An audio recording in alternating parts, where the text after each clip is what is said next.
Hello and welcome to another stream of Assassin's Creed Unity to continue celebrating the game's 10th anniversary with Phase 1 100%. So, what we're going to be doing is, at the top of the stream, we're going to be doing the things that I have left before the next main part of the story. So, we're going to go and do the murder mystery called The Body in the Brothel. It's one that I found out doesn't have a specific time in the timeline when it actually happens. So I think now would be the best opportunity to incorporate that into the playthrough and do that murder mystery. So let's go to Progress Tracker. I also need to change to the next color scheme as well for this outfit. So we currently have the Marsh Dweller one color scheme equipped, so now it's the Deep Forest one.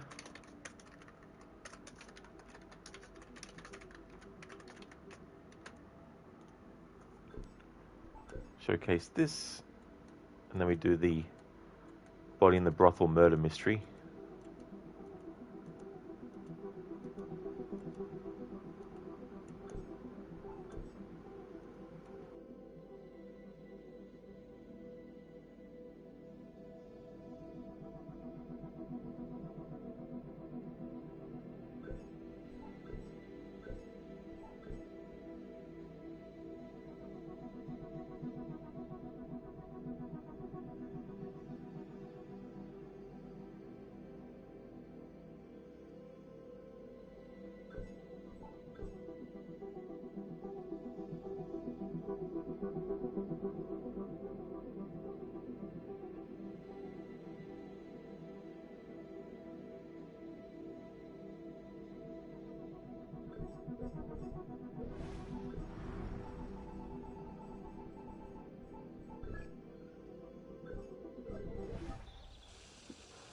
Okay, so this is a fair way away, so this will give me a bit of time to do some color scheme changes.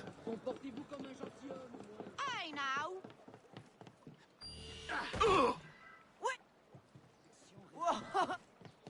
Oui, c'est ça! Qui n'a pas sa gazette? Tu vois très bien de qui je parle. La chose n'est pas démontrée. Que vas-tu nous faire? Hey Arno. Et 2 caisses de cartouches.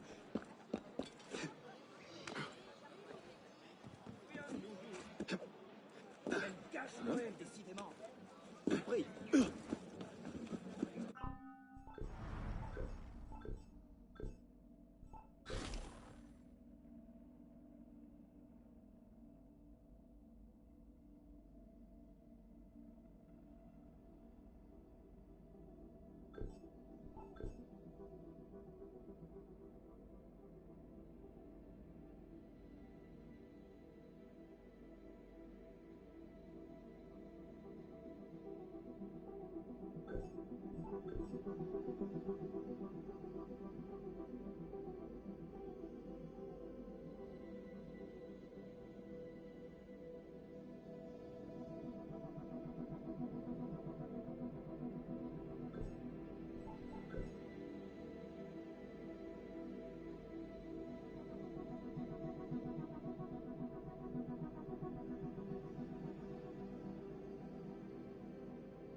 Également ce mois-ci.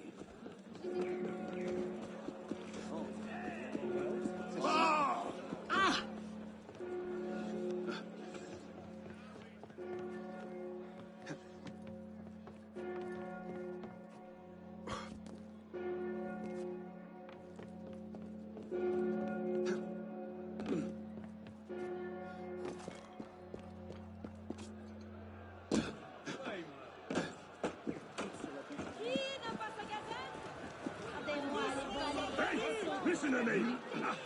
I said I want all the money you've got. Pay up! Right, I've had enough. I don't take it.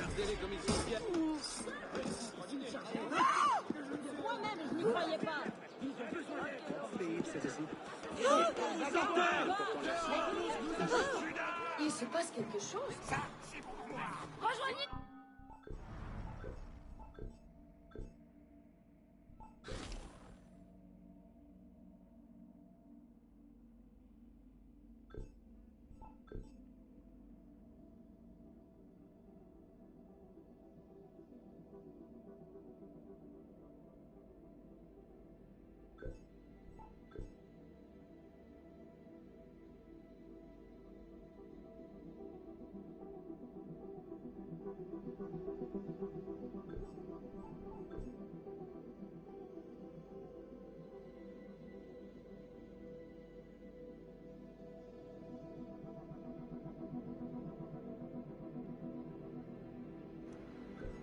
Casper, 100 crowd events goal. You think you were around 70 or 75 when you did your 100% run. Yeah. Spending time changing the color schemes and then doing a little bit of gameplay with each change helps add more time in the game world, so that allows for a lot more to be done.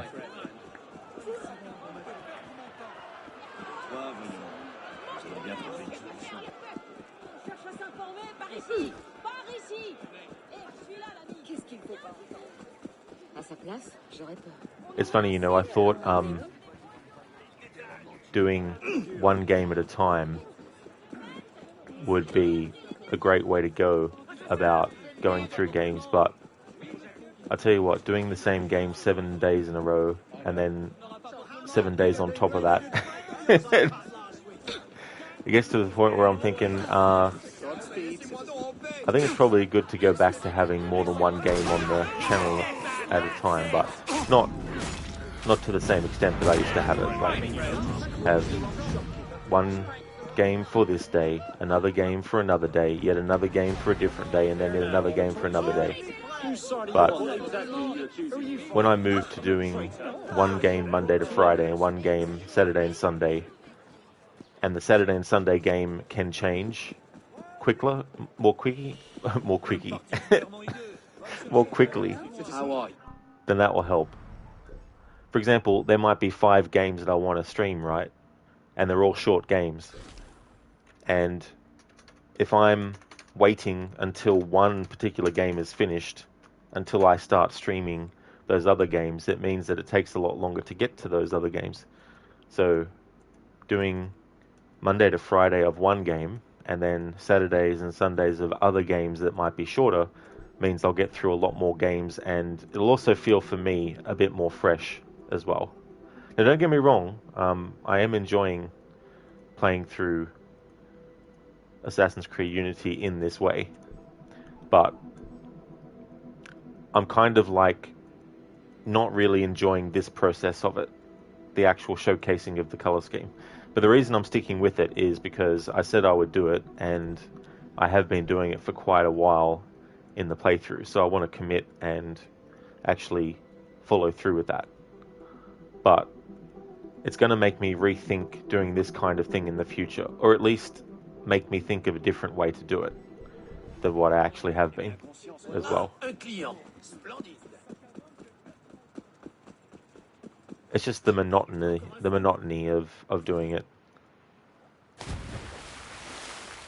over and over again.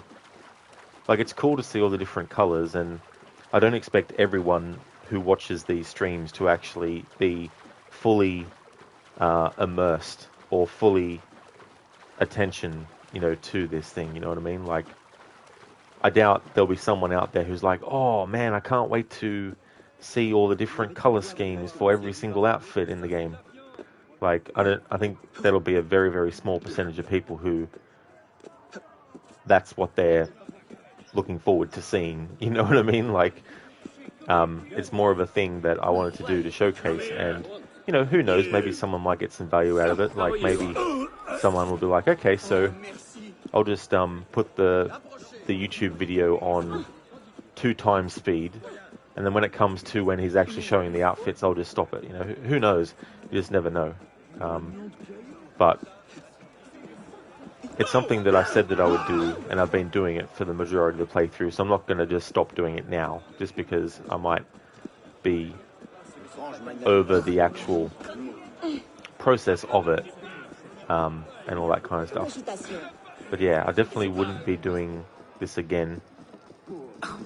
And if I were to do that again, one of the ways I'd probably approach it differently is by actually doing a block in a row.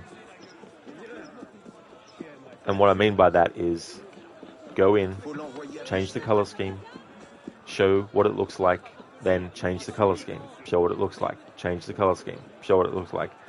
Instead of show the color scheme, show all the individual pieces, and then run around for the game in a little bit, do some things here and there, and then jump back in, and then change the colors and do all that. So the speed at which I'm going through these has kind of like fluctuated as well throughout the playthrough, as well as going through each one and showcasing it as well.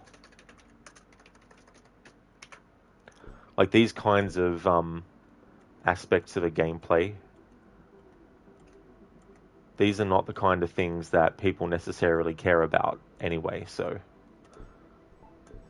part of me feels like, what is the point in even doing this at all? But I said I would do it, so I want to make sure that I actually do it and follow it through and see it through. But yeah, just want to be upfront and say that I'm not really enjoying this part of the process. Showing the colors and all that kind of stuff. Because I'm just constantly thinking about how long it's taking to do the overall playthrough. And this is definitely a big chunk of time. And I guess I didn't realize the nitty-gritty of how this would be as well when doing it. It seemed like, oh, that'd be a cool idea, you know, just to give tribute to the game and also the people who worked on it and the time that they spent crafting these things and all that kind of stuff. And I guess as a streamer, I've got to stop trying to think of what would be things that would be honoring the people who made the game and think more about the people who are watching the stream. What do they care about? And if there's something that they don't care about, then I should stop doing it, even if I myself enjoy something. You know what I mean?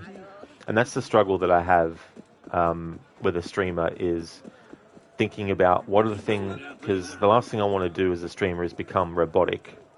And by that I mean only doing all the things that the majority want me to do and never doing anything that I myself feel compelled to do because I don't want to, you know, upset the apple cart, or so to speak.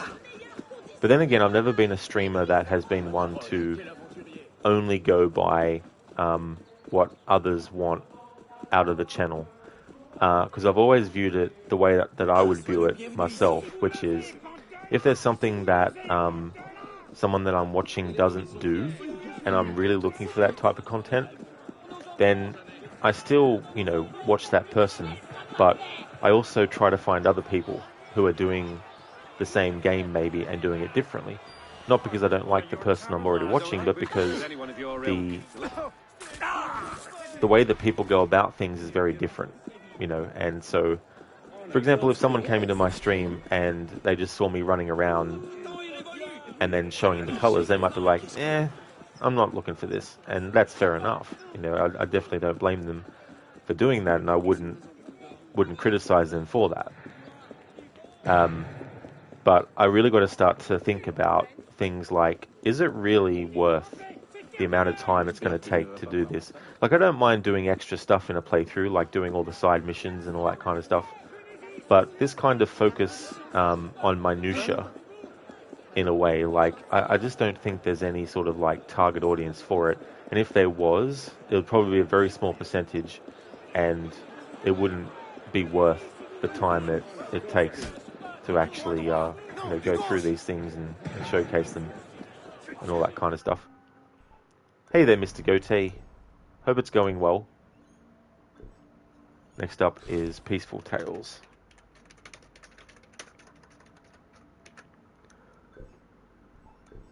Mr. Goatee, yeah, showcasing can get a bit much. It can, yeah. You know, so I probably won't do this kind of extent in the future with games. Unity is such a long game in general. Well, it can be really short. Like if you're just doing the main story missions and you don't care about upgrades and skills. Like I could do this game story in one stream if I wanted to. From start to finish, if I was just focusing on the story. But if you're doing what I'm doing as well, which is doing all the content, the co-op and multiplayer on your own, having to go into the same mission 3 times to get the different gear pieces and all that kind of stuff, it definitely makes the playthrough longer. But if you were to just do the main story, you could get it done in under 15 hours. I mean, the other thing is too, like if you're playing a game and you're not streaming it, the amount of time that you spend doing things is different because you're not also doing other stuff that is required of a streamer to do, which is, engage with chat and respond to messages and all that kind of stuff.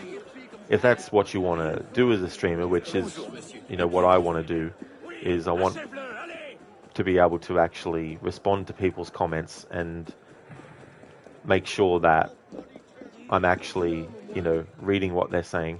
Like sometimes I don't read everything, like 2 people might be having a discussion between themselves, and while I do see it, I only really comment myself if there's something about what they're talking about that I could actually add to or comment on. And then there's some people's messages where it's just like, it's easy to respond to, and it's good to respond to in that way. And I see some other streamers just ignoring people. And I get it, like if you're a streamer who has 500 people watching and they're all chatting at once, then obviously there's going to be people who miss out. And the thing about the people who miss out is some are going to be people that understand that they're not being missed out because the person has something personal against them. They're just being missed out because there's so many other people chatting that the streamer might not want to acknowledge every individual person commenting because maybe there's 5 different people with the same comment. You know what I mean? So, but then you get the people who are like, well, fuck that streamer then if they're not going to respond to my, to what I say. So that would happen with people who have a lot of viewers and that. But I do feel that it's something that, is good to do as a streamer. So when you're doing that kind of stuff, it does add a bit of extra time on top of how long something takes in the game, because if you're not a streamer and you don't have that component of your gameplay that you're doing, then it doesn't take as long to get through a lot of stuff. Hey there, Brutus. Welcome on in, dude. I hope it's going well. And thank you so very much for gifting the sub to Anemone. That's excellent of you, Brutus. Thank you so much for doing that. And congratulations, Anemone, on getting a gift sub. That's excellent, dude. Thank you.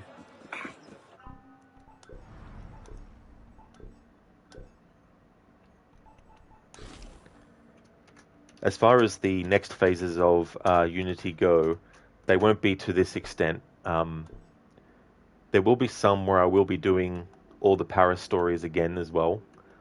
But it won't be a case of showcasing anything for the rest of the phases. Hello, Sheila. Welcome on in. It's going good, thank you. How about you? Hope it's going well. Just been talking about my thoughts on certain things that I've been doing as a streamer with some of the games, and was just talking about how this showcasing of all the colors and that, and the different gear pieces, I've sort of got to the point where it's become feeling like roboticness, but I want to follow through with it and keep with it because I have actually been doing it for quite a long time, and so I want to keep that going and that. But the chances of doing something like this again in the future are very, very slim. Like, I'm not saying I would never do challenge playthroughs or anything moving forward, but anything that really takes a lot of time to do, like the showcasing, I'm not going to be doing that in the future.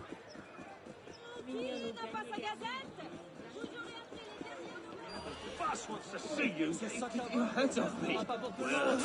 Keep it moderate, spell. On my way.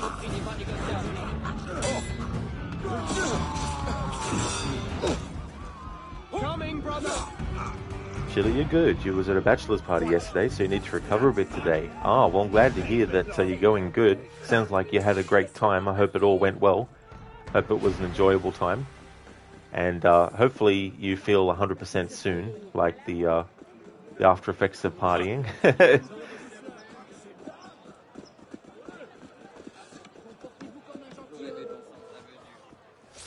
who oppose us, die!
Cette personne a été tuée.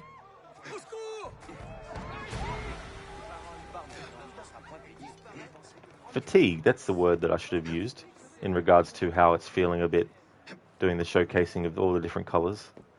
A fatigue has happened about it where it's sort of like, I can't wait until this part of the playthrough is finished. Or this aspect of the playthrough is over. But as I said, I'm still enjoying actually doing 100% because it's been cool to do 100% because it's been a very long time since I've done like a true 100% where it's like you're getting all the progress tracker to say 100%. It's been a very long time since I did that. So I'm enjoying that part of it, and it's good to play this game again and all that. But I definitely won't be doing anything like this to this extent in the future with this game or other ones as well. Hey there, Anamoon. I hope it's going well. Congratulations on getting the gift sub from Brutus.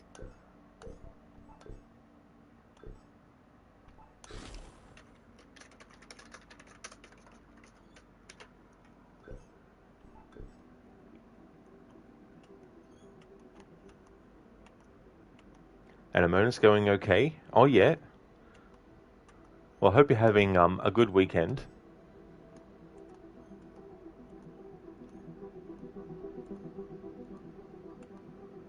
Your cat complains over rain. The cat's like, why is this rain happening? What is this stuff? Why does it have to happen? Why is it raining? Who's causing it? Well, that's good. It's good to having a good weekend. He wants to get out. Yeah, he'd be like, this is wanna go outside and explore.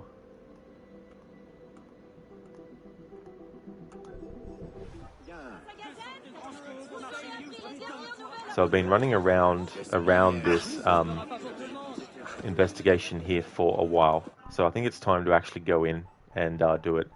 But I wanted to elongate the amount of time it took to get there so I could showcase more gear pieces. So we'll change to night because I like to do the murder mysteries in this playthrough at night time to add a little bit of extra atmosphere.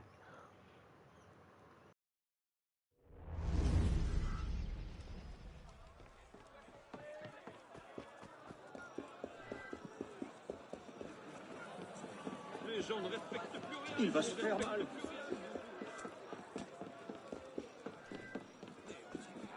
N'aura pas pour tout le monde. Oh, madame. Vous avez appris les dernières nouvelles avant tout le monde. Soyez les sous, soyez les fous. Laisse-moi rire, ma chère. Un Français.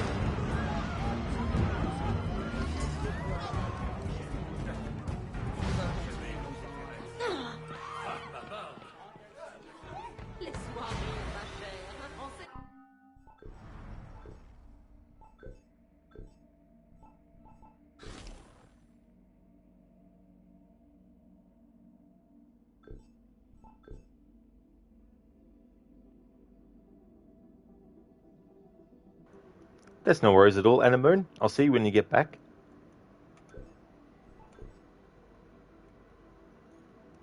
As with the other murder mystery investigations, even though I know who the culprit is, I'm going to be looking at all the evidences and speaking to all the witnesses and also going to all the locations that are part of the investigation.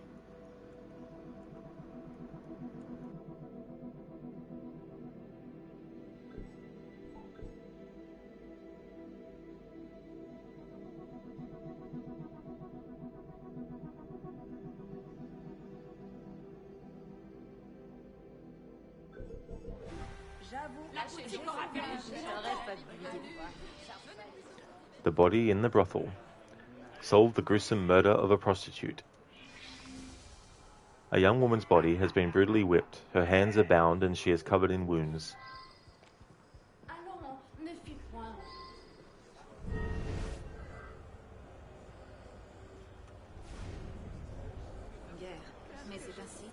Whip.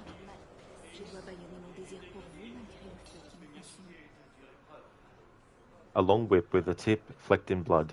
There is a maker's mark on the handle. 7 Rue des Égouts du Ponceau. Diary. This appears to be the Marquis de Sade's personal diary. It is filled with explicit and disturbingly violent sexual content as well as far-ranging philosophical musings.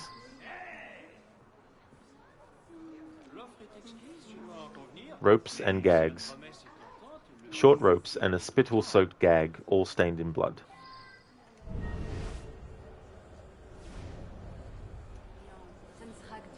Spikes and hooks. Bloody instruments capable of puncturing human flesh. Poor Susanna. She was a favourite of that citizen de Sade that came around so much. He never treated her proper. I told her, send him away, but he pays so much. Look, ropes, whip, that's de Sade all right, randy bastard.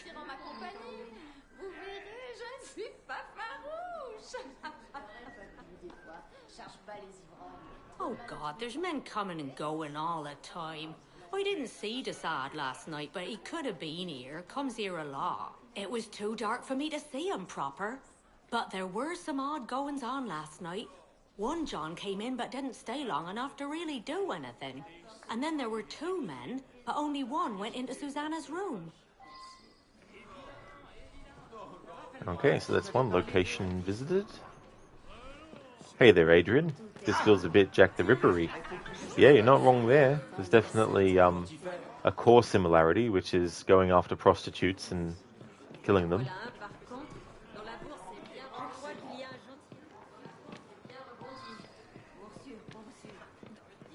Sûrement évadé de l'asile. C'est un peu fort.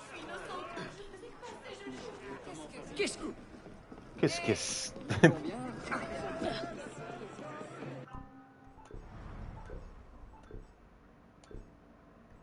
Next up is Amber Dawn.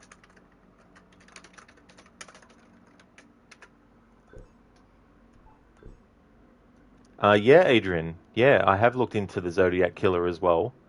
Another killer who liked to use the media as part of their hysteria, or as part of their sort of like, you know, not necessarily MO, but it's very similar to Jack the Ripper in that sense.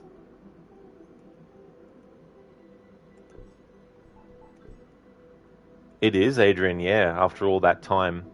And the thing about that kind of stuff is too, like, for someone to go to those lengths to actually do something like that, there definitely has to be a big surge of ego about it too, because they're well, I mean, that's the thing, right? The scrutiny of people investigating stuff has to be very thorough, and so someone who gets off on leaving codes and puzzles at their crime scene is in a way trying to extend how long that thoroughness goes for. You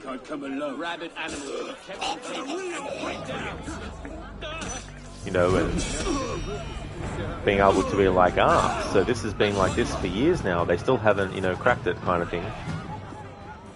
But that's the unfortunate thing about anyone who has murdered and become famous over it, is that not everyone has bad intentions about discussing those sorts of things, but you got to feel for the family members of those who have been murdered, that the media takes such a interest in them, and that there's such a weird kind of positivity that people apply to serial killers, where it's like it's positive to, you know, create entertainment products about them.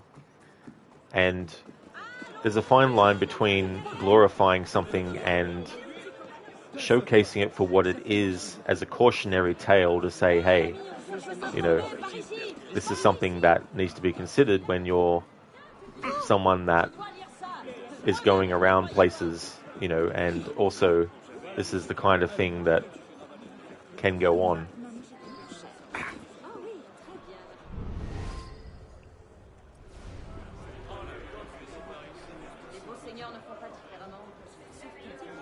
Letter to valet. I'll meet you there and we'll arrange payment, 50 livres, as discussed. Adrian, not a big enough ego to leave a confession to be revealed after his death, though, darn. That's true. But then I wouldn't be surprised if he put gibberish in what hasn't been actually figured out yet, just as a final sort of like finger to give authorities and stuff. I'm unable to say what the Marquis was engaged in last night. It was a rare night off for me. If any of his personal effects are missing, well, he gets caught up in his activities and becomes careless. He could have left them anywhere. Come on then, you old reprobate. Unhand my master! You! Shut up! It's quite all right, Olivier. This may be amusing. Hello, Speed, citizen. Back to jail. It's all too delightful. Really? Murder a girl? Those days are behind me. But I do enjoy the fuss. I did visit Susanna with some frequency, but not last night. I'm sure my valet can confirm my whereabouts. There was a young man, some days ago, perhaps rather too taken with my philosophies. I recommended Susanna to him. It's not impossible he might know something. Oh.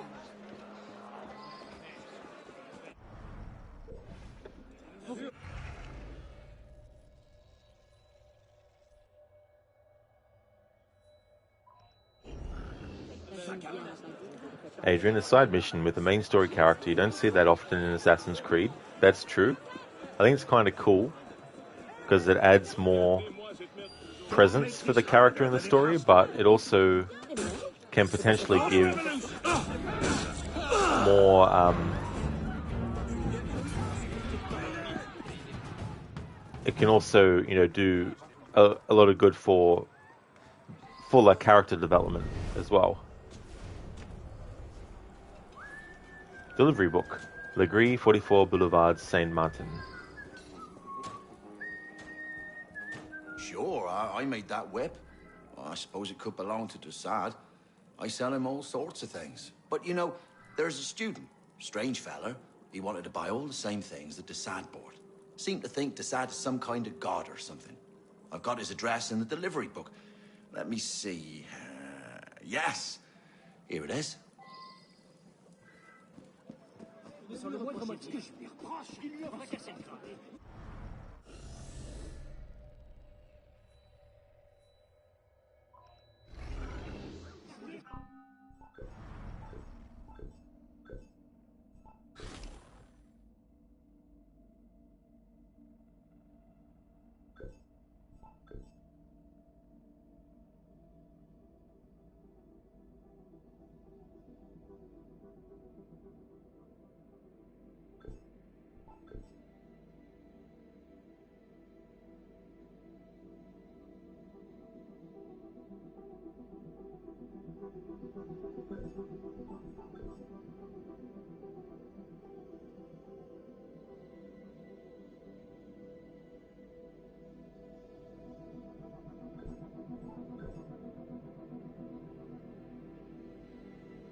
C'est que trop.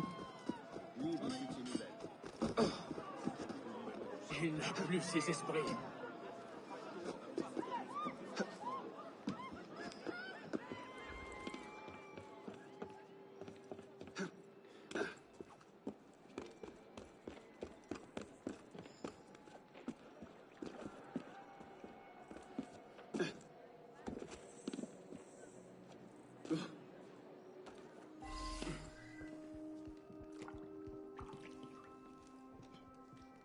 Susanna, Desard told me about her.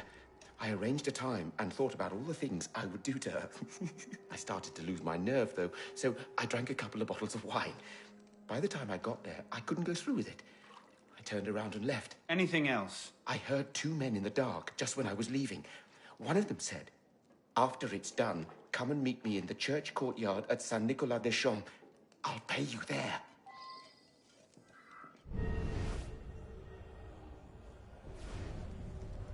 Adrian, some EC games certainly could use some extra screen time for certain main story characters. Vaas and Hoyt from Far Cry 3. They show up a few times in the main story missions, but beyond that, don't really have any presence in the game. Sorry, you meant Ubi games. Some Ubisoft games, the AC games. Yeah, that's fair enough, Adrian. I knew what you were referring to, yeah. But yeah, that's true. You know, that's why with Origins, for example, doing a playthrough one time where, with the main story at least, I still need to do it for the DLC content, but for the main story, after every single quest was finished, because I did all the side quests, I'd actually go and track down the quest giver again, just to see if there was any extra dialogue, and sometimes there wasn't. Sometimes they'd say the same things that they said to you when the mission was finished, but there were a lot of characters that actually had new things to say and talk about as well, and I like that kind of thing. You can do it in Odyssey and Valhalla as well, but I haven't done it with those games yet, but I do want to do what I did with Origins with its 2 DLC in the future, the Hidden Ones and Curse of the Pharaohs, just to see which characters you can come back to and speak with later to get extra dialogue and stuff. And Hepzibah is great too in Origins to do that with. If you go and see Hepzibah after every main target assassination, him and Bayek have a short little interaction talking about the target that he actually just took care of as well. So I thought that was a nice touch to do. Student's Hovel, Book 120 Days of Sodom by Don Etienne, Alphonse, Francois, Marquis de Sade. De Sade's infamous volume describing the depravities of 4 libertines locked in a castle with several dozen victims of both sexes. Some of the abuses described are underlined. Adrian, other games do that in different ways. Audio logs in Bioshock, Big Brother style presence in Half-Life 2, playable villain segments in Assassin's Creed Syndicate, Jack the Ripper, or Quantum Break, etc. Yeah, that's the thing that was pretty cool about Quantum Break, was that at certain points you would get to play as the villain and make a decision that could, make certain changes happen as well.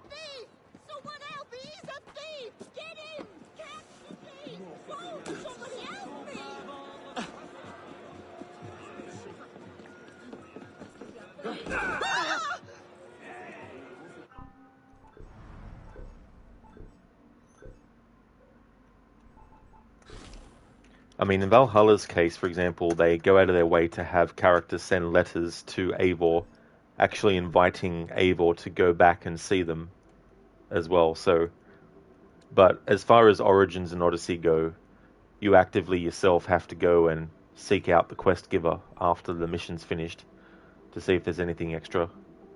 Some I was very disappointed about, like, what's his name? Can't remember the character's name now. But Claudius, that's right, Claudius. He's the guy that gets drunk and he's surrounded by crocodiles and you have to rescue him. Like, after that side quest is done, it doesn't matter how long after you finish that quest you go back to the area, Claudius still says the same dialogue, unfortunately.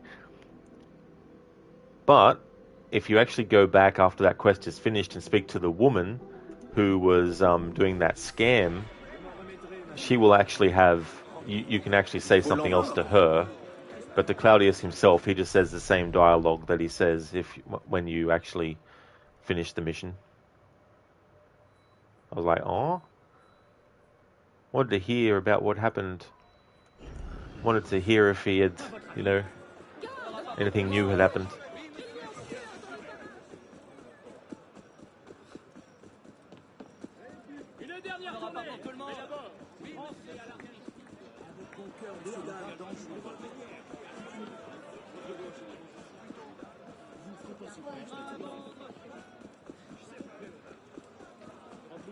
Hey Anasune, how's things been going?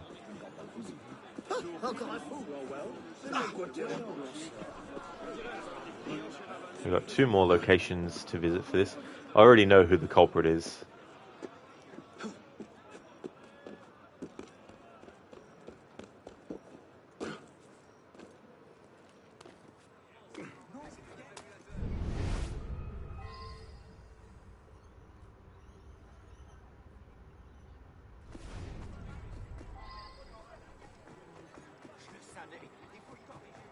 Quelqu'un une pièce unique, monsieur. Attention, c'est fragile. You're not going anywhere. Sure, I'm here all the time. I've got nowhere to go. Who are you looking for? I saw a couple of fellas meet here late last night. One of them was dressed all fancy. Must be a servant. I overheard him mention his master, the Marquis. Afterwards, the other man went into that building right there.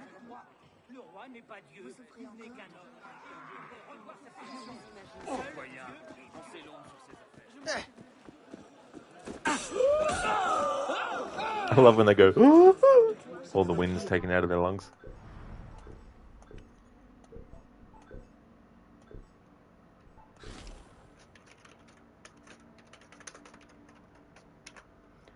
Wildfire.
Mysterious letter. You have done exceptionally well to find someone with access to Desaad's personal effects.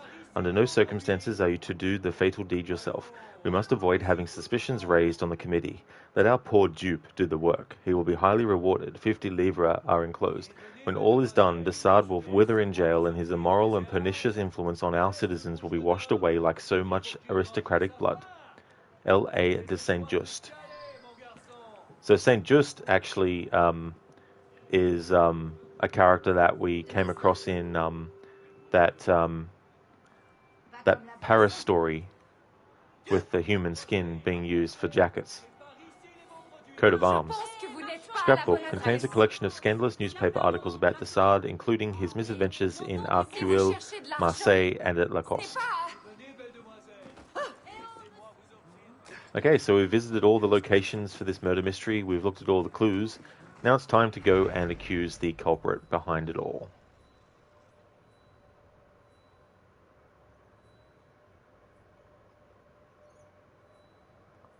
That's where we just came from.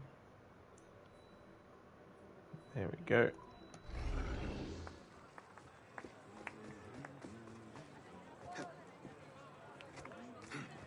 Arno. Hello. Good cheer.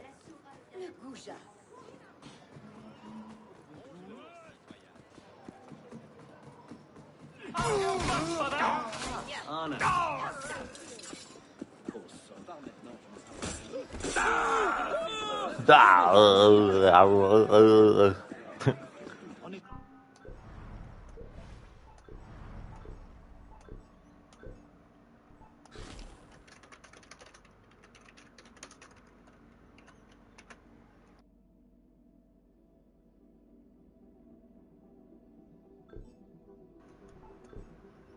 Anasune, doing good. Currently playing AC2 and really taking with it.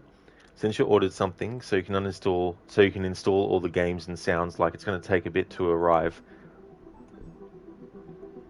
So you're kind of taking your time with the games you do have installed, so you don't run into a dead end, so to speak, unable to install the next game. Well, that's definitely a good way to do it as well.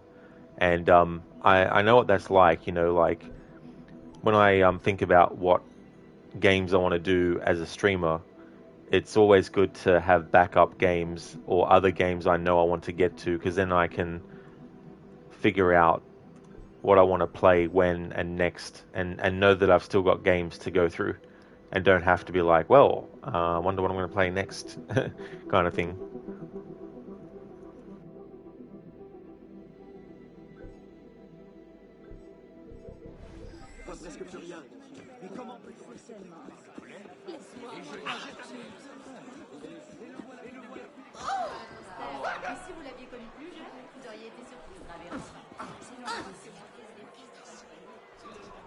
I'm unable to say what the Marquis was engaged in last night. It was a rare night off for me. If any of his... After the degradations that I've suffered at the Desart's hands, I jumped at the chance to put a gruesome end to the man.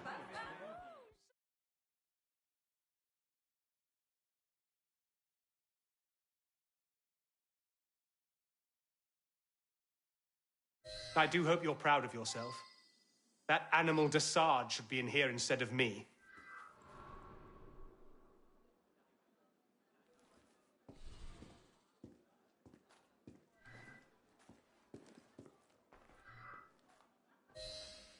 A Jezebel killed. Hardly a crime in my estimation.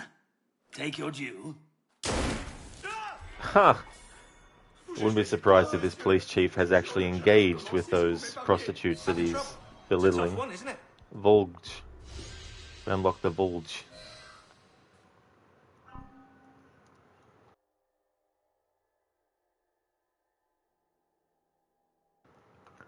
And that weapon is a long weapon.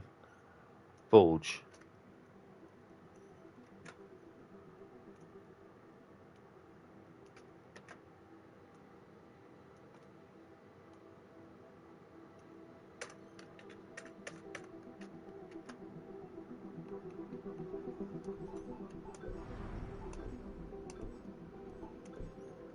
Okay, so Guizarm, Vulge. It's the second one after. Alright, long weapon, Guizarm, and Vulge. There we go. A polearm with a broad chopping blade.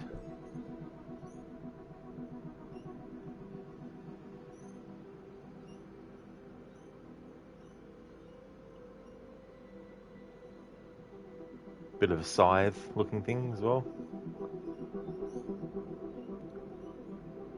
Don't fear the Reaper.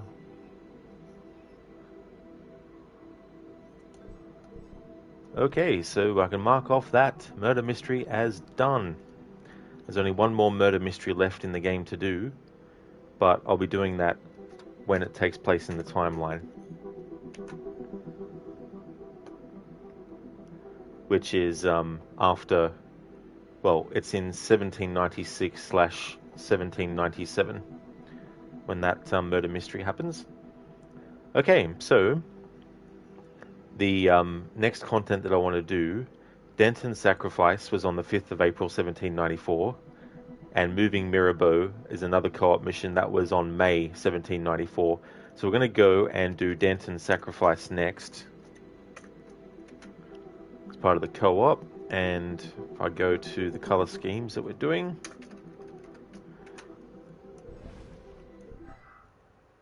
Follow up on what you found. You'll get there. You'll get there. Follow up on what you found. You'll get there. Oui, monsieur. No, I'm fine, thanks. I've already gone to the toilet.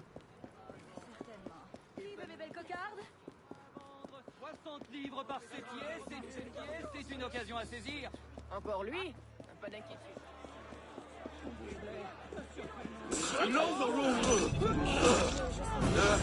You know the rules. There.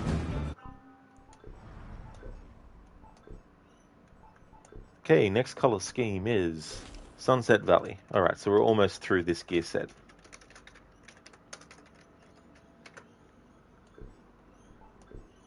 Doing these next 2 co-op missions should unlock some more gear pieces as well, which might also make me able to showcase some other gear sets that maybe I haven't been able to for a while, that are ones that only had some pieces of it.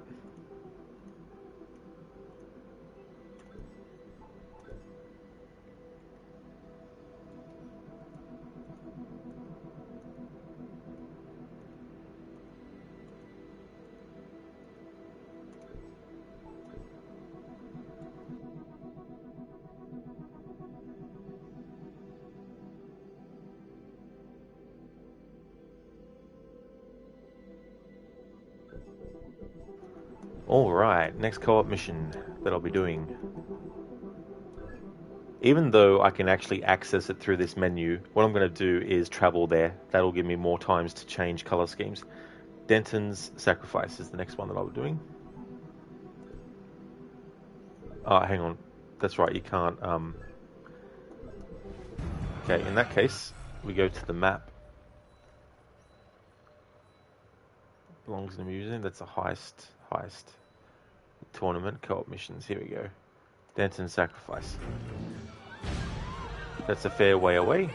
That'll let me do a few color scheme changes. And also change gear set as well, because we're almost through the color schemes.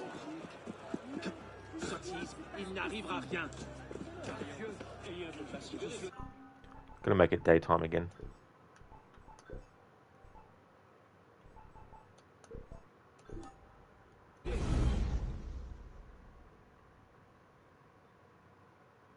That's something I want to do, I think, in Assassin's Creed Origins, is any time I can change the time of day to nighttime, that I would do it.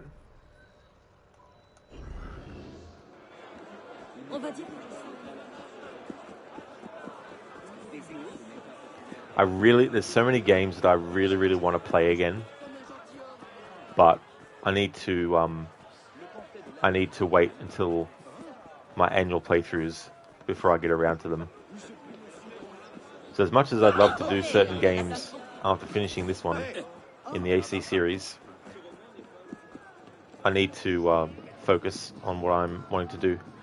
So the surprise game that I'm going to be doing once Unity is finished, it's a game that, to be honest, I was going to do on several occasions at the end of last year and towards the start of this year, but I decided to put it on the back burner a little bit, and so I'm finally going to be playing that surprise game after all this time.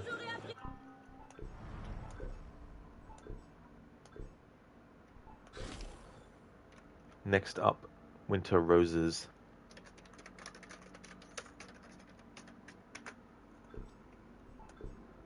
And so I'll be doing that surprise game. But once I finish Unity, it won't just be the surprise game that replaces it. There will also be another game that I'll be doing, which is Sifu. And that will be on the weekends, Sifu, when I get Unity finished. And Monday to Friday will be the surprise game.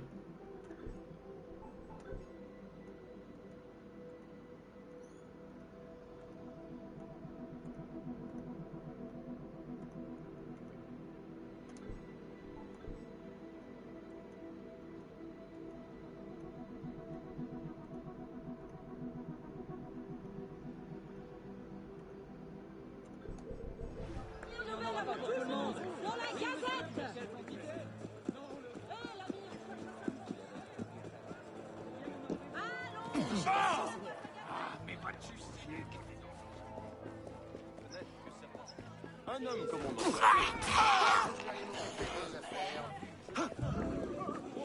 Pourquoi autant d'agitation?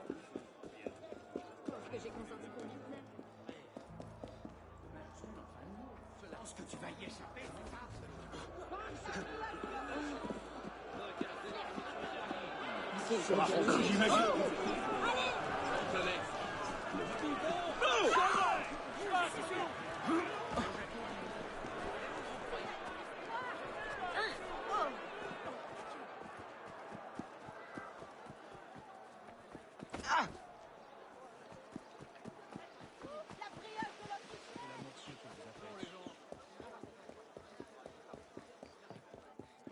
Dieu me joue des tours.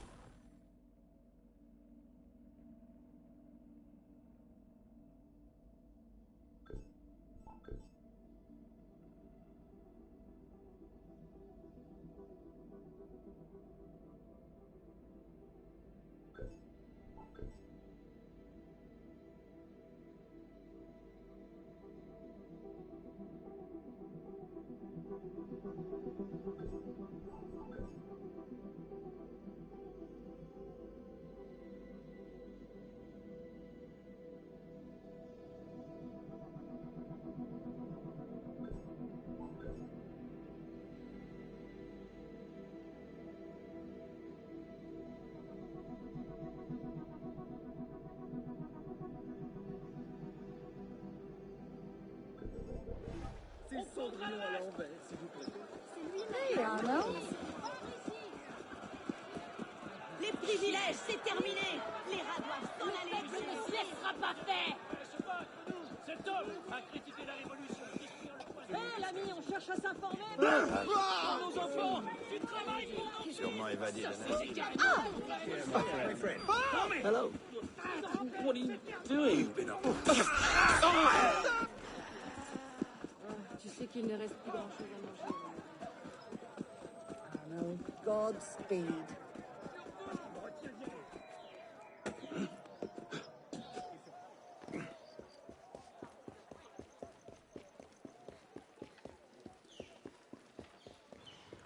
Alright, so here's the location of the co-op mission. Now it is time to look at a different gear set and showcase that.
Alright, I can do the legendary Prowler set.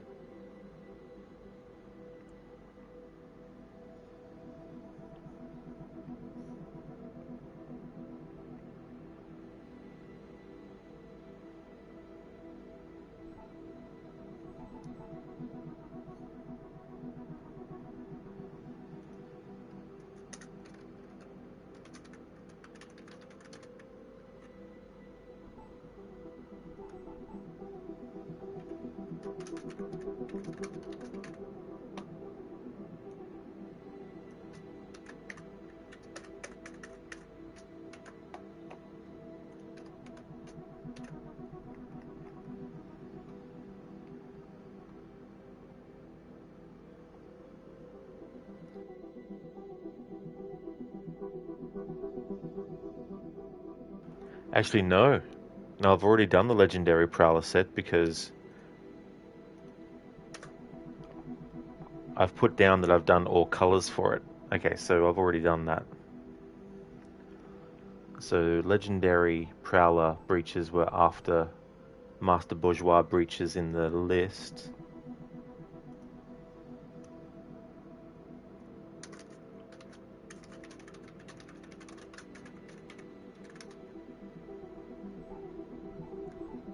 Legendary Prowler, because I've got all of them available to equip.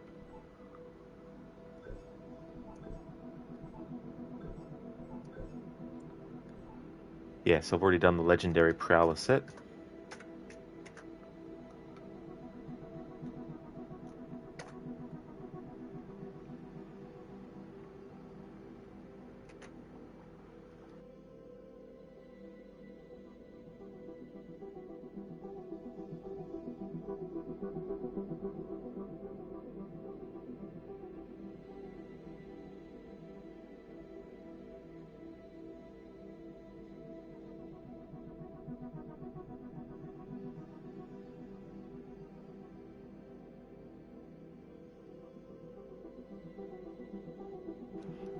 Anasuna, you're planning on doing the missions in Unity in the order they happen, which you imagine would be pretty hard since some 5-star co-op missions happen pretty early in the timeline. Exactly, Anasune. Yeah, that's how I've been doing this playthrough, actually.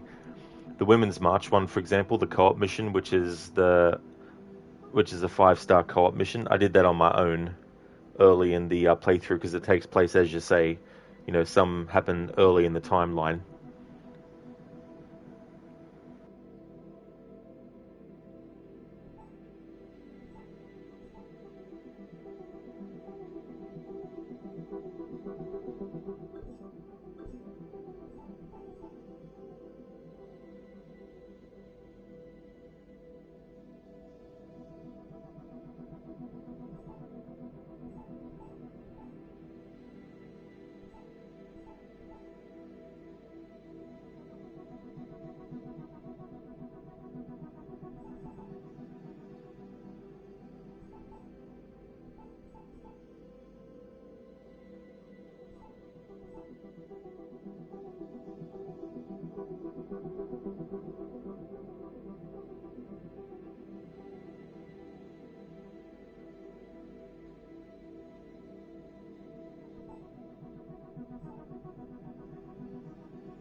Alright, so these legendary medieval breaches are costing a lot. Okay, so there's a lot of stuff that I can't do yet as well. Let me have a look at some other stuff. Alright, so let's look at the tailored version of stuff. Tailored Sans Culotte.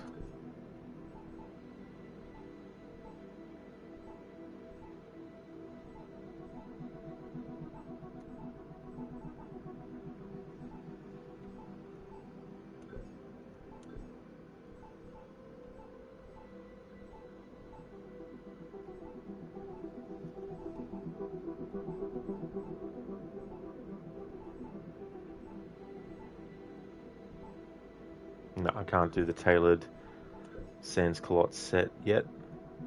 Brutus, you've been awake for way too long and need to get some sleep. See you all next time. That's fair enough, Brutus. Don't blame you at all. Thanks for being here for a bit, and I hope that you have some good rest as well. Catch you next time.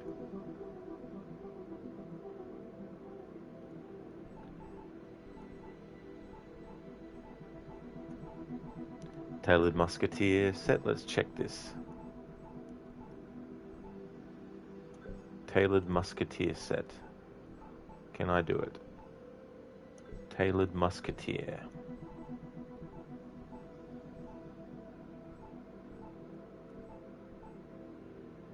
No, I can't. I would be able to once I actually do this co-op mission, but no. Alright, so let's try Tailored Military. Set.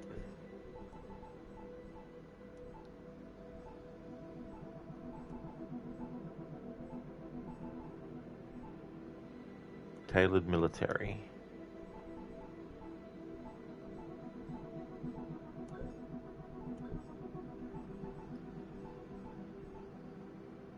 No. Alright. Tailored Brigand set.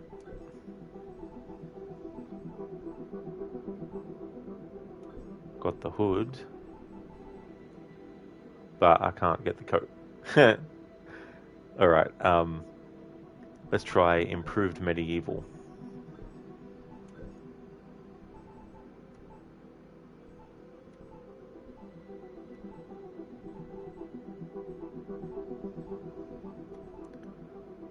Can do the hood. Can't do the Improved Medieval one. Improved Phantom set, let's try that. Can do the hood.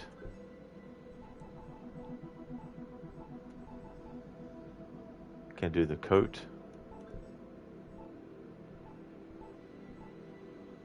Can do the braces. Can't do it because I can't do the belt. Alright.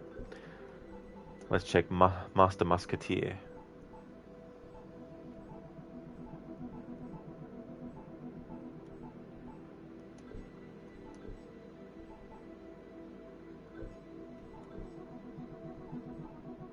Nope. Master Bourgeois set.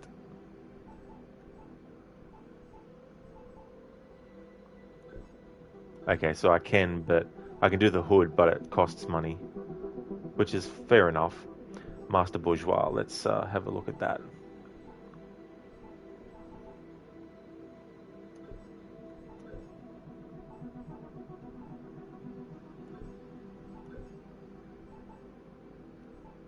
No, can't do that either. Alrighty then, so it looks like I'm going to have to go with one of these highly expensive legendary ones. So if I go, let's have a look at legendary sans culottes. That's going to cost a lot, 165,000. I mean, I've got enough money to cover it all, but it just depends on how much that leaves me then. So that's legendary sans culottes.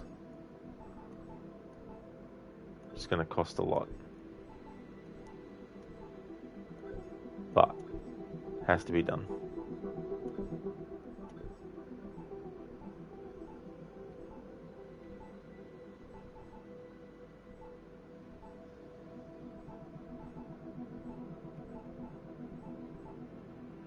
Yep. All right, we're going to have to do this. To spend a lot of monies. Legendary sans culotte.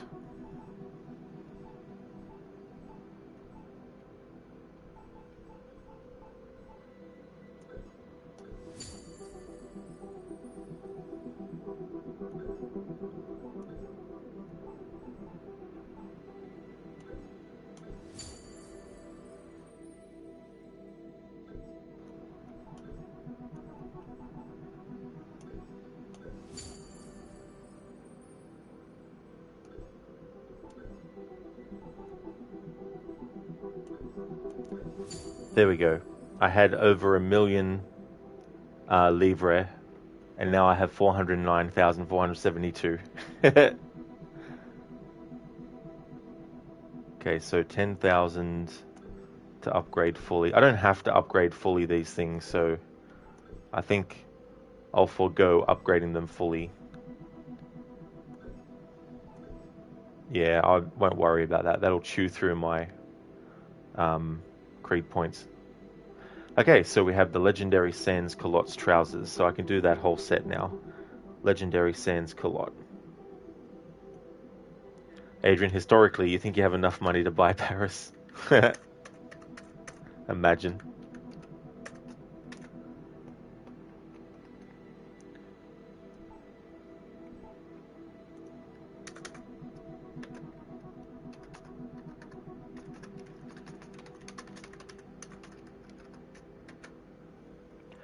showcase Assassin Blue.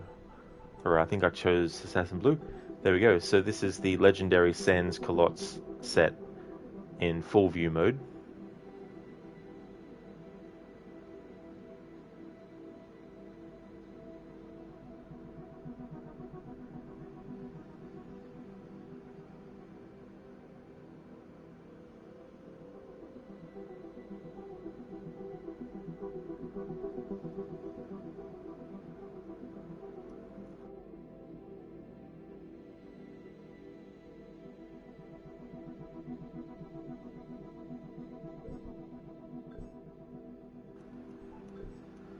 Legendary Sans Culottes hood. Spotted with the blood of a true hero of the revolution, this hood is a symbol of a liberté, égalité, fraternité.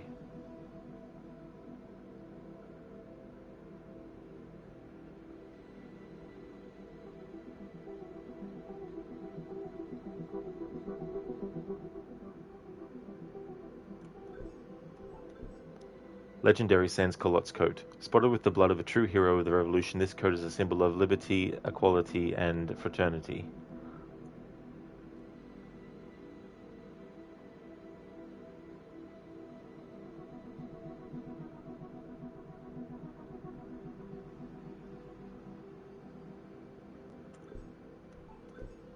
Legendary Sans Culottes braces. This one doesn't have... Oh, it does, but they put the description on the bottom for some reason. Spotted with the blood of a true hero of the revolution, these braces are a symbol of liberté, égalité, and fraternité. Legendary Sans Culotte belts. Spotted with the blood of a true hero of the revolution, this belt is a symbol of liberté, égalité, fraternité. I said égalité, but égalité. I doubt anyone cares about me mispronouncing words, so it doesn't really matter ultimately. And legendary Sans Culottes trousers. Dyed with the blood of a true hero of the revolution, these trousers are a symbol of liberté, égalité, and fraternité.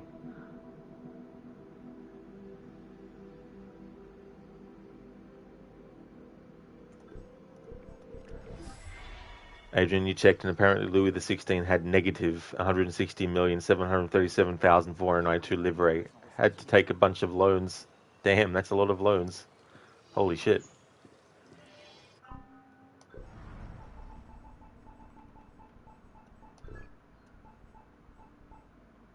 Danton's sacrifice. Georges Danton has been falsely accused of being a traitor to the nation and sent to the guillotine. Not satisfied with his friend's death, Robespierre has moved on to threatening Danton's friends. Danton has been called a traitor by Robespierre and is about to be executed. Get to Georges Danton inside the prisoners' camp. Adrian loan of 1787 was 120 million livres. Holy fucking shit.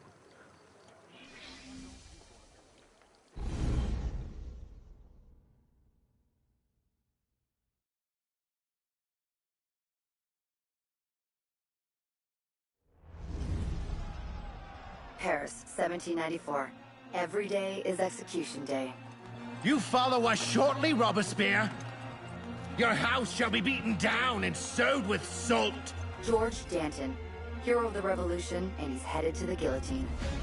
Danton's real crime was pissing off this guy, Maximilien Robespierre, father of the terror. Give me that. Danton's friends printed an article comparing Robespierre to a bloodthirsty dictator. The truth hurts. It's not my usual taste. But as a man of state, you get used to dealing with rats. My old friend. You are an enemy of the state. Look what Henriot found among your papers. Danton's private letters. It's not enough to arrest Danton. Robespierre is going to kill his friends, too.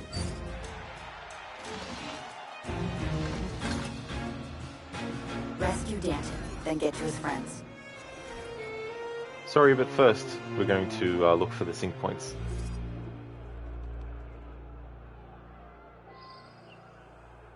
Danton's already been taken to the guillotine.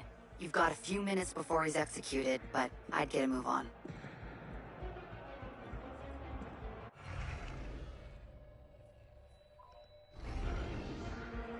Adrian, the funny thing about Bishop is that one of the writers wanted to reveal her name and backstory in Syndicate, but someone else thought it was too early or something, and to this day we still don't know anything about her.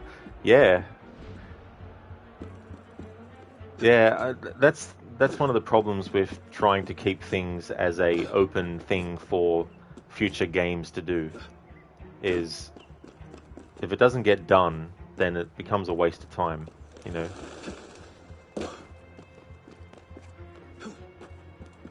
It'd be so funny though if it was actually the name of I can't remember the character's name that gets mentioned, but in Assassin's Creed Brotherhood, Rebecca talks about how she had a coffee or something with one of Sean's ex-girlfriends or something. It'd be so funny if Bishop actually was that person that Rebecca was talking about.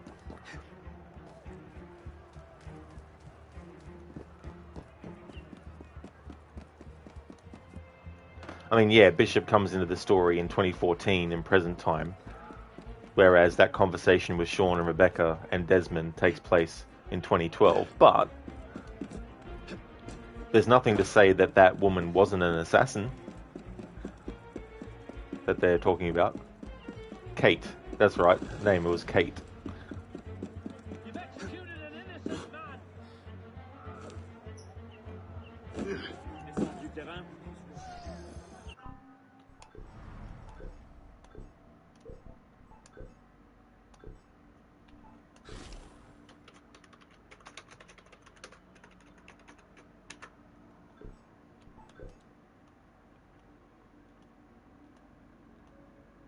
The hood sock returns.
What, you vermin?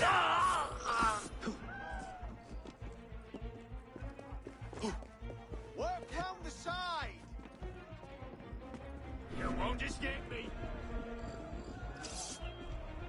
We'll pull you out here by your coattails! Get him out here! Get Robespierre!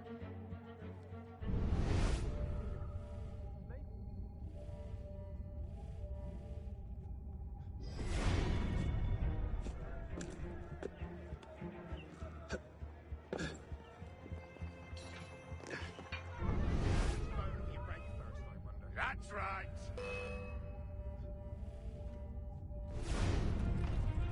I'll find you. See if I don't! Shit! Kill around here. Shit, what happened to you? Bloody corpse there! Show yourself, What on earth? Must be. Ha ha!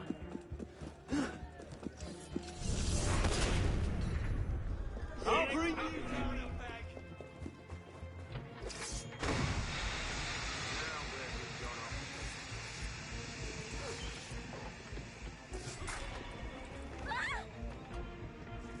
That smoke. Odd. Getting a whiff of powder from it. Which way? You're a coward, Robespierre!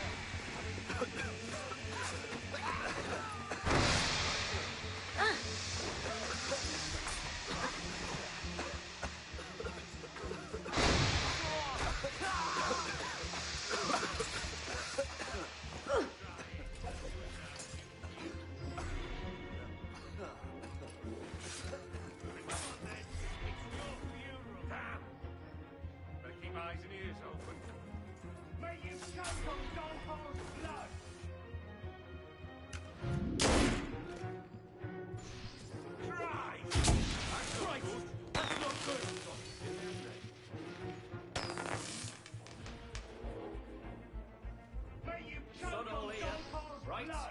to it. You're a corpse! A corpse! Tu peux te vanter de sentir plus... He won't escape! I didn't dream it. Hello there, Uncut. Full Send Culottes. That's it, yeah, I'm showcasing the legendary version of the Sans Culotte set. Yeah, Uncut, if you could whistle in this game. I understand why they wanted to get rid of it in terms of, like, the last known position feature. They wanted that to be brought in. But at the same time, you could still have the whistle as well. Especially if you whistle and an enemy already knows that another enemy's been killed in the area and actually make them more wary, then that might have been a good way to counteract the whistle as well. But if you were able to get into the area without being seen at all, and you got into a hiding spot, then being able to whistle to lure them out would definitely be something that the game lets you do. Different things and all that kind of stuff.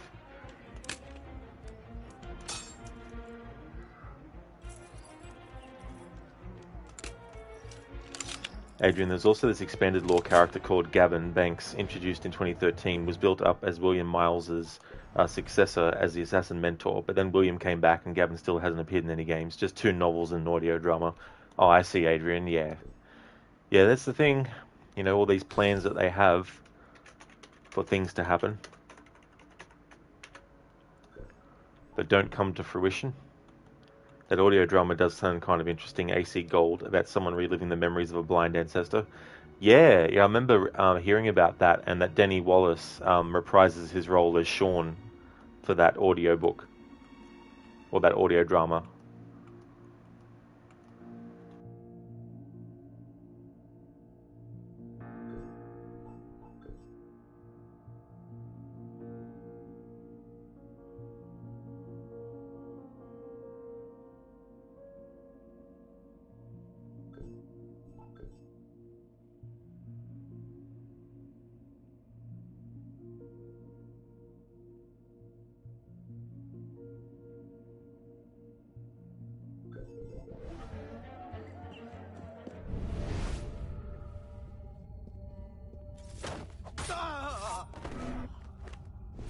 Shouldn't have broken the law. Where do you think you're going?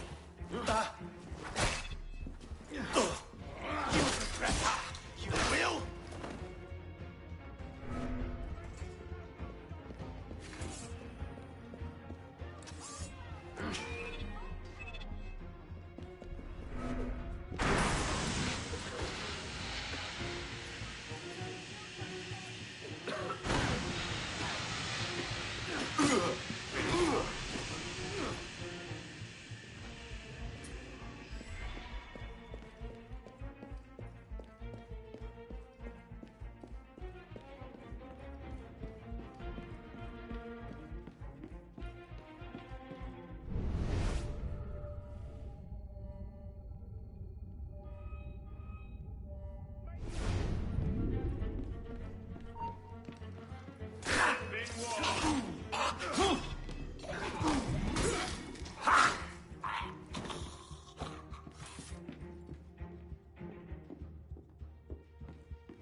peace. The law is relentless. You will die. Must be here somewhere.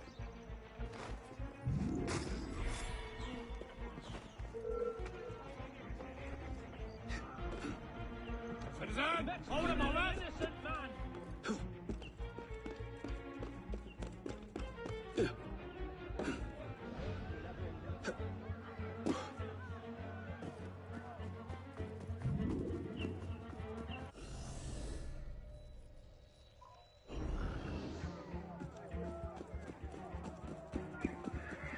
Must be a raving loony that way.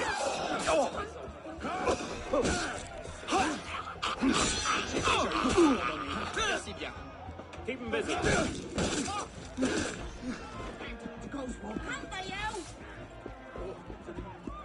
te parle de tes activités super.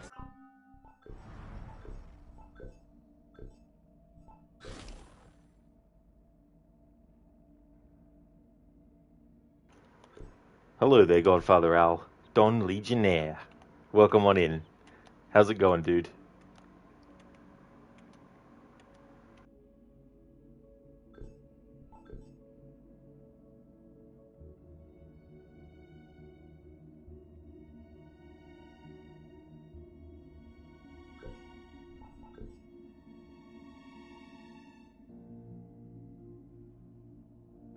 Hey there, Senny. Good day to you, dude. Welcome on in. Unity's going very, very well. I'm currently doing another gear set. Just moved into doing the Legendary Sans Culottes one. And I'm doing the Danton Sacrifice co-op mission at the moment. So it's going really good. How's things going with you, dude?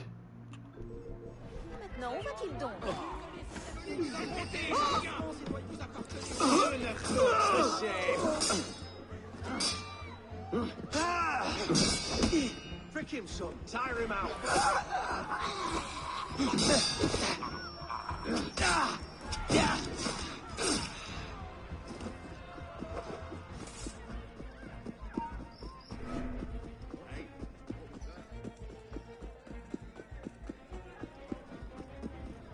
Time to meet your justice, citizen.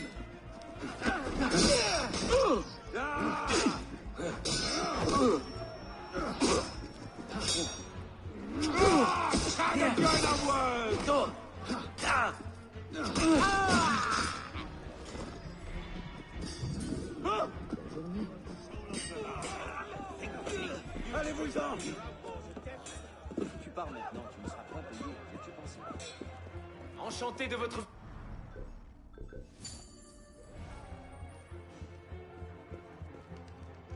Cooked, very nice. That's it is so good for stealth. You're doing well, slept in a bit, but also went to bed late. About to make some British breakfast. It really is good for stealth, dude. Yeah, the stats on it are crazy. Especially if you get it fully upgraded as well. I'm glad that you're doing well, dude. Always good to get a sleep in when you can, you know. That's for sure. Hope you enjoy your breakfast. British breakfast is always good. Quelqu'un peut-il me dire?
So that's the Dark Woods one.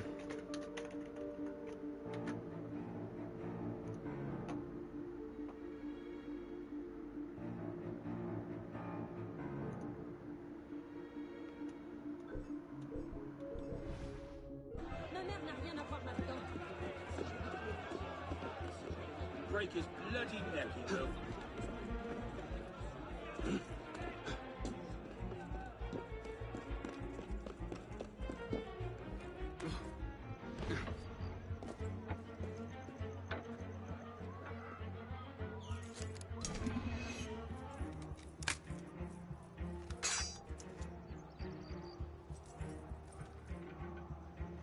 Sometimes the trick when you have level 2 doing a level 3 pick, sometimes the trick is to put your eyes not where the actual goal is, but put your eyes somewhere on the actual marker in a position a certain point away from the actual part.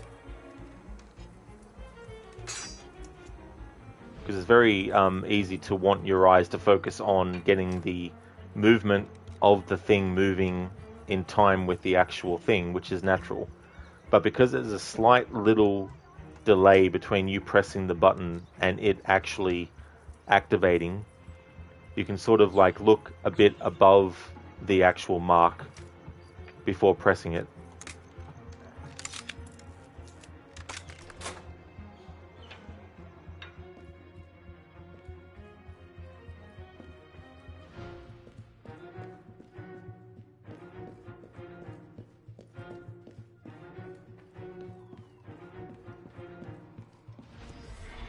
Okay, so there's 2 more sync points in this mission. Uncut. Getting these on a lower lockpick progression is impressive. Yeah, I mean, it's definitely still very tricky, and if you're level 1 trying a level 3 lock, it goes even faster than that, so it's pretty much a blur. But yeah, with level 2, when you're level 1, it's kind of about that same speed that you saw there. But then doing level 2 on a 3, you've got that particular speed. And it might not seem it, but sometimes when the mark that you need to hit is closer to the bottom or top, it can actually be harder to get the timing right. Cool, so there's one that popped up on the map that I didn't see until now. Cool. Works out well.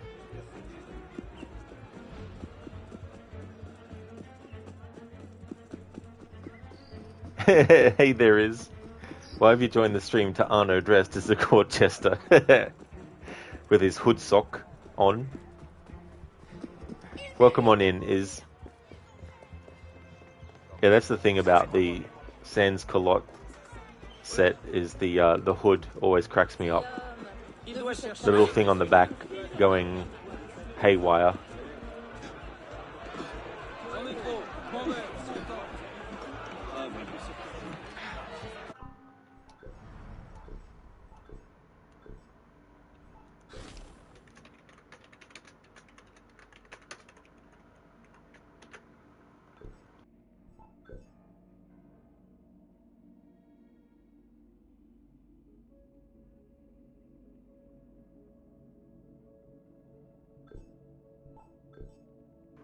Is calling that a sock is flattering when it actually looks like something else.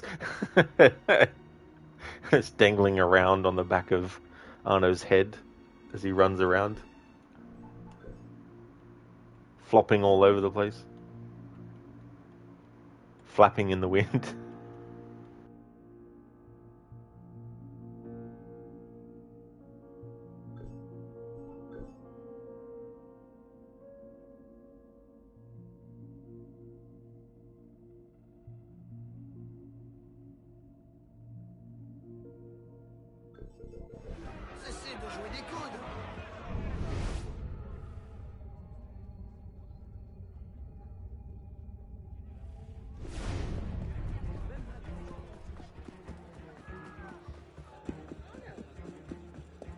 Oh no.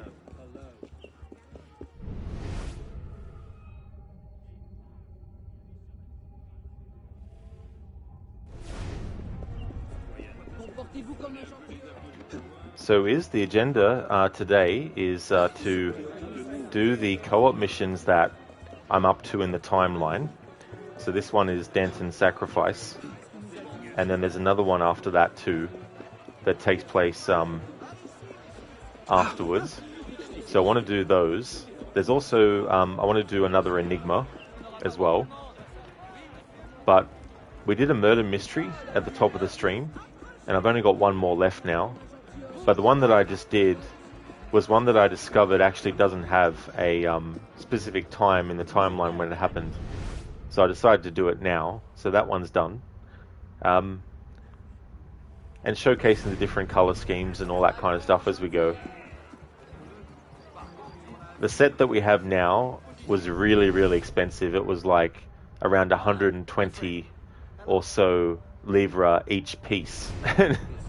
So I had over 1 million livre, and now I've only got 397,645.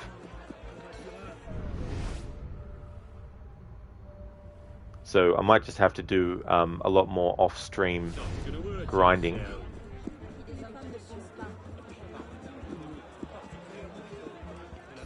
I've been thinking of what I want to do to showcase Shay's outfit, because Shay is a character I don't like, and his outfit is one of the ones that I need to showcase. So I'm formulating what I can do while wearing his outfit, and I've come across an idea of what I want to do with his outfit on.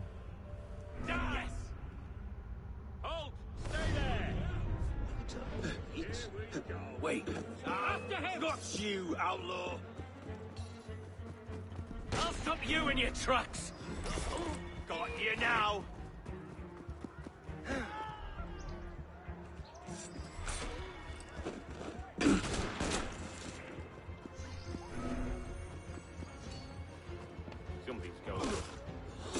Something's going on. Is you can never do the co-op mission because you are lacking the co-op part of it. How are you doing it by yourself? So the game lets you do the co-op and the multiplayer on your own if you want to. It definitely makes it harder though, because a lot of them are designed to be more efficient if you have more people. So for example, there might be multiple locations with an objective, and so if you're doing it on your own, it takes longer to go from one spot to the next. Whereas with multiple players, you'd be able to get one person to go for one objective, and you know, however many people you got.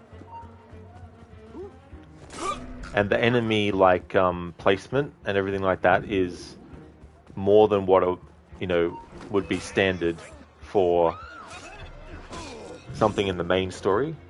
Although, to be fair, there are para stories, especially the higher level ones, where there's a lot of enemies to deal with.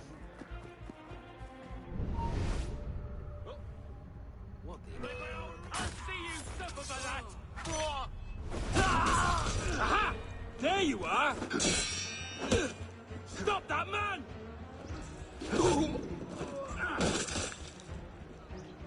Good, buying all those sets is so freaking expensive, lol. Especially if you want to also buy the weapons and pistols. It really, really is, dude. Like, holy shit.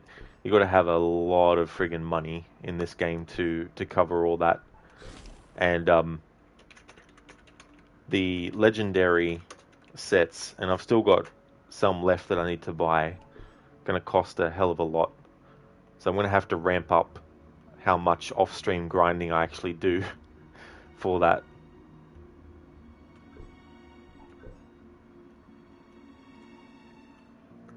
That's it, yeah, Shay killed Arno's father, yep. Yeah, in this game, you can unlock his outfit to wear. Which I hardly ever do, but for this 10th anniversary playthrough I will. And it'll also be my way of acknowledging the fact that Rogue is celebrating his 10th anniversary this year as well. But I won't be playing it to celebrate it. I'll be more doing something in particular with Shay to throw shade at at him as a character and Rogue as a whole. But yeah, Rogue is also celebrating his 10th anniversary this year.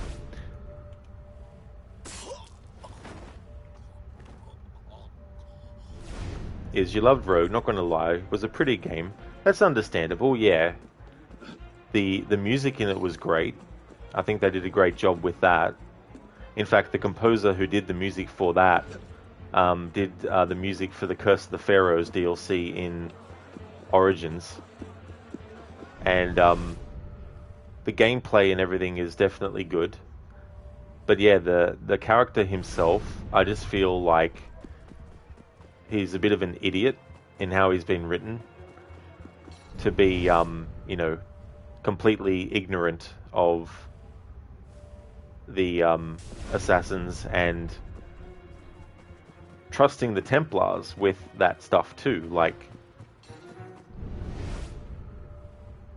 And the Templars aren't even straight up with him.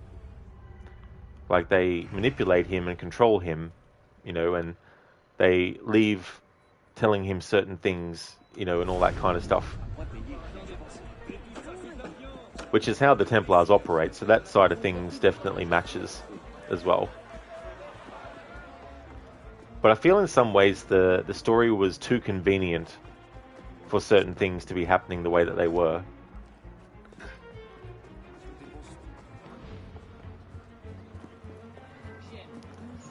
Rogue is the only AC game you got 100% in? Oh, is it? There's definitely a lot of collectibles in that game. Well, that's good that she got it done to 100%.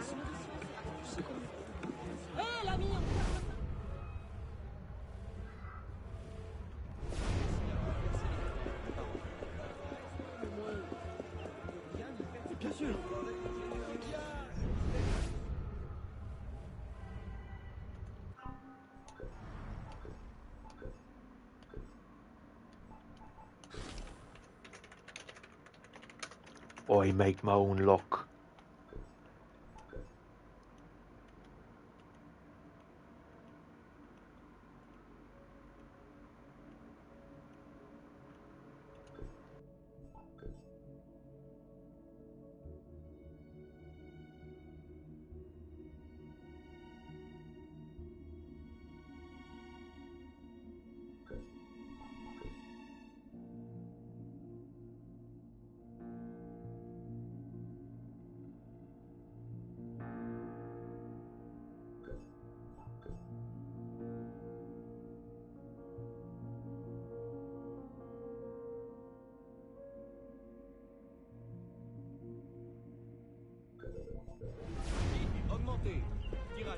I like how this co-op mission at the start of it had an urgency to it where it's like, quick, help Danton, you don't have much time.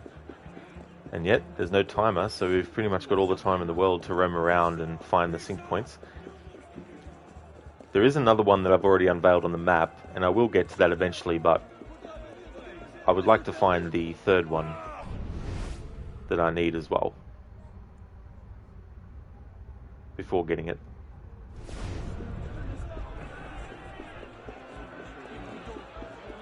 S'il continue, il va se rejoindre. Que se passe-t-il encore? Il n'a pas vu venir ce coup.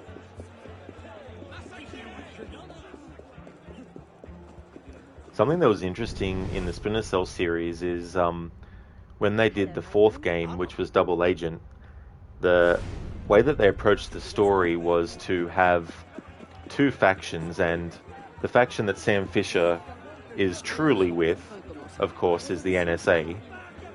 But as part of his mission, he has to infiltrate the John Brown's army, the JBA. And each faction had different objectives in the mission to go for. And there was like a trust meter as well with both organizations. And if the trust level with the JBA went to 0, it was basically mission fail. And there were 3 distinct choices in the narrative where your choice would ultimately change what ending you got. And long story short, the concept was very interesting because you think about the character themselves having to pretend to be something that they're not good enough so that the people that they're pretending to be like are fully accepting of them, without question, or if they do have question, it's very easy, or it's perceived to be easy for that person pretending to be like them to basically put them at ease, you know, and all that kind of stuff. And I always thought that that concept would be interesting in an Assassin's Creed game, where you have an assassin who's undercover in the Templar Order, and there's certain decisions that you have to make that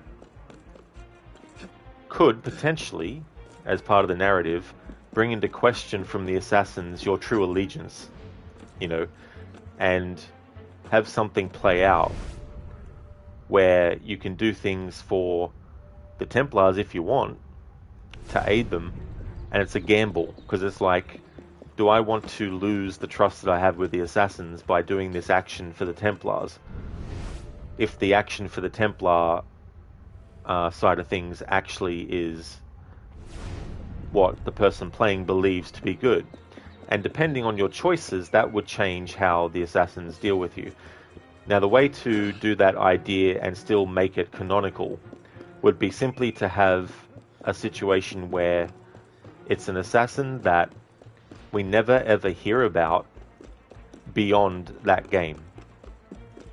So if you did a playthrough of this game that I'm hypothesizing, where you have to, you know, show that you are trustworthy on the assassin side of things, or the Templar side of things, let's say you get the ending where your character actually becomes a Templar.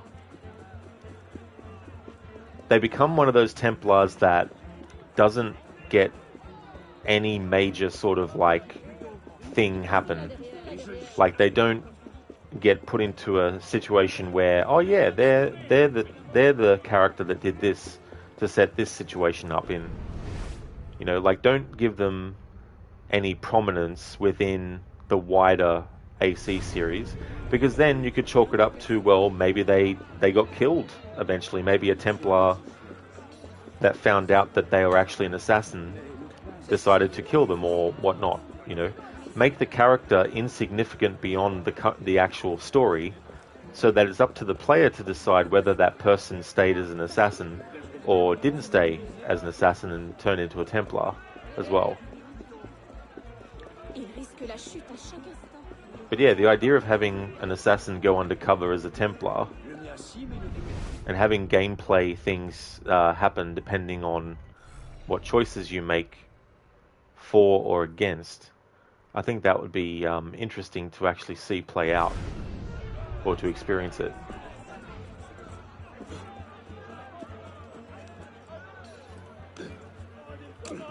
Because there's plenty of things that could happen in the life of a Templar or an assassin that doesn't have any major impact on anything moving forward for either side of things. They don't have to be someone that went on to be a prominent figure in the Templar Order, or... Because I think the problem with Rogue and Shay being the one who killed Arno's father is that when it comes to Unity's side of things, they don't show you who killed Arno's father, because Arno doesn't know who killed his father, and that adds a bit of tragedy to it, because if he doesn't know who did it, then he goes through his life with some kind of like, without any closure, you know. And also Shay, given what he does, he would be a character I would say that Achilles would tell Connor about. But we don't see him tell Connor about that because Shay didn't exist when they wrote the story. But in the universe of Assassin's Creed, after Rogue was written and they put him in there, he is part of the canon, and so he did actually kill Arno's father. So it creates a situation where it's difficult to really tell Arno's story fully, because people are like, well, when is he going to go after his father's killer? Like, I'm sure that there were people that played Rogue first, and when they got to Unity, they were like, right, I can't wait till we get to the point where Shay comes back into the story.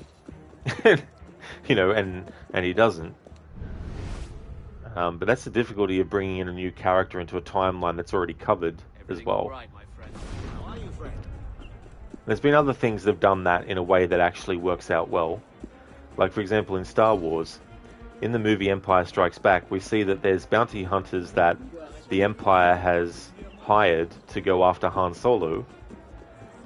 But that doesn't mean that they were the only characters in the universe who could have wanted to hunt down Han Solo for the money. So you could put in, you know, a new character who was looking for clout within the galaxy and wanted to make a lot of money and wanted to actually capture Han Solo as well. But there was a multimedia thing called Shadows of the Empire, and they did like a novel, they did a PC game, and they did a Nintendo 64 game as well. I think they did a PC game as well. But there was this character called Prince Shizor, and he was part of this faction. I can't remember the name of them. I think they were called the Black Sun, but they were a criminal organization in the realm of Star Wars. And the galaxy of Star Wars is so big that it is understandable that there could be factions that exist which aren't shown in the movies that actually also existed. So the Black Sun and Shizor were characters that weren't in Empire Strikes Back or Return of the Jedi.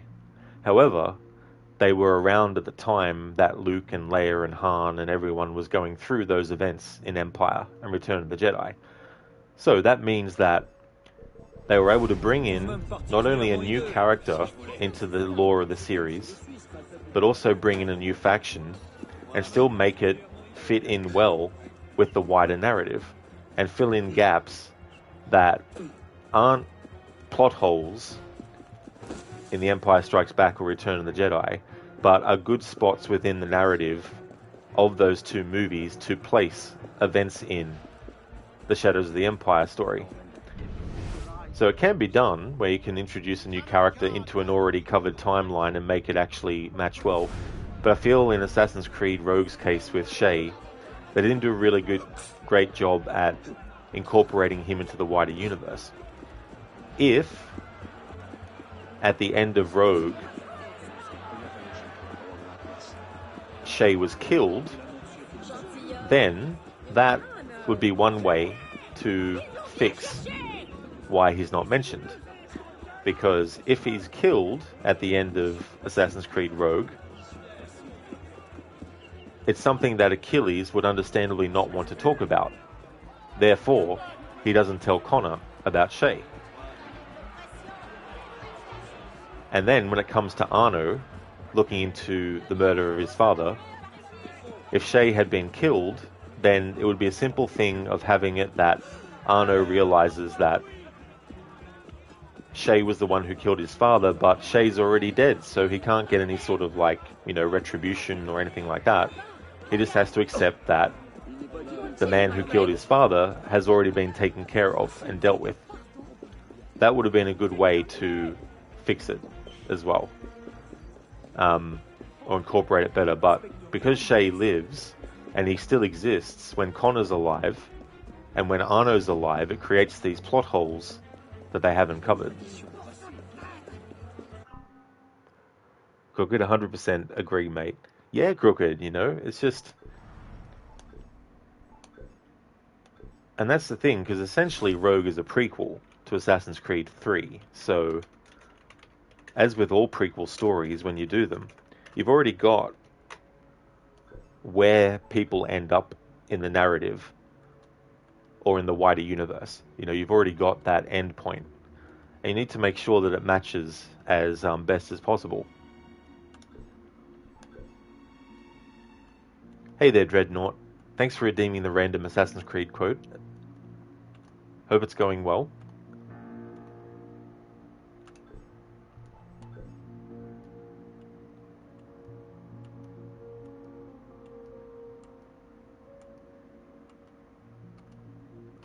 Because, when you think about real life, there's, people that come into someone's life and they're not in it anymore afterwards, and they don't, talk about them to anyone else. you know. So characters in stories don't always have to mention every single person that they interacted with in their life to a character that they've just met or whatnot. You know what I mean? So it's not like they had to have Achilles explain to Connor what had actually gone on. But I think it would have smoothed things over, though, if Shay was already dead.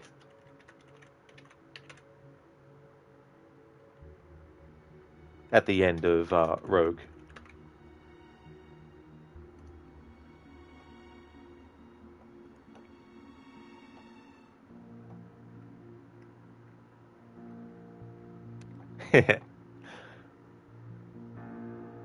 Mia cara, the string of fate have drawn us together, two Italiani, lost and alone in the Orient. Do you not feel the magnetismo? I feel many things, Messere. Nausea, above all. Is this man bothering you, Sophia? Excuse me, Messere, but the lady and I... Ah! Il diavolo in persona! Stay back! Duccio, a pleasure. Run, buona buona! Run for your life! Who was that? Un cane. He was engaged to my sister many years ago. And what happened? His cazzo was engaged to 6 others. So that's in Assassin's Creed Revelations.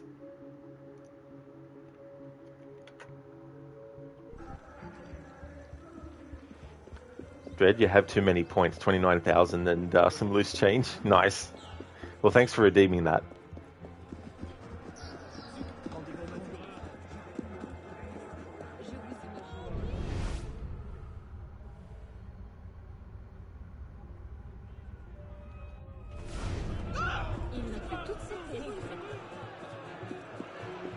How is this justice? Soldiers on duty! The nation deserves better! I'll have your ears sent to the traitors! They will witness the death of but in 6 weeks they will see the death of Stop right there! Kill the bastard! And it's the guillotine! Bring out the traitors!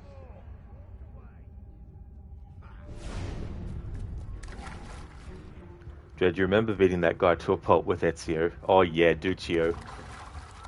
It's a shame that some people might not have come across him in Brotherhood, because in that game's case you need to do the Da Vinci Disappearance DLC to meet Duccio again. But it is so cool to have a trilogy of Ezio coming into contact with Duccio. Oh nice, that was that sync point collected. Which means there's only one more left. Nice. But it's so funny in Revelations, because when you come across him in the story, if you go around that area, you can even see him on the map. They even point him out on the map. If you go to him, you can actually kill him, but he actually comes back into the game world after a while. So even though the game makes you able to kill him, it's not a permanent thing that happens.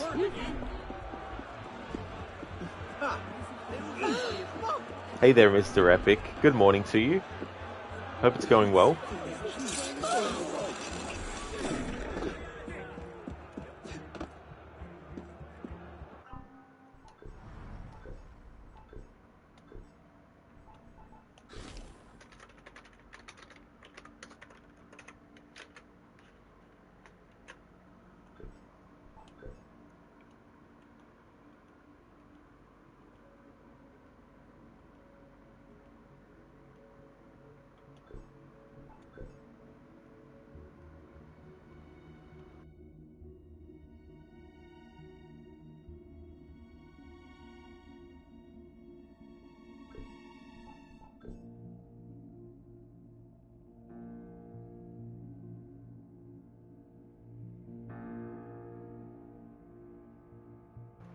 Mr. Epic, yep, just woke up. It's 10:50 in the morning in the Netherlands. Oh, nice. It's still morning. Cool.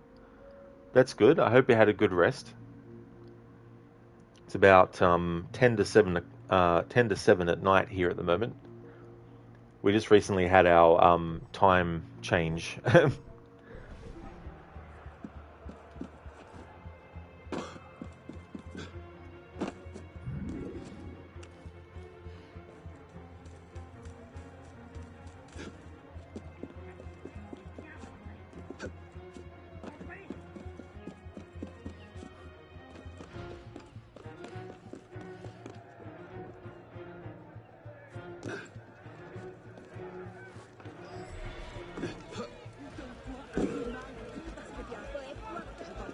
La révolution ne se laissera pas abuser de ça.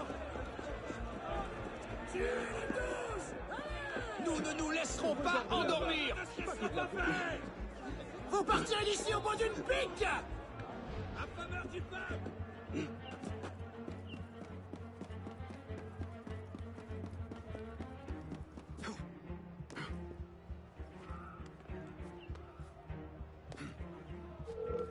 Stop, you!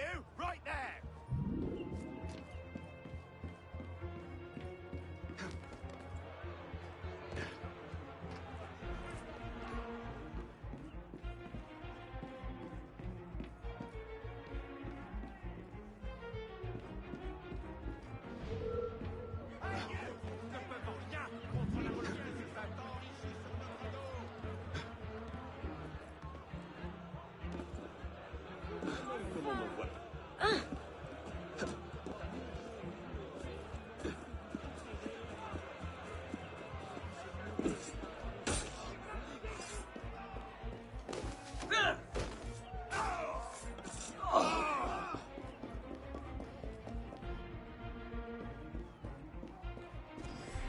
And there we go, all the sync points found in this co-op mission. Now to actually do the objectives for the co-op mission.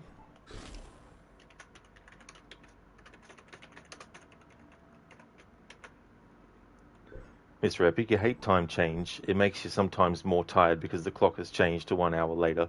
That is true. Yeah, there's definitely a side effect of the time change, and sometimes as well it can interfere with your sleeping patterns also, where it's like you might not get used to it.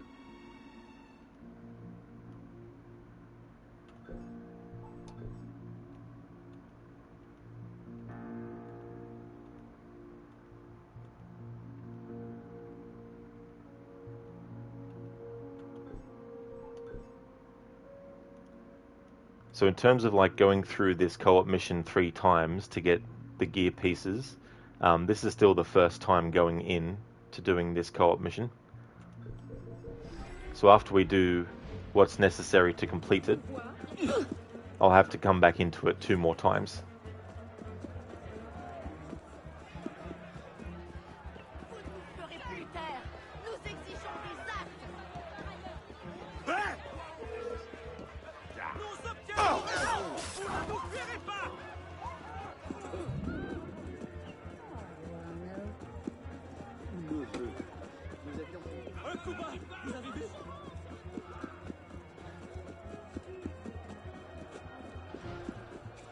Godspeed.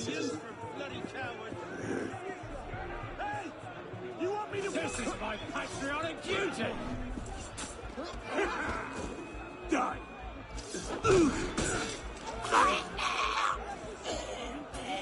Soldier! What's that? Sorry, mate.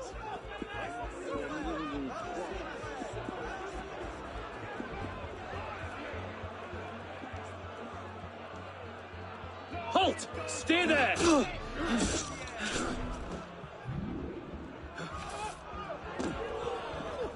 Get over here! I'll serve you up my famous...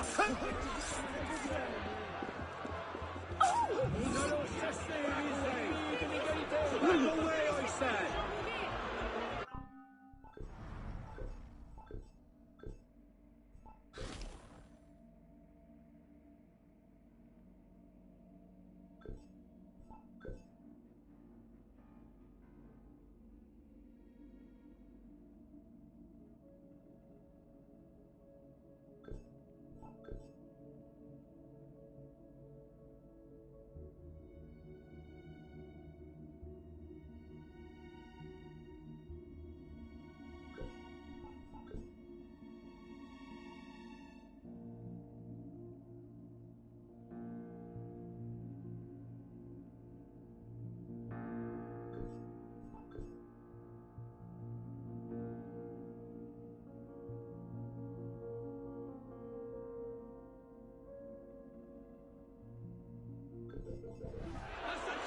Stay away! Want to fight? I'll fight you.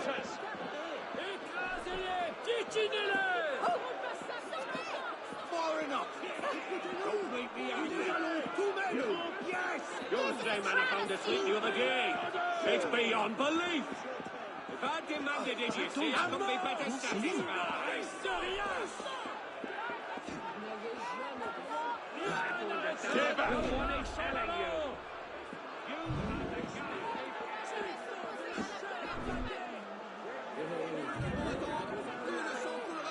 The people support you, Gato!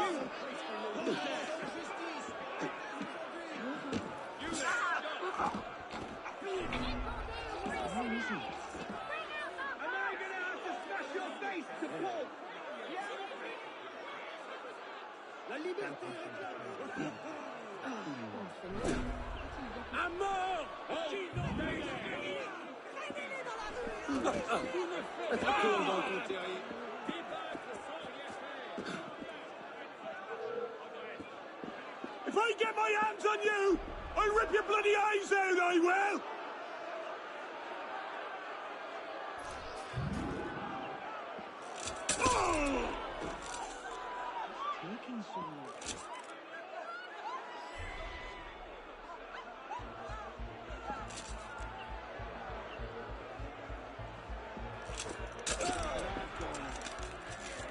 Je ferais mieux de passer mon chemin.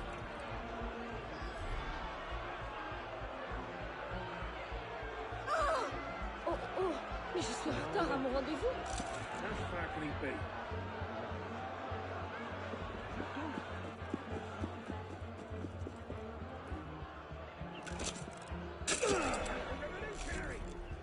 You're mine! You can't hide! Ah, il est devenu passionné. Now I've got you!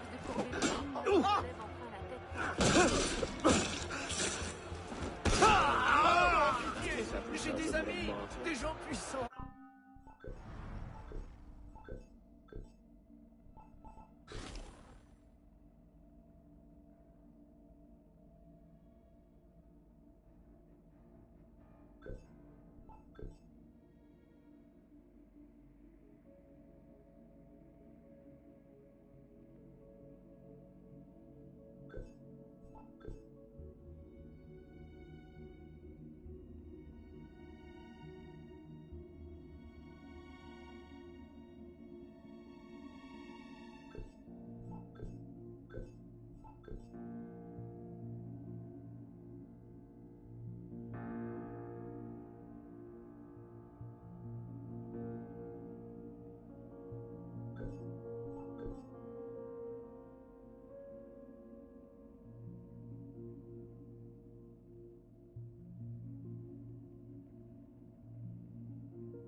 Je parie qu'il avale.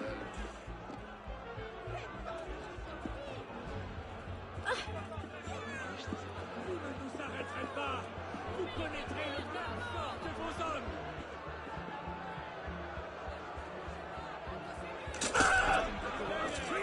Shit! More speed! The people support you, Gato!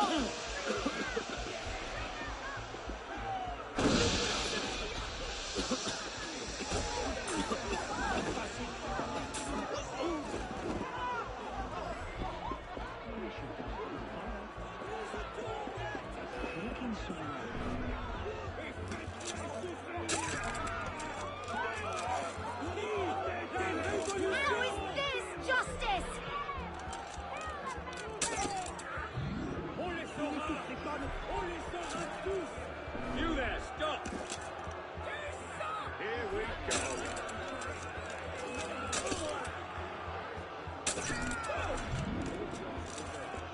T'es bien en place?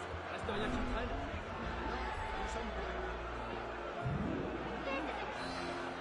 I knew you would try to rescue me, but I have to die today. Robespierre's reputation will die with me. I do have a request. Robespierre stolen my personal letters. He will use them to arrest my friends. I need you to find my friends and get the letters if you can. Personally, I'd have taken the rescue. But Danton's made the call. Let's go get his friends.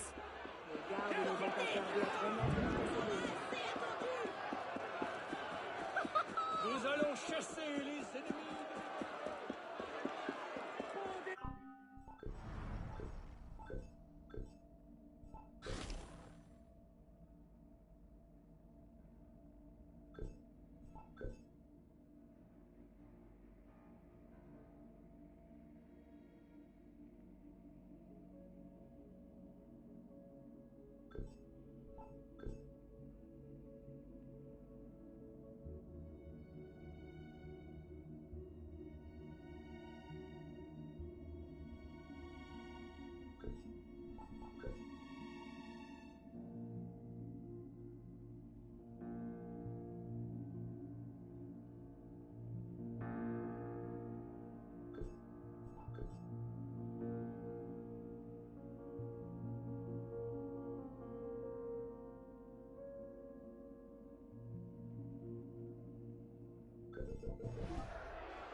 Greetings, citizen.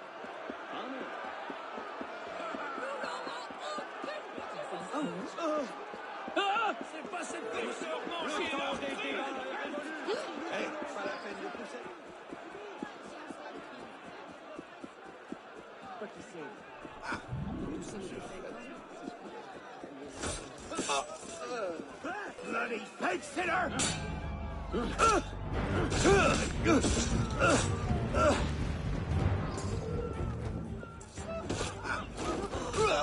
Au secours! On meurt! Attrapez le meurtrier! Oh! Come! Who slapped him?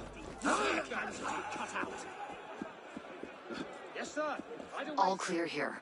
But Danton has allies who weren't in that crowd. Find them. You don't have much time. You can't just ignore me! We'll sacrifice you, maggot!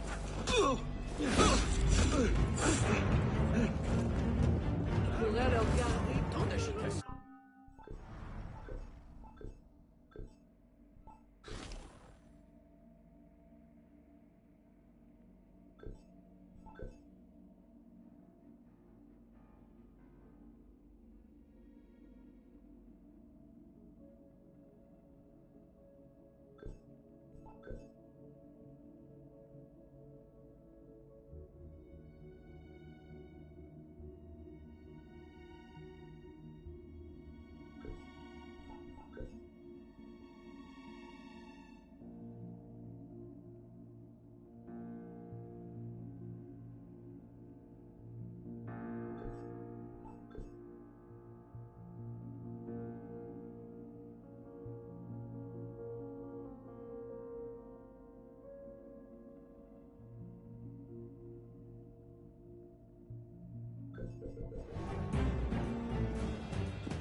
Hello, my friend.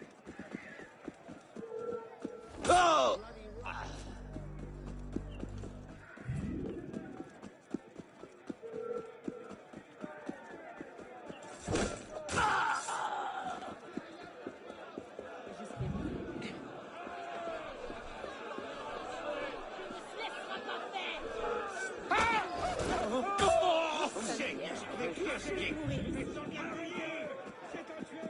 Assez parlé! Il est temps d'agir! Ça, c'est qu'il a peur pour la gare! Mon Dieu, tu connaîtras les derniers événements. Mais que vous faut-il pour enfin vous sauver? Toute la route vous a Qu'il avait attenté à ta vertu. Que d'autres.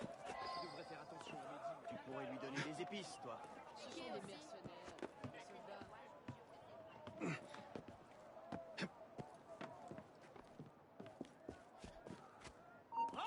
Stay there, you! Citizen! Hold it, you!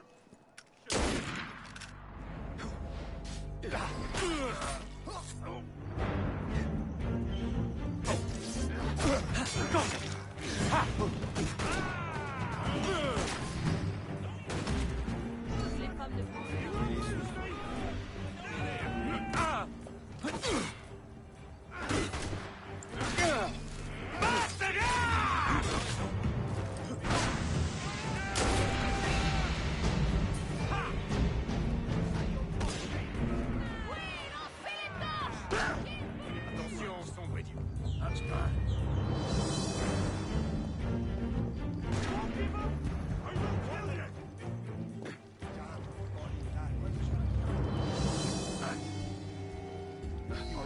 Come out, you murdering bastard!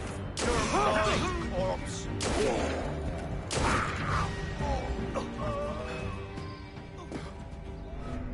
Now we need to get those letters. I'm thinking Robespierre's house is a good bet. Step out where I can see you, Horson. Son of a... That's not good. I'll get you right in! The nation won't mourn the likes of you.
Gardez vos belles paroles! Nous n'y croyons plus!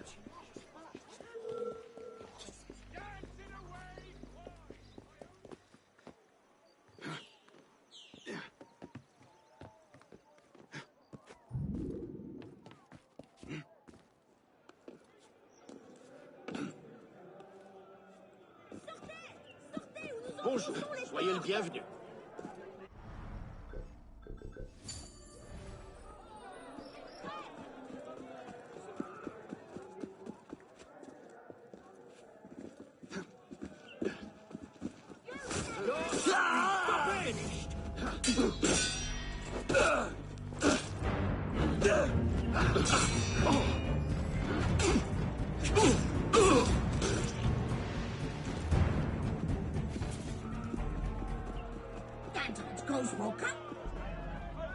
Je te parle de tes activités subversives.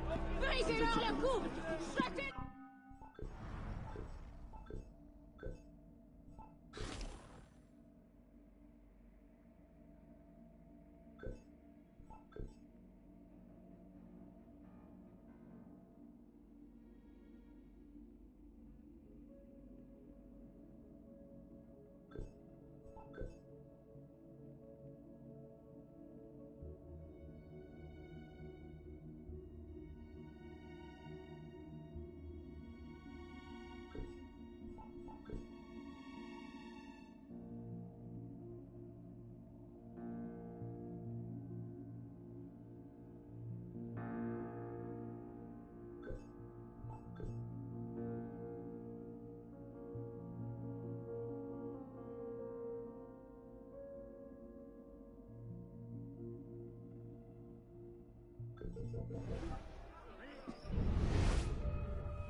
I think Citizen Robespierre isn't getting enough rest.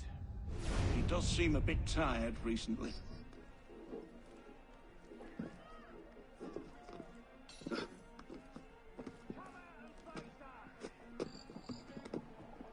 he's been wandering around with those letters. He's left them everywhere. It's not like him. Do you think he regrets it? Who regrets what? What happened to Danton? Well, he did retire to his rooms for the day. Ah!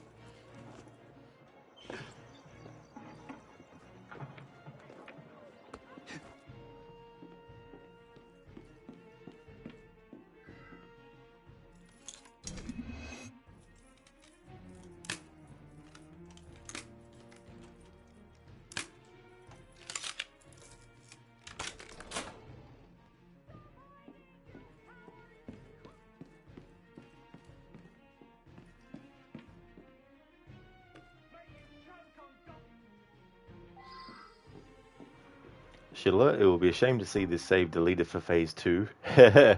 Yeah, you're not wrong there. It's ridiculous how they worked your save and how they tied it to your username on, you know, if it's Xbox or PlayStation.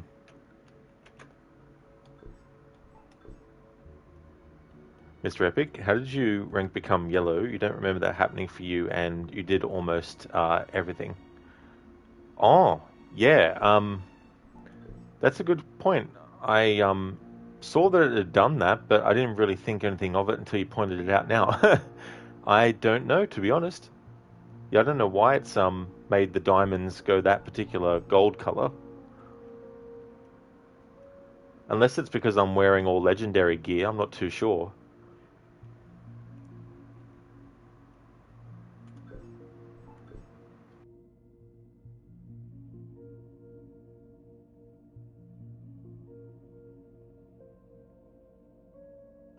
Hello, Gamer Loop.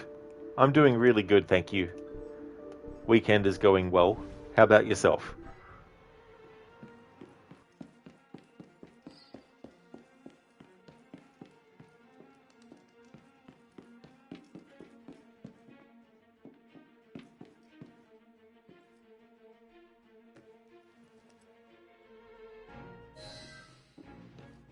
Nice work. Time to get out of there.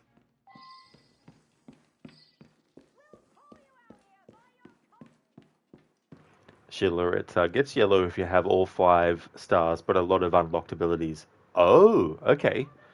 That's interesting that it's tied to that as well, what abilities you've unlocked. I haven't actually unlocked all of them yet, but I do plan to do so for the playthrough. Unless even doing all the co-op missions, you still can't get enough to get them all. But be good if I could. Gamer Loop, you successfully fixed a really hidden yet annoying problem on your PC. Oh, good.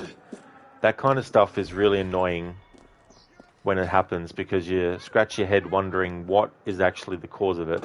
So that's good that you finally found out what was going wrong with it and that you're able to fix it. So that's the other thing, right? Like, even when you find out what's going wrong, whether you can actually fix it or not is another thing. So that's good.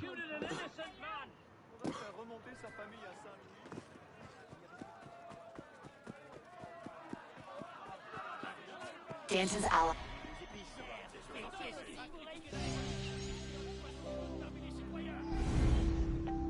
Alright, so we go back into it again.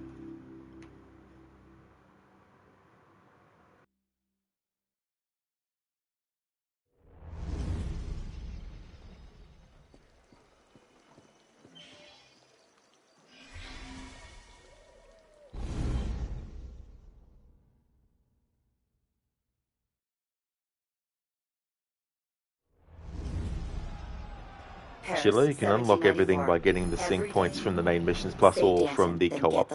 Cool. Oh, that's good. I'm glad I'm able to actually get all the abilities then. Danton's already been taken to the guillotine. You've got a few minutes before he's executed, but I'd get a move on.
Gamer Loop. So basically the manufacturer of computers set a power limit to reduce power usage, but it costs the FPS in games and performance. You unlock the power limit now, your FPS have jumped by quite a lot. It's also called power limit throttling, if you have heard of it.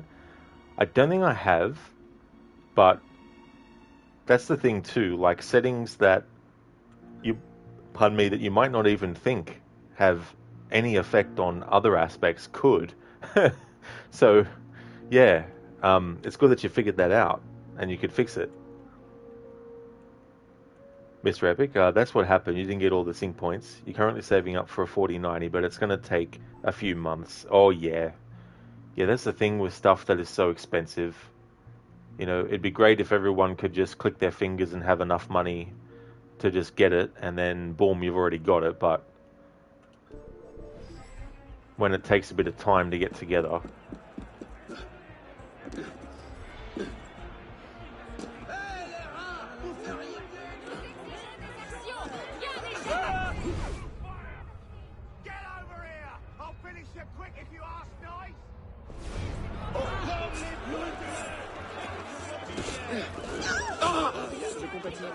Today, they will witness the death of Danton. But in 6 weeks, they will see the death of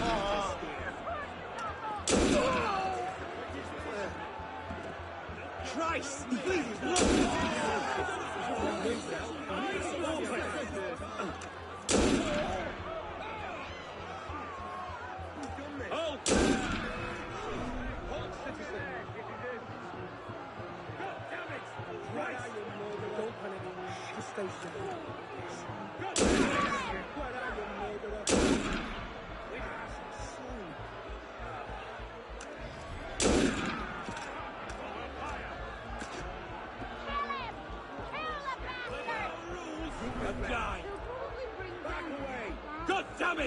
Where are you, murderer? I wish to lodge a complaint. Christ! These quarters are terrible. Just stay sharp. You're mine! I see you!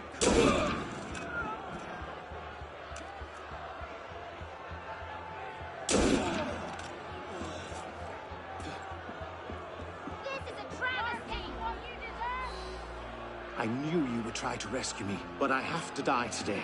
Robespierre's reputation will die with me. I do have a request. Robespierre's stolen my personal letters. He will use them to arrest my friends. I need you to find my friends and get the letters if you can. Personally, I'd have taken the rescue. But Danton's made the call. Let's go get his friends.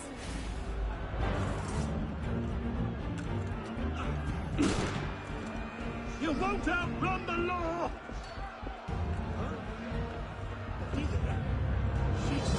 Stay focused!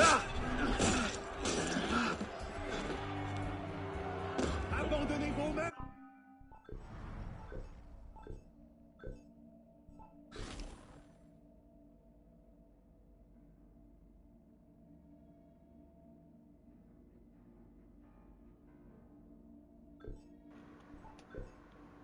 Mr. Epic, you had a PC but had to sell it for reasons, and you got a PS5, but you still missed your PC.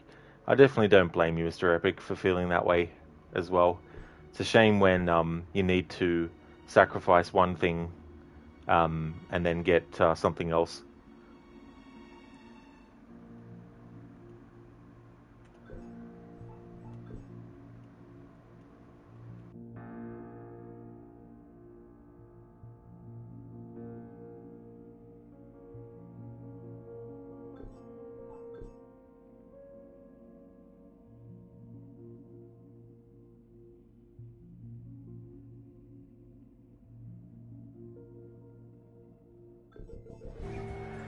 Plantez-les aux allons chasser les ennemis de l'égalité.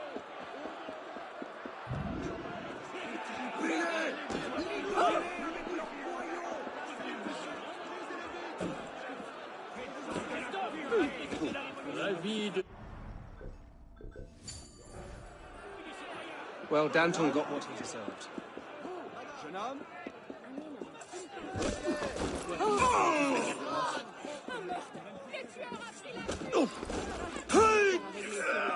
Loin d'ici.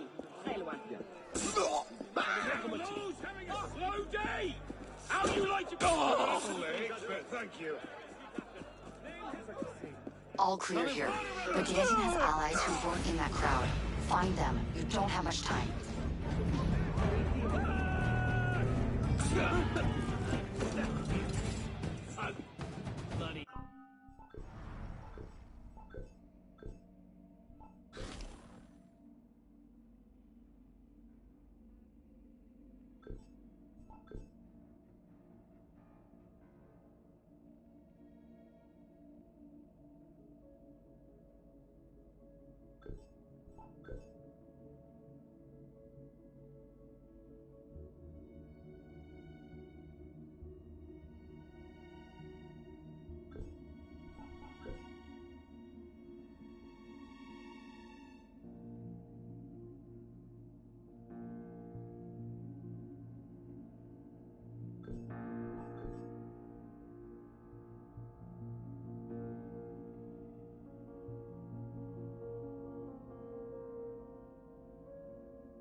Mr. Epic, yeah, the Netherlands isn't bad to live, but living cost isn't cheap. But then you hear stories in America it's worse for people with a low income. Yeah, it's one of those things where it might not seem like much in the long run in terms of like things going up by maybe, you know, going up by a quarter. But when you look at your overall expenditure and how much things cost versus how much money you need for other things as well, it just gets to a point where, like, you know, unfortunately sacrifices have to be made, where like there might be something that you really enjoy that costs money on like a weekly or fortnightly basis, but you might need to go a whole month without it, you know, just to be able to have money for other things. So it become a bit of a juggling act as well sometimes.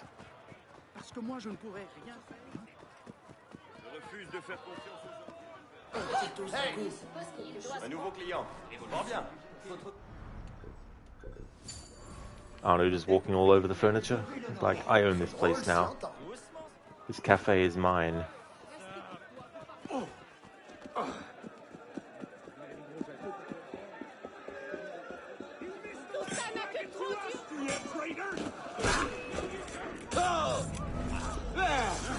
Losing his structure. He's going to be lucky once I wait your conduct.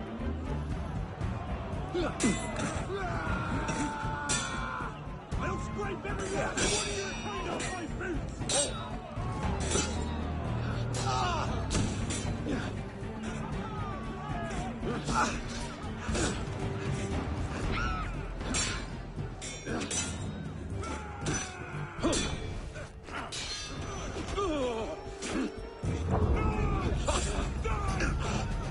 Now for the fun bit.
Personally, I'd have taken the rescue.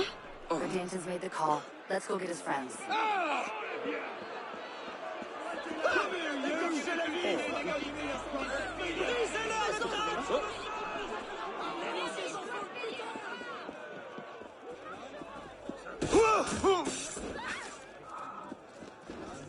We're walking. Non! Faut l'envoyer à Helix. Qui n'a pas son exemplaire? Oh! Alerte! Garde à l'aide!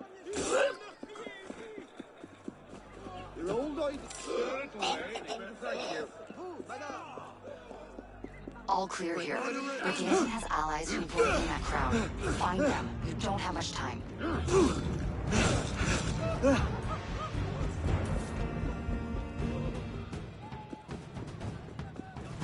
Mr. Epic, you saw a video of people telling in a video that they were afraid to go to the doctor in America because they would have to pay over $1,000 for a visit. That's bad, man. Here in the Netherlands, you have a fixed amount every month and you're secure for most things. Ooh. Yeah, that's the thing, you know, and like when emergencies pop up as well, that's the other factor too for how much stuff costs and budgeting and all that. And yeah, the amount of money that it costs for health and stuff. So that is good that there's something that the Netherlands has put in place that can help out a lot.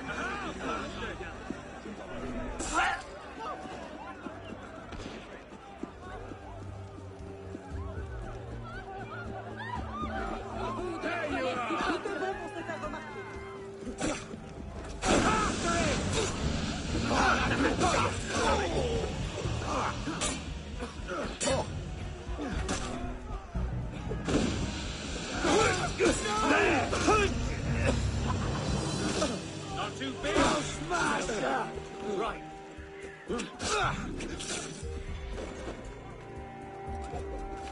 Thank you. Oh, thank you. You had it coming. You and all your bloody kind. Oh, I see, Mr. Epic. You pay, right, yeah. You pay a fixed amount every month and you're secured for most things. Well, that would be good to know that there's more than one thing that that money can go towards.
Fighting does you know.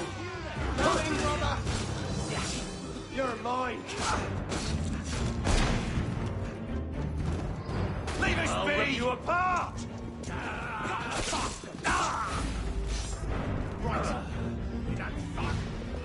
I'll scrape every last one of you! How dare you attack us today of all days! You're a friend to me, brother. No need for any ugliness. Nous sommes d'accord. Now we need to get those letters. I'm thinking Robespierre's house is a good bet.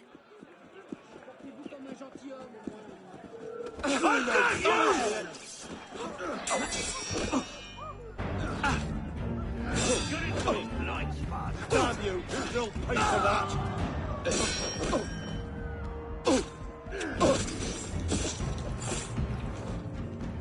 What's the matter? Can't face us? Move! Don't talk! Move!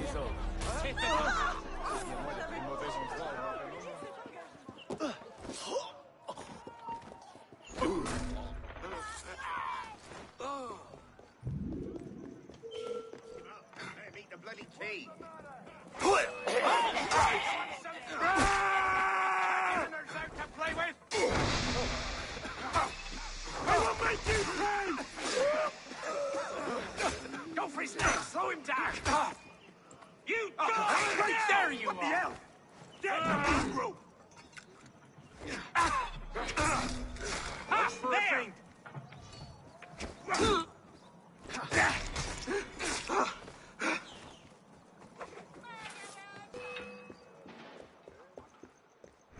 I think Citizen Robespierre isn't getting Suffer!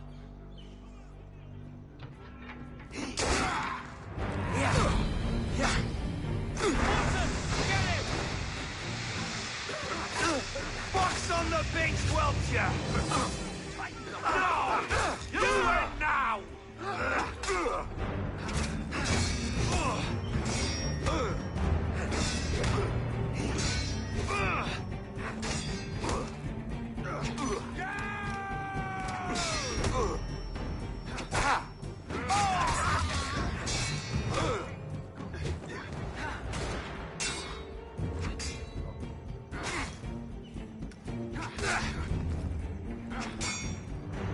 That'll cost you!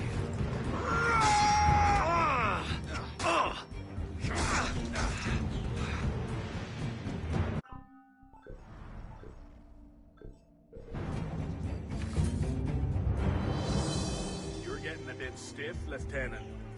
Don't worry, I'm happy to see you too.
Hey, you! Stop! Has Citizen Robespierre seemed distracted to you? It's those letters he took from Danton. I imagine he's not pleased with what he's reading.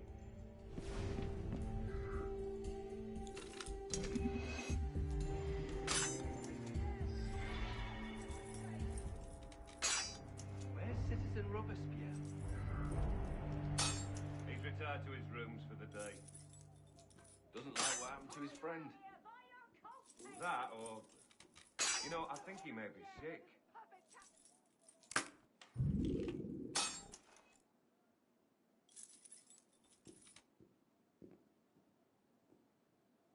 What if he really is ill? Are you going on about that again? Well, what would we do if he died? Stop worrying about nothing.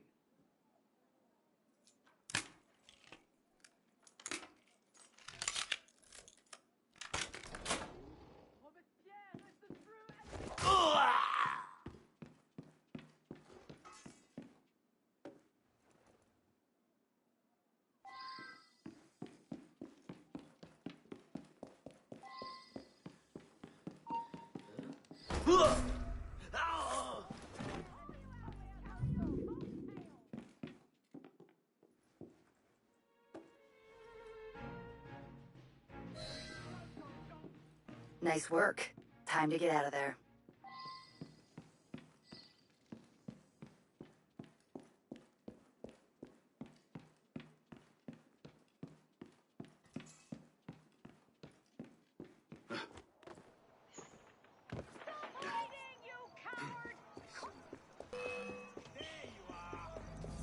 Stop, you! Right there! Stop! Face justice like a man!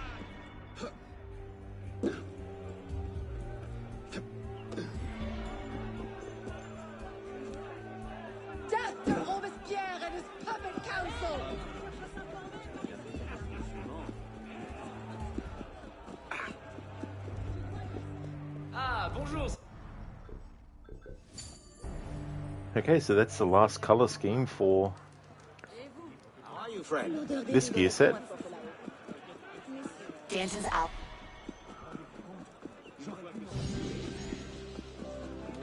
I need to go back into that one more time, but before I do, I'll work out which gear set I can do next.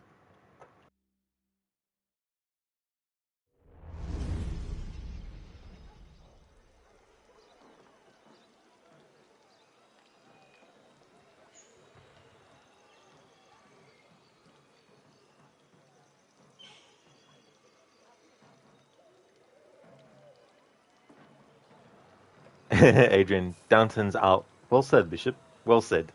It's so funny when dialogue gets cut off, and the timing of it sometimes.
Hey, Sadie, welcome on in. Things are going good. How's things going with you? I hope it's going well. Hope you're having a good weekend. Just looking through what gear pieces I have to see which gear set I can have Arno wear next. There's still some pieces I need to unlock, but I'm hoping to find one that I've already unlocked. Because there's others that are really expensive that I don't want to spend money on yet, and I wouldn't have enough to get them all either at the moment, because they're around from 100 to 135,000 livre. I've only got 370,033. You're alright, you've been playing loads of Pokemon. Oh, cool. That's good. Any particular ones in the series? I'm not really familiar with a lot of them, but which ones are you going through at the moment?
Sadie, been playing Legends Arceus. Never finished it before.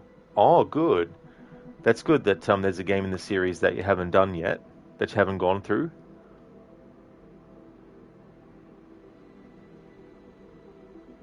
I want to see if I've got every piece of the tailored musketeer set.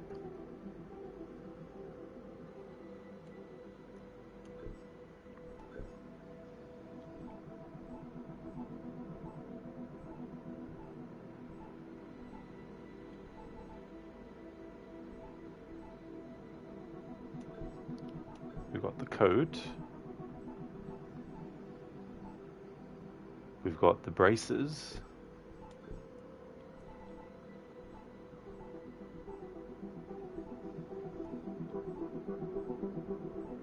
But we don't have the belt, so I can't do the tailored musketeer set.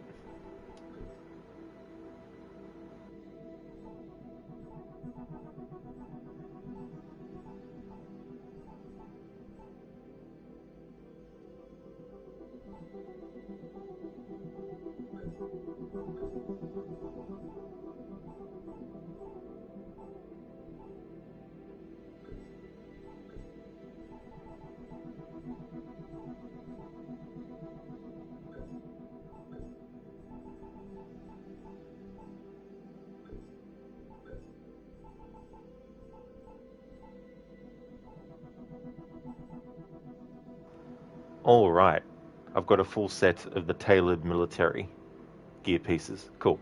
All right, so that's one that I'll go with then. Tailored military.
Okay, just to show what this set looks like in full. Hey there, Raid. Thank you so much for redeeming the random Assassin's Creed quote. The people never have the power, only the illusion of it. And here's the real secret. They don't want it. The responsibility is too great to bear. It's why they're so quick to fall in line as soon as someone takes charge. They want to be told what to do. They yearn for it. Little wonder that, since all mankind was built to serve. Thanks for redeeming that from Assassin's Creed 3. That's, of course, Haytham's famous speech. And it's a good example of when I say, just because someone might say the truth about something, it doesn't mean that that truth should be accepted, or shouldn't be fought against, or shouldn't be, tried to change. And that's the thing about Haytham, is that he's lost all sort of like hope or any sort of like motivation or desire to actually change things. He's willing to accept how humanity is and just basically, justify the Templars' way of doing things for that.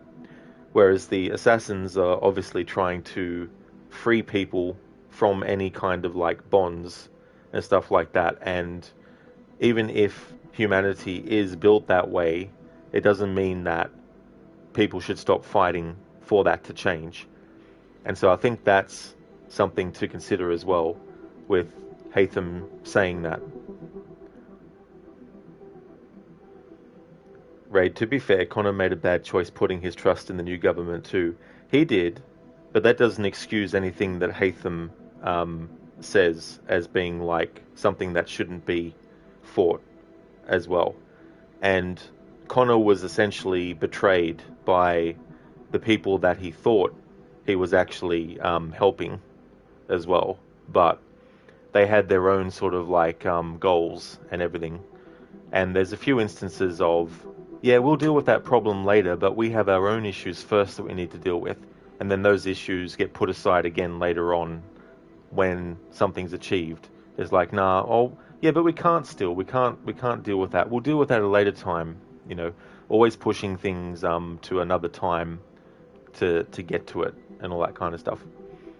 Raid, no, Hatham's bad too. Exactly, yeah. Yeah, I just feel some people who support him as a character fail to see that, or they don't want to admit that he's actually, you know, bad. But he's definitely a great character, though. Like, I don't hate him as a character. I don't think he's, like, terrible. But he's definitely flawed. And he's not worthy of the pedestal that some people put him on in the series. Tailored military hood. A Vault-Gear's tailored hood from Napoleon's regiment.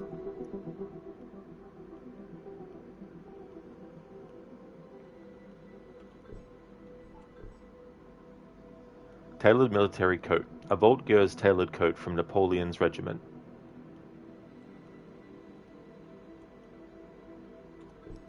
But that's a great sort of thing as well. Tailored military braces. A Vault-Gear's tailored braces from Napoleon's regiment. Is that it shows how hang on, tailored military belt. A Vault-Gear's tailored belt from Napoleon's regiment. It's a good example of the Isu, right? Because the Isu created humans originally to be their slaves. Other Isu felt that that was not right, you know, and so you had Isu that were actually for the humans getting their own freedom. Tailored military breeches, of Vault-Gear's tailored breeches from Napoleon's regiment as well. And that what Hatham says there also falls in line with what the Isu wanted for humanity, i.e. we are their slaves. And obviously there's parallels to be drawn with the human race in the AC series that also have slaves and how they treat them and how they think of them and all that kind of stuff as well.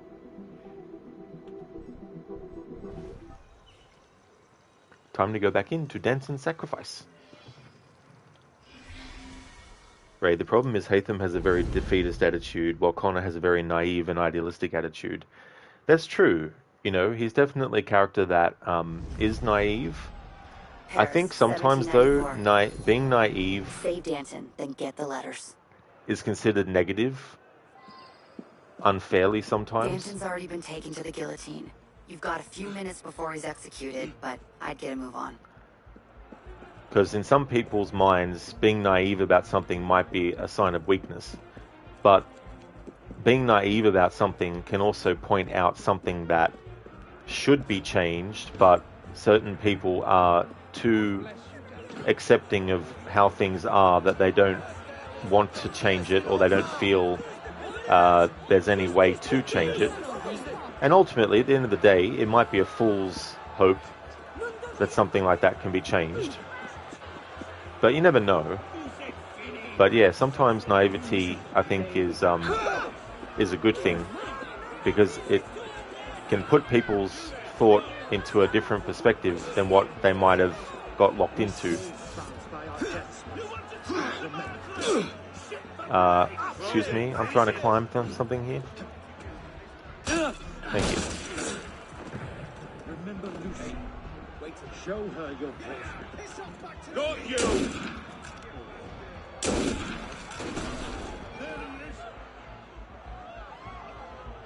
Come on then, Camille.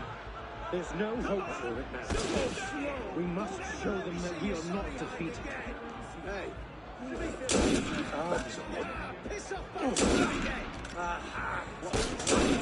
Not while the revolution rages on. You're mine.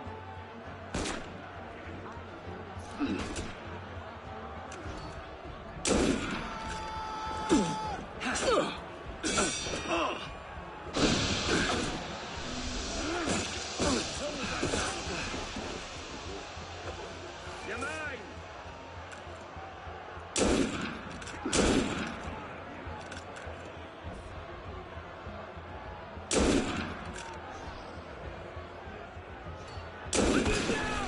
Shoot them! You're mine! Stop us!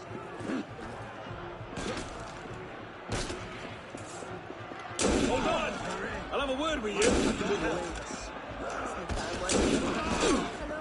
Stop that man!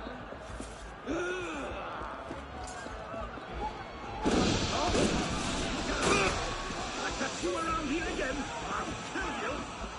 Oh! Shit! What kind of a devil's bastard is this? Jesus! Where's this thing? You a believer, cop? Well, I found somewhere else to be. If I see you again, bloody establishment's dead man! Ah!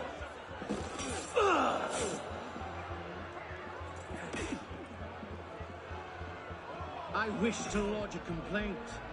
These quarters are terrible.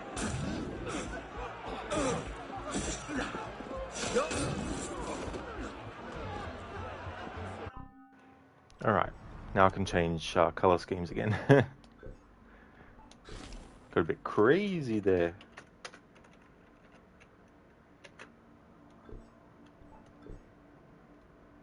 Raid, it's like in the book Atlas Shrugged, how one character has an idealistic vision of the future, but she can't achieve it because the people who work for her don't share her vision. Or for a simpler reference, why Rapture in Bioshock ended up failing. Yeah, I mean, that's the thing too, like, sometimes things could have been achieved if more than one person actually believed in it enough to work towards that change, you know. I've never actually read that that book, but that's an interesting thing, to have someone that, you know, has a vision for how things would be better like, but other people don't share it, so there's no sort of like strength in numbers to bring that to light, you know. And I think it makes you think about humanity as a whole, and I've said this before, where it's like, it doesn't matter if we had a perfect world. Eventually, someone, for some reason, will become an opposing force in whatever way that might be. It might be opposing idea. It might be opposing way of doing things. And some people might see that as something to strive to work towards with each other, but some people might get jealous and they might get angry and they might decide to go around and sabotage. And it's human nature, you know, like, it's human nature to strive for something, to achieve it, but then get caught up in another conflict or skirmish over something else.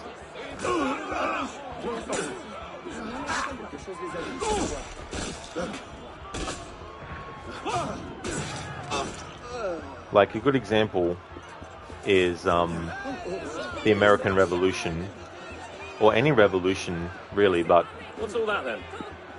to relate it back to Assassin's Creed 3, we see the Assassin's Creed version of certain things, you know, but there's obviously things that did happen that are also in there. But you think about what they were fighting for, the independence from British rule, to become their own and not have to actually, you know, answer to the monarchy, you know, all that kind of stuff. If the people who fought for that were also alive during the Civil War, I wonder how many of them would have been, you know, disappointed that a conflict between people of the same, that, you know, were free to be their own, because of what happened in the American Revolution, to then see the country be against its, to be against itself in that way. Like all the fighting that happened in the Revolution to make America independent. When the Civil War came around, and I can't remember what year that happened in, but I'm pretty sure there's a big bit of a time jump from one point in history to the other. That's a good example of, even after the American Revolution and the Americans got their independence, that didn't mean that there never would be any conflict internally at all. And the Civil War obviously is an internal conflict that went beyond just people disagreeing with each other, but into actual, warfare. I knew you would try to rescue me, but I have to die today.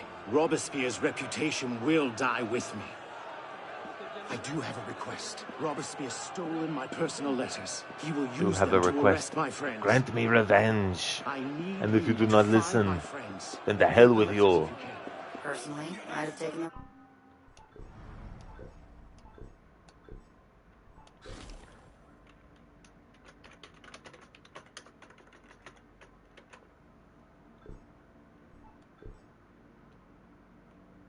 Raid Atlas Shrugged is what Bioshock is based on. Oh, cool.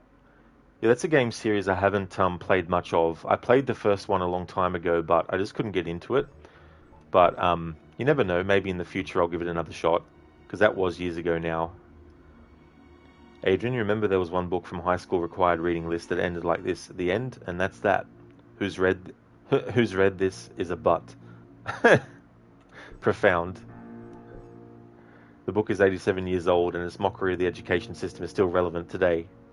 It is funny when that kind of stuff happens. The relevance of certain things doesn't just remain in one point in history. It can definitely have things that can relate to later on. Welcome back, Anemone. Hope it's going good. Did I turn off the coffee? No, I did. Did you lock up? Yeah. Did we set the timers on the lights? Yeah. Did you close the garage? That's it. I forgot to close the garage. That's it. No, that's not it.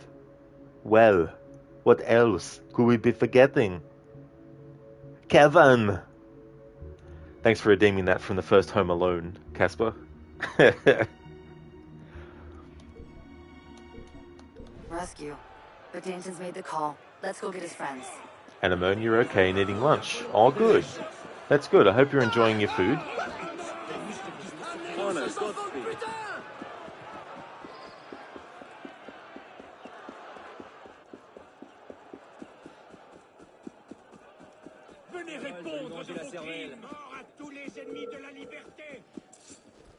Oh, nice. That's cool.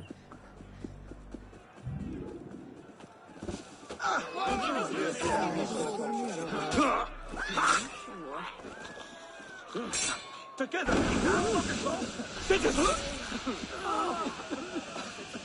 Your life's mine! Ai-je manqué? Tiens, étranger. Hé, au secours! Gars! Venez vite!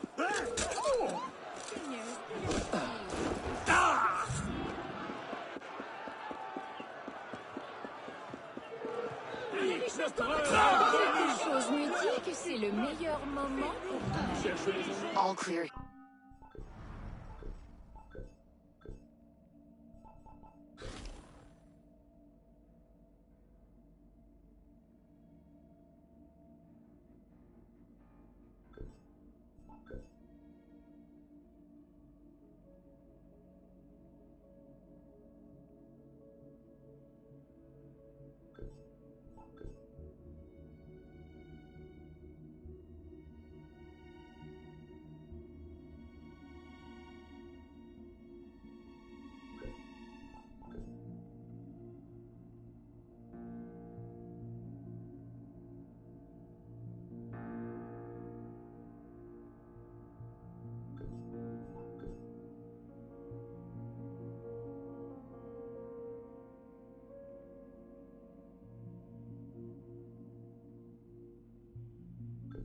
Here, but Danton has allies who weren't in that crowd.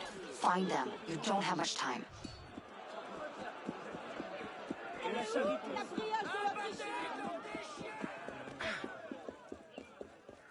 Je ne parle pas de vous deux.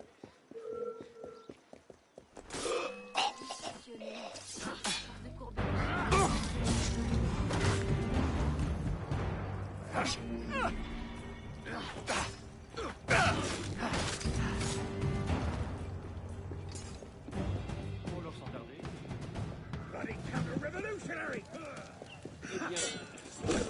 Hey, what is it this time?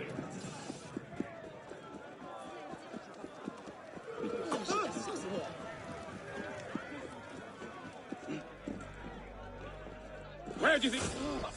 Je savais que c'était une mauvaise idée de me mêler au peuple. Oh! Stay there, you! Get out! You're on a duty! There's no way out, mate! Got you! Oh, should I kill you? It'll be slow anyway.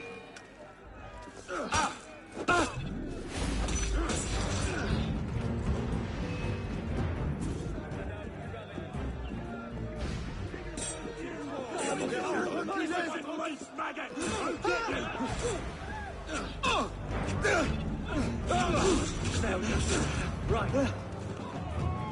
Thank you. Thank you.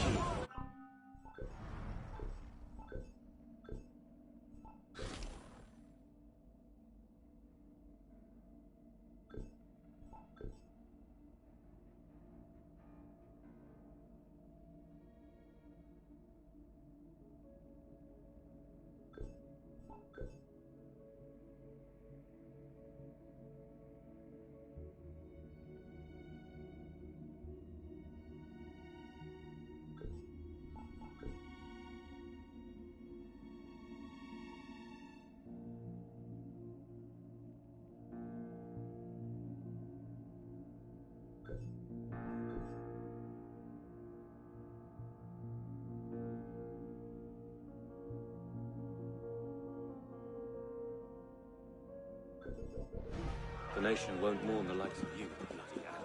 Voulez-vous nous aider?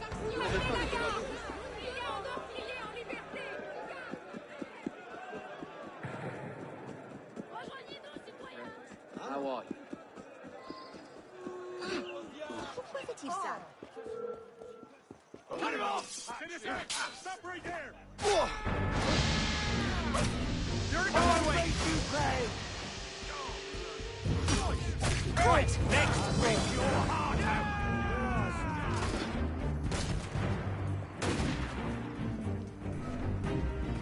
Got him!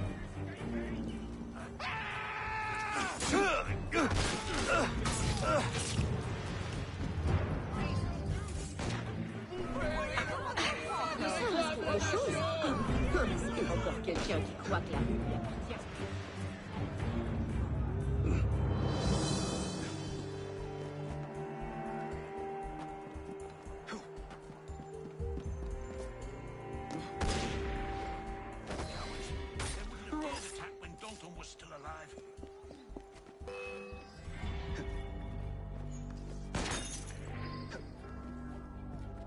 Now we need to get those letters. I'm thinking Robespierre's house is a good bet. Got you! I'll get you! Oh!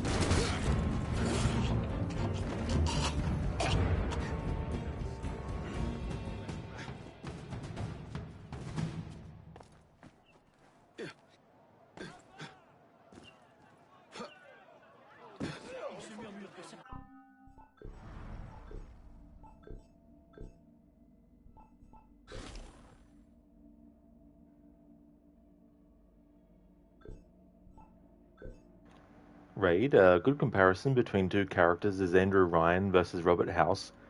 Both characters have grand visions for the future. The issue, though, is that Ryan is too idealistic, which inevitably results in his goals failing, whereas House is far more realistic in that he understands not everyone shares his goals. Yeah, that's a great way in showing the differences, you know, and having opposing sort of like approaches as well. And conflict doesn't always mean something negative, like two people insulting each other and wishing harm on the other person and all that kind of stuff, or fighting, whether it's verbally or physically.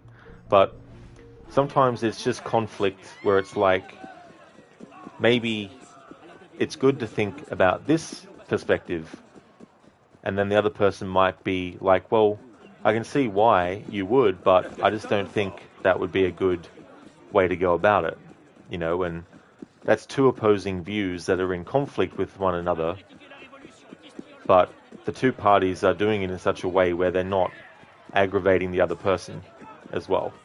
But having said that, though, that kind of stuff is very, very few and far between, because a lot of the time people assign very personal connections with things, and so when one person criticizes that, even if it's constructive criticism, the person receiving that criticism sees it as an attack rather than constructive, and they feel that the person is insulting them when the person isn't wanting to insult them or isn't insulting them, Got him now. because they might be thinking from an unemotional sort of point. Who the hell's killing people? Killer out there somewhere. Yeah, that's the true enemy of the state. That's not good. But sometimes it is good to be thinking more realistically about stuff. I want you vermin out.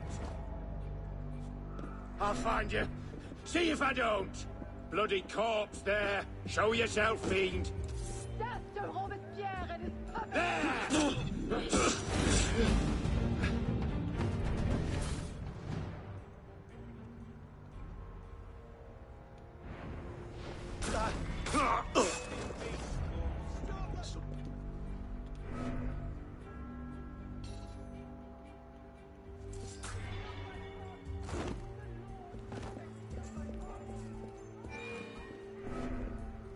Got you now.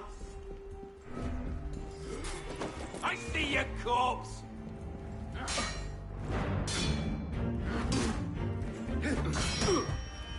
Stop that man! You're mine! You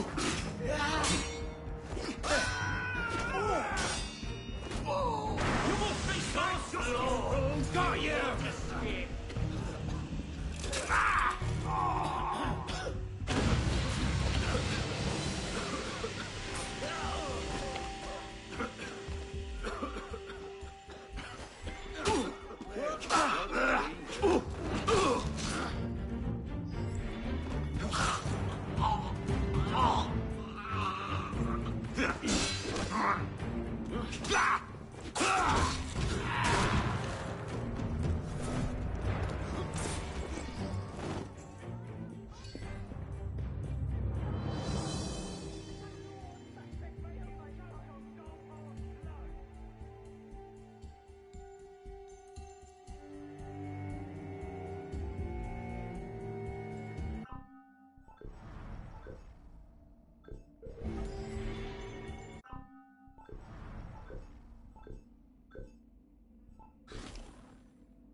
Raid, the issue with the Assassins versus the Templars is that the Assassins have too much faith in humanity, whereas the Templars have none, which is why they believe controlling everyone is a good thing. The actual truth is ultimately somewhere in the middle. Yeah, I mean, that's it. There's a bit of give and take, you know. Because at the end of the day, when it comes to narrative, obviously when there's two opposing factions, there's certain things that you might write for both that doesn't necessarily convey the full truth of reality within the fiction, you know. And so if you're trying to be entirely realistic, then there might be certain things that you can't do because they're in such a way that if you wanted to do a story involving those and make it fictional, you'd have a bit more leeway in that, you know. Whereas the reality of the situation might not be that at all. And I guess that's the struggle with doing fiction that's based on some form of realism or actual history, is trying to come up with a good reasoning for why the fictional elements operate the way that they do within that. And I think that it can be very easy to make something just either or, instead of looking and saying, well, there's actually both involved in one. And certainly there's definitely a lot of things that the Assassins fight for in the series that the Templars actually agree with as well. But ultimately, where they disagree is on the method in which to achieve it as well. Work. Time to get out of there. Like, for example, the Assassins, they believe that people should be free to exercise their free will. Does that mean that everyone who does that is going to do good things? No, of course not, you know. But there might be some things that the Templars don't want to have happen, and so they might agree with the Assassins that something needs to be done, but might disagree on how to actually do it. Those elements that actually do need to be stopped from doing things that are really, really bad, the Templars might want to just basically imprison them and anyone that associates with them, whereas the Assassins might want to take out the actual core of the problem,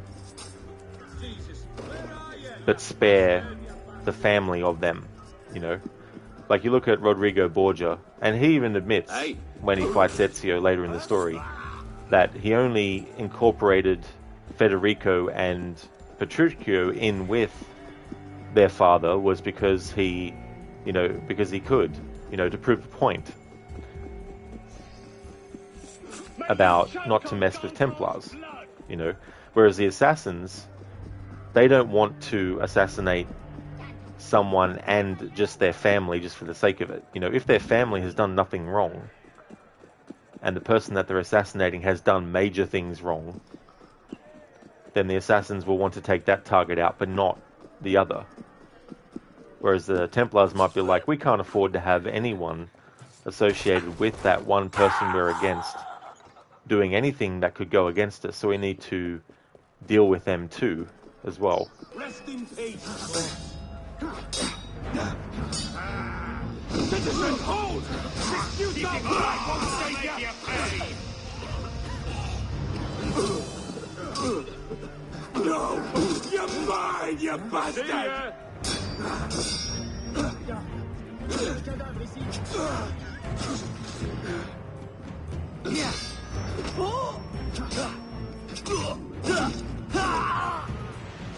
So this is the third time that I've had to go into this co-op mission, and we should get the final gear piece. I've already gotten all the sync points in this mission.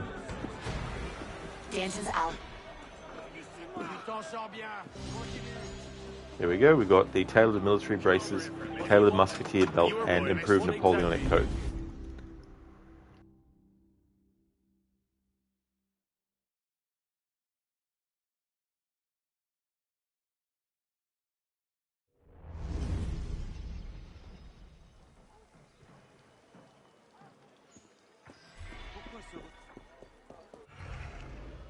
Let's have a look at the Cafe Theatre and how much money Arno has in his chest.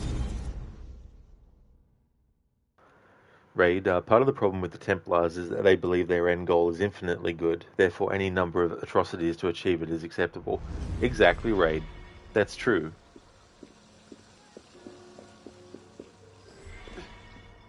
Good evening, sir. If there's a target that is in a group of innocents, the Templars are like, sorry, innocents, but you're there in the wrong time in the wrong place at the wrong time. We need to kill this person that we're targeting, so if you die as well, as long as we get our target, doesn't matter. Hey, you! What do you want? You! I saw you at the What march. exactly are you You accusing were me of? cheering. I'm no... You were cheering. I'm no traitor. I went by your tower last night. You weren't eating a banana. We don't like people who don't eat bananas.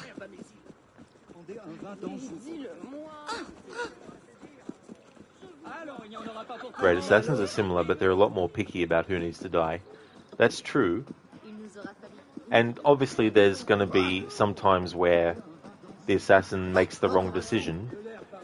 Like if you look at Ezio in Revelations in Cappadocia, when he decides to smoke out the whole place, we don't see the innocents dying, but that doesn't mean that no one that's innocent in Cappadocia in that cave system, there's nothing to say that no one didn't die, you know. And in some ways it's a sign to Ezio himself that, and in Valhalla Desmond talks about a memory from that part of the story of Revelations where Ezio's on the actual ship and considers that, you know, maybe this is the time to give up and, you know, all that kind of stuff. And I think it's important to remember that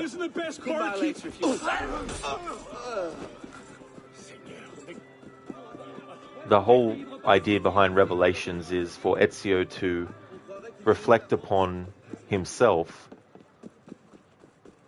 and determine, you know, what am I striving towards now? You know, what is the thing that I want to do with my life? And he decides that he doesn't want to be an assassin anymore. Not because he hates them or anything, not because he doesn't believe in them, but because he feels that he's done enough. He's given up enough as an assassin over his life to be able to say, I've done my part, it's time for me to retire. Whereas Altair, you know, kept on going and going and going and going, and it acts as a good example to Ezio of, you know, maybe I need to not follow in the same path that Altair did and actually retire. Obviously, Altair retires by dying, whereas Ezio retires by choosing not to be an assassin for the rest of his life and just live with Sophia and his children and, you know, die an old man.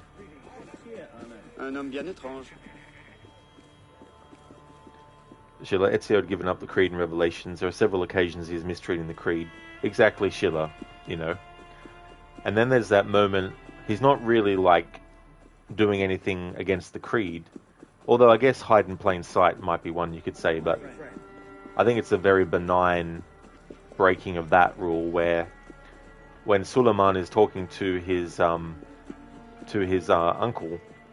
and Ezio is hiding and eavesdropping, Ezio could have stayed there. I think he could have been fine there without being detected, but he decided himself to come out of there and, you know, talk to I can't remember, is it Ahmed? No, it's not Ahmed. I can't remember the character's name off the top of my head. I'm shocking with names sometimes.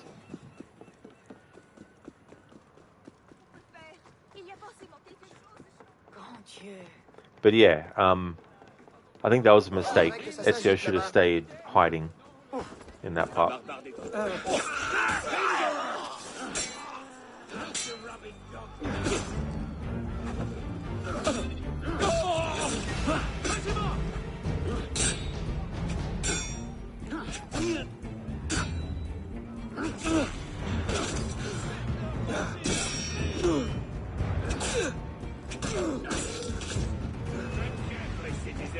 If I bring you in, you're not likely to ever make it out again.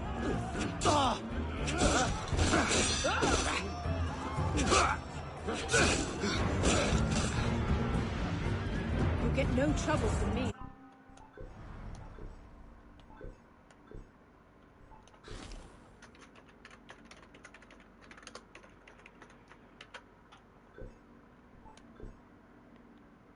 Raid, yeah, just blowing up a whole city of innocent people hiding from the Ottoman Empire. Good job, Ezio.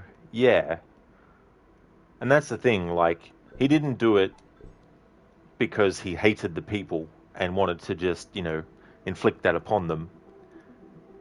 He felt that the best way to escape was to create a situation where there was chaos, and within that chaos slip away. But it's one of those things that has repercussions. And I'm sure that after it was said and done, and after he had done it, he realized what he had done. And that was one of the things that would have gone towards his decision to retire as an assassin. If he's starting to make decisions that are actually going against the creed, then it's kind of like a bit of a reflective moment for him to consider, hey,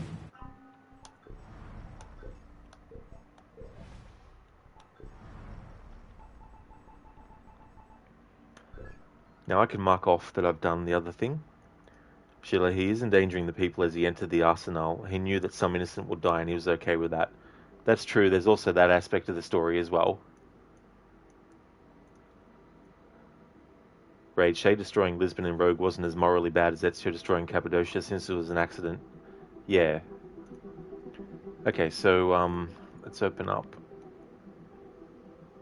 the timeline. Alright, so that is the Danton Sacrifice co-op done.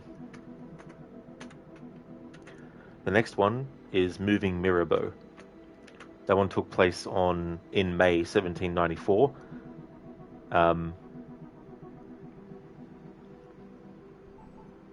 So that was Moving Mirabeau.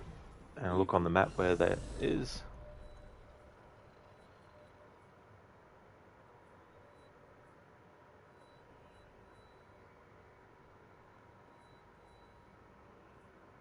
Heads will roll. The food chain. Political persecution. Lazen rages. Play co-op now, that doesn't help me. Okay, there we go, Moving Mirabeau. Mark that on the map. Right, plus you can easily blame Achilles for Lisbon since he should have known what messing with the temple would have done. I guess, yeah. Shiloshay didn't know what he was doing there and he regretted it completely, even worshipped the creed so much that he was breaking up with the Brotherhood because they don't follow the creed even though he must work on his communication skills. Well, I don't really see him being very worshipping of the creed. He seemed to be someone that was already showing signs of rebelliousness against the assassins.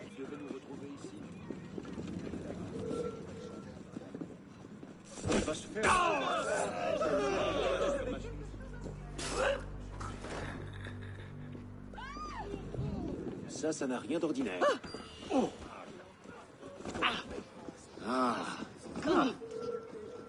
Get back here, you brat! I got 10 inches of steel.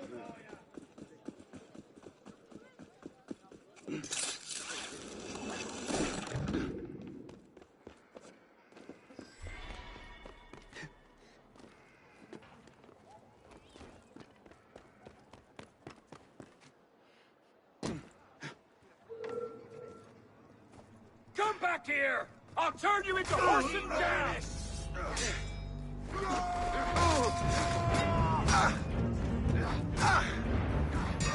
Bloody traitor! Pity Charlotte!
Yeah, Raid, that's true. He had months on a ship to actually think about how he was going to approach things. It wasn't like he just walked around the corner from Lisbon into Achilles' place, because, you know, there's a fair distance between the 2 points. Qu'as-tu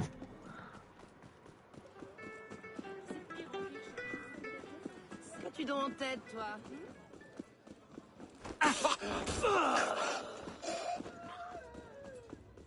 Hey, you! Is there something I can do Yes, for you?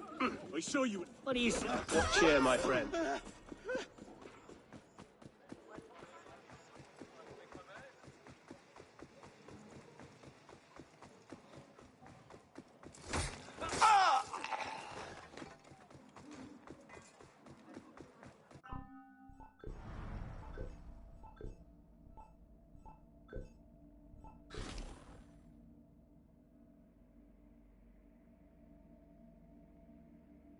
Nice, good one, Casper.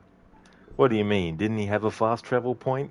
Yeah, anybody who's anybody has a fast travel point. Jeez. It's the in thing.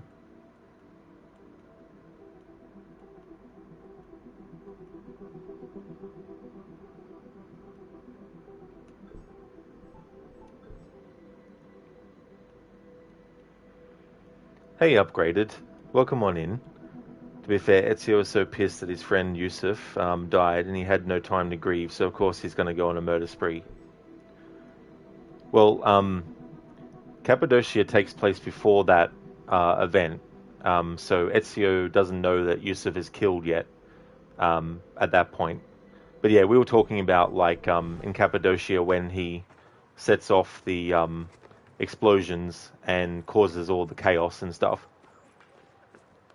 But yeah, what he did, what he found out Yusuf was definitely, I would say, a good thing. Like, I don't blame him for wanting to do that. That's for sure. Raid, that said, the colonial assassins were pretty bad, though you're not really sure their deaths were warranted, at least at first. Yeah, I don't know. I mean, I can't help but bring things back to the writers with Rogue, because the things that they wrote, I think some of it came from a sense of we don't have much time to really do the exact in-depth kind of stuff we would do normally, because we need to get this done by this time, you know, and get it done. So I think there might be some things that they did just for the sake of expediency for the story, to get it to where they wanted it, where it had to be and stuff. I think if they actually had more time, they might have changed how they went about certain things.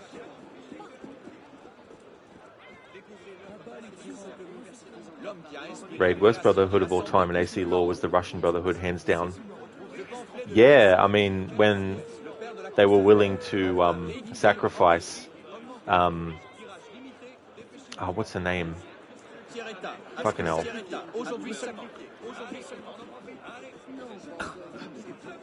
I know her name went on to become, no, hang on, it's not, Anastasia, I think.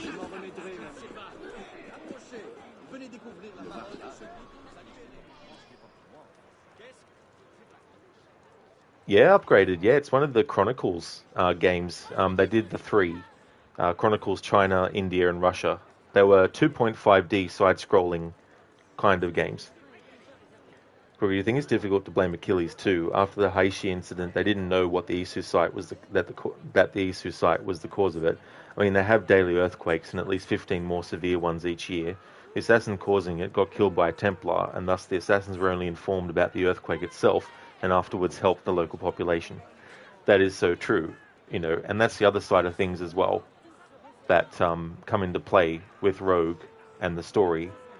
And people like to say that Achilles willfully wanted people to die and destroy cities at the expense of the people on them, but that's definitely not the way it is, you know. Upgraded, but Shay had to have warned them twice. They had plenty of time to think. Well, yeah, I mean, Shay could have just been like, hey, this is what happened, this is why it happened, and I feel that we should really not do this anymore. If then Achilles was like, no, we're still going to go ahead with it, then I could understand. But he runs in there like a teenager who is just like all angry and shit and isn't thinking straight, and basically, you know, things play out the way that they do. Instead of being an adult about it and actually going in and wanting to talk to Achilles about it and actually discuss what went on, you know, all that kind of stuff. That's the one, Raid. Yeah, Princess Anastasia. Yeah, that's the one. Yeah, the way that they wanted to experiment on her to get the memories out. I definitely don't think that that's something that, you know, that would be wanted. Upgrade, you'd be angry too if you watch it firsthand. Well, that's definitely fair for him to be angry.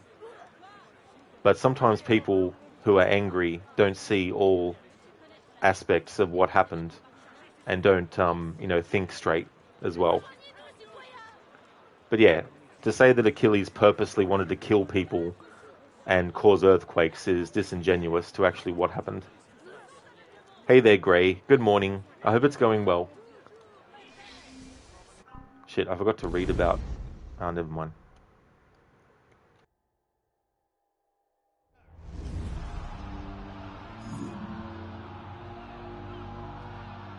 This mob is after a dead man. Mirabeau the traitor! Mirabeau, fallen leader of the Republic and of the Assassin Brotherhood, has been publicly disgraced. Negotiating with the king was a dangerous play, but Mirabeau wanted a peaceful revolution. He paid for it with his life, and was given a proper assassin burial. His remains were placed in the sacred Pantheon, until Robespierre exposed his collusion with the king. Now these fanatics want him removed. I want every door, ledge, and entrance covered. Nobody gets in. If the mob gets Mirabeau's relics, the secrecy of the Brotherhood is at risk. Beat them to it, and move Mirabeau's relics to a safe location. Okay, Mirabeau is publicly disgraced, and the Templars want the Assassins to go down with their former leader. Retrieve Mirabeau's relics from the Assassin Crypt under the Pantheon.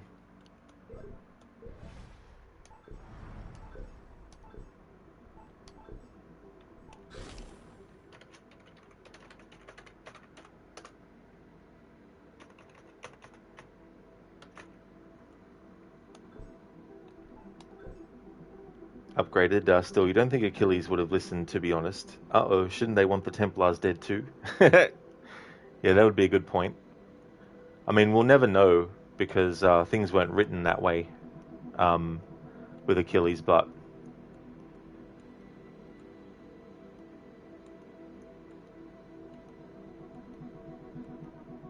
I'm doing well, Grey. Things are going good.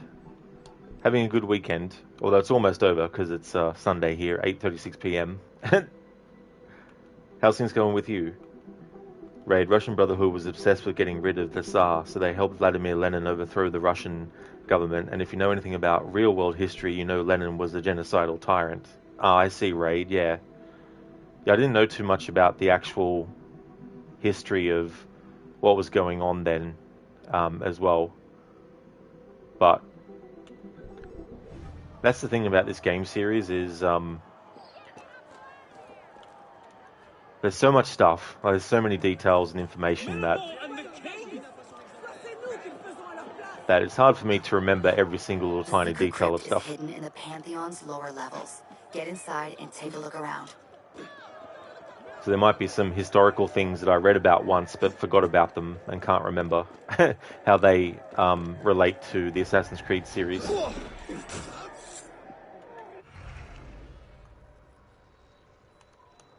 First things first, we work to get the sync points. Well, if it isn't my old friend.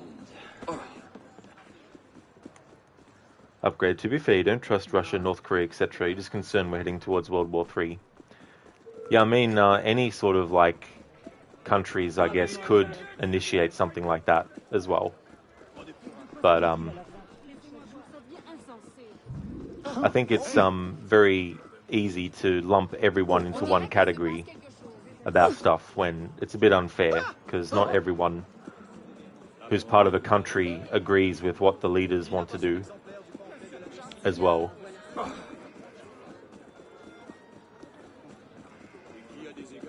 Hey Divey, welcome on in. I like it. It's flawed. It's not perfect, but I like it. I love the parkour in it. The music's great, and I like the story and all that kind of stuff.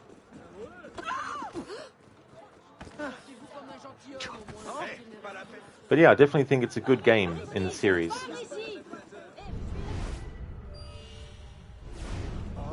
If it isn't...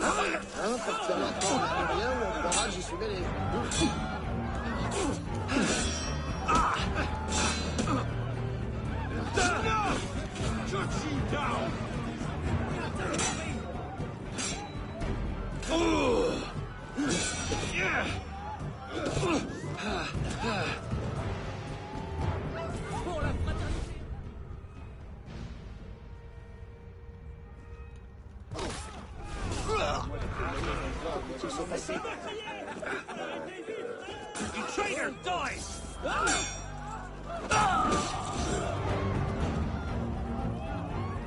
Hey Alessandra, welcome. Elise is your favorite Templar of all time. I don't blame you. Elise is a great character. It's definitely a good example of showcasing how you can have a Templar that actually you can get behind. I mean, I know some people say that about Hatham, but I'm definitely more accepting of Elise being a Templar than I am of Hatham. But then again, if things were different in this game story, who knows where Elise's loyalties would lie ultimately. Or down the line. But we'll never know, because that's not what transpired. Upgrade, you still hate the finishes, mainly because it one behind you and you're busy fighting one in front. Yeah, that can be tricky too. And the game won't let you do a roll out of the way during certain finishing moves as well.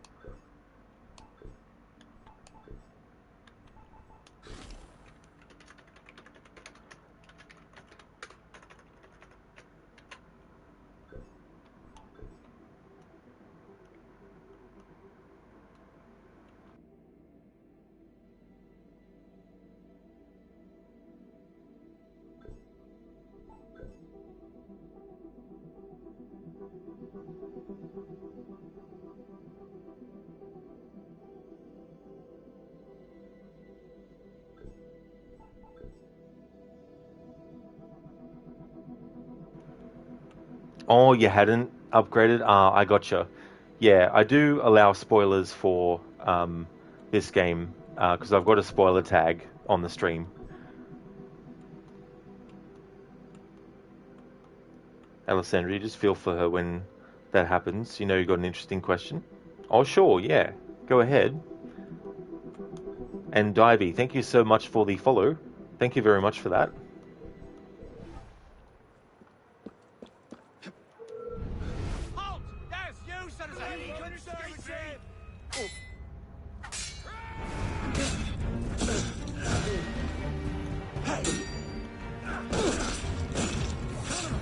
That's not good. I see you.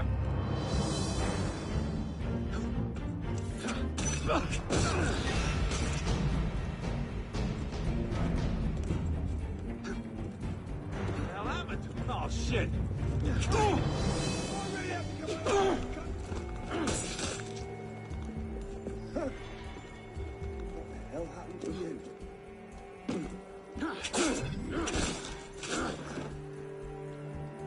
Alessandra, if Elise and Nano have a child, will it be a Templar or an assassin? That's interesting. Yeah, if they had have had one, I wonder how that would have panned out.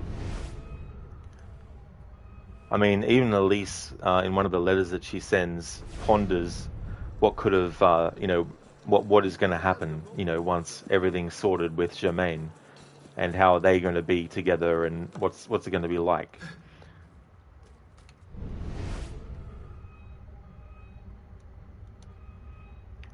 Upgraded also. Was that Brotherhood guy attacking you? You saw someone in a hood? I don't know, to be honest. I didn't even notice there was someone else in a hood. Is that your top speed, Weezer? Go! Smash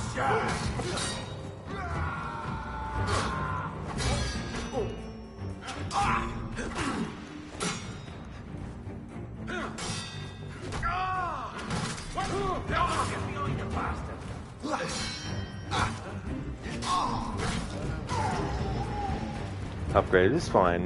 You don't have space to install it anyway, and you're still stuck at a riddle. Maybe you're seeing things you don't know, lol. You did wake up early. That's totally fair too, upgraded.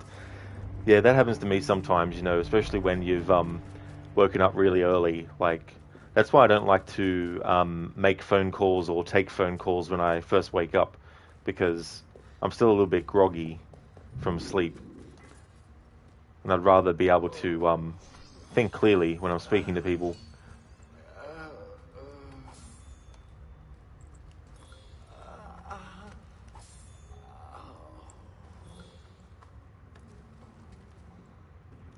Good. I'm going to look for now. Hope you have a great stream, Senny, and maybe catch you later. No trouble at all, Senny. Thank you so much for being here, Crooked. Thank you for leaving the lurk too. I hope that the start of your stream goes really well. Would like to highly recommend people check out Crocodile's channel.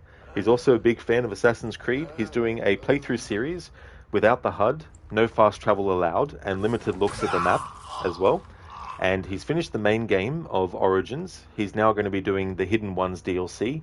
And then after that, he'll do the Curse of the Pharaohs one, all without the HUD and no fast travel allowed and limited looks at the map.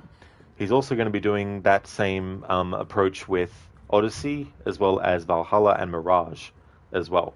Also a big fan of Red Dead Redemption and Red Dead Redemption 2.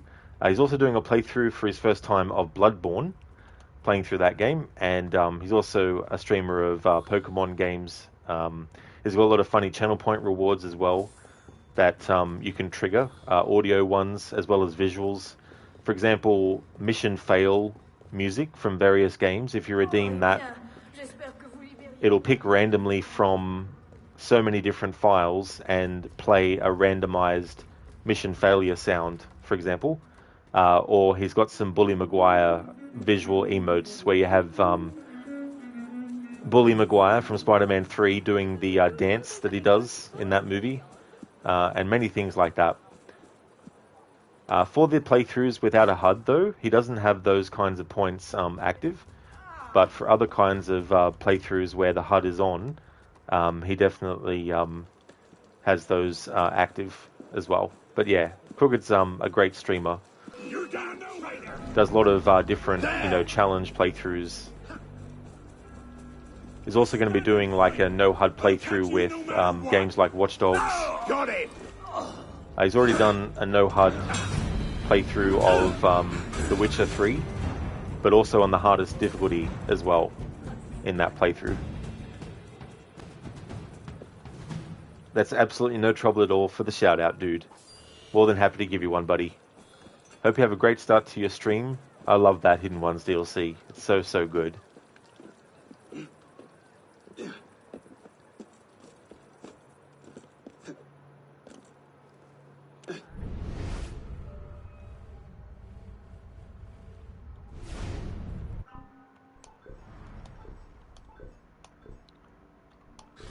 Okay, Pure Shadow is the next color scheme.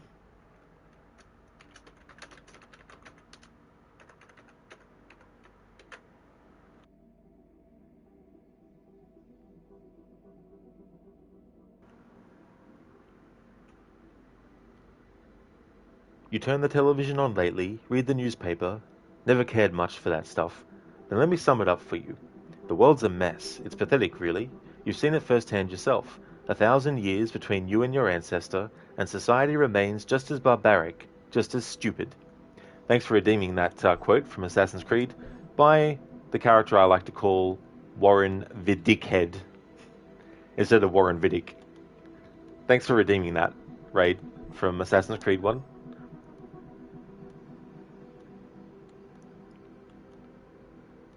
Crooked, you're afraid you still have to grind a bit more. You did a session yesterday night, but you're still under-leveled? Oh, damn, dude. That would be frustrating. Yeah, that's the other thing, too, with games like that. The leveling system and recommended levels and stuff.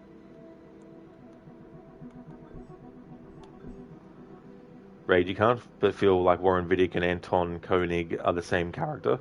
So, who's Anton?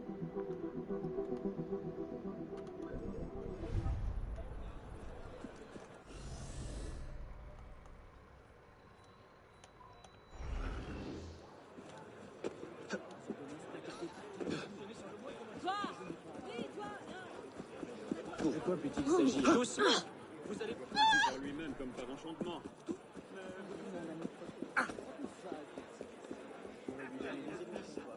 Un acrobate? C'est comme ça.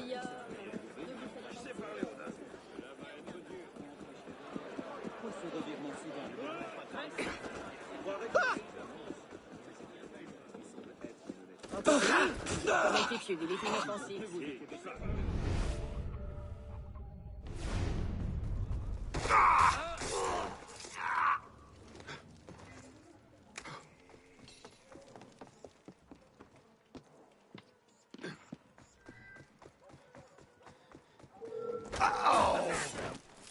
Hey, come back here! I'll get you down! Hang on. Can't have gone far now, can he? Huh? Shortcut? Moderate, die!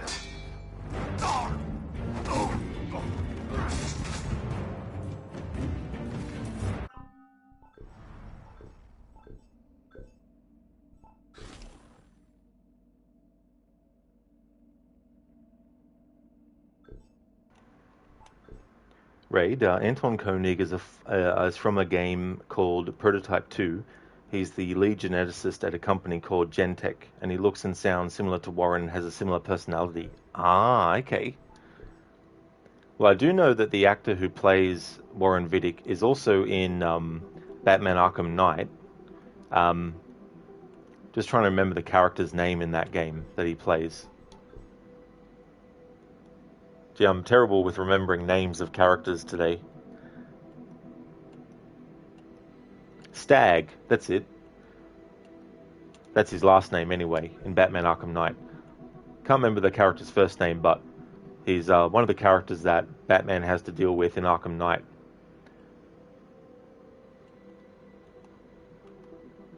Never actually played the Prototype games upgraded. I mean, I've heard about them. Same with same with Infamous as well. Raid, Anton is a virus-infected shape-shifting mutant, but that's another story. Definitely sounds like there's a bit of an origin story there for that. Upgrade, you have Gotham Knights and Arkham Knight. Batman Arkham Knight, that was such a great game. The only Arkham game I haven't played is Batman Arkham Origins.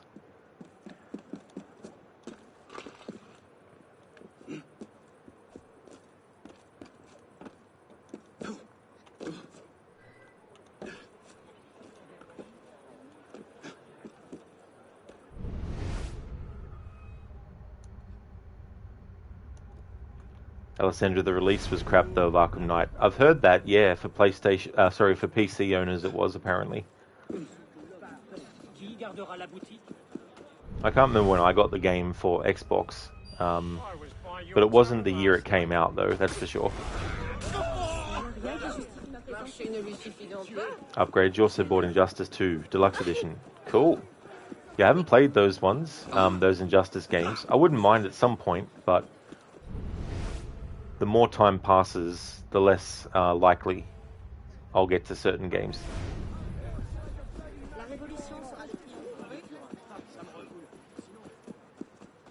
You aren't getting any revolution, bastard!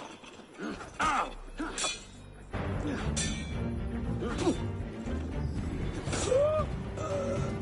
Anasune, speaking of Arkham series, you heard that upgrades you get in one game can carry over to the next. Anyone know if this is true, or did you just mishear? Well, some gadgets that Batman gets at the end of Arkham Asylum, for example, are available to you in Arkham City, but not all of them, though. But I can't remember about Arkham Knight, what carries over straight away from the previous game. I mean, the previous game in release order was Origins, but the timeline order goes Asylum City. Sorry, the timeline goes Origins, Asylum City, and Night.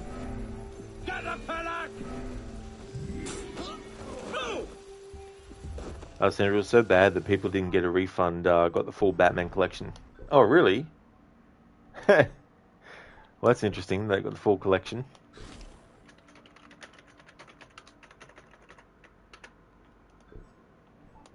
Upgrades. You found it weird Injustice is free on mobile, but you pay on Steam. That definitely sounds weird. Wonder why they did that for. Right, imagine games with social stealth like Assassin's Creed, but you eat your victim instead of stabbing them. That's the sort of stuff you can do in the prototype games. Damn. Really upgraded or become them as well.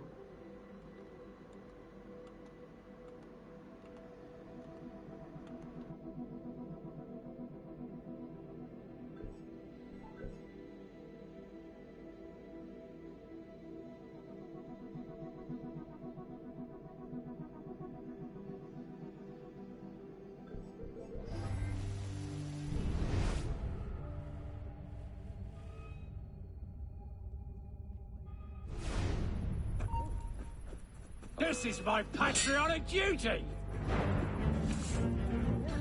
You're done for!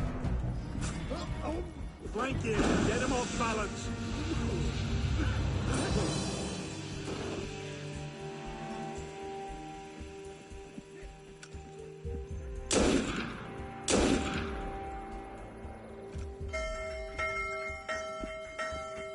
Now I got ya!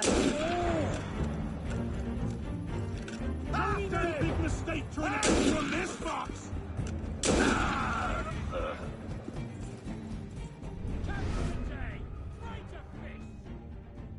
Shit! Bad news there.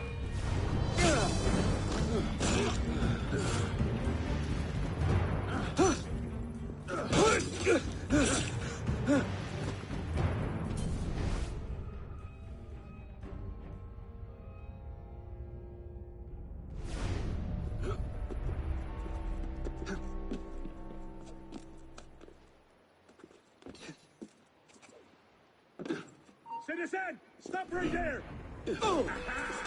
Stop there, citizen!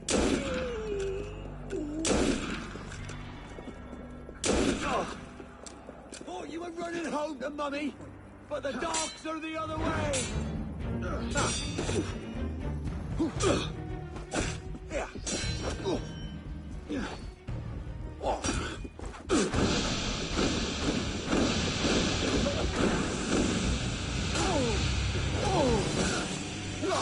That's when you know I'll get pissed off from an enemy, when I drop 5,000 smoke bombs one after the other. The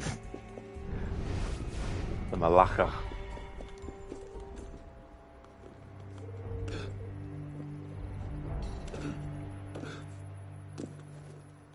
I'll get you right in!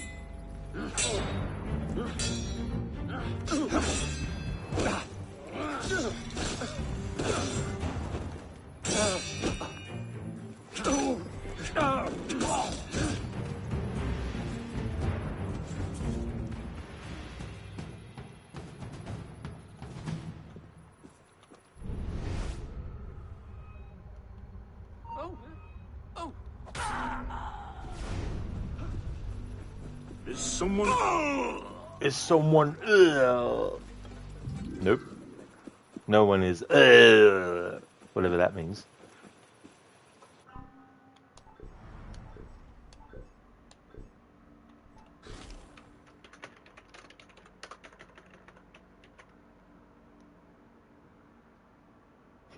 I thought I clicked allow on that. Oh, there we go.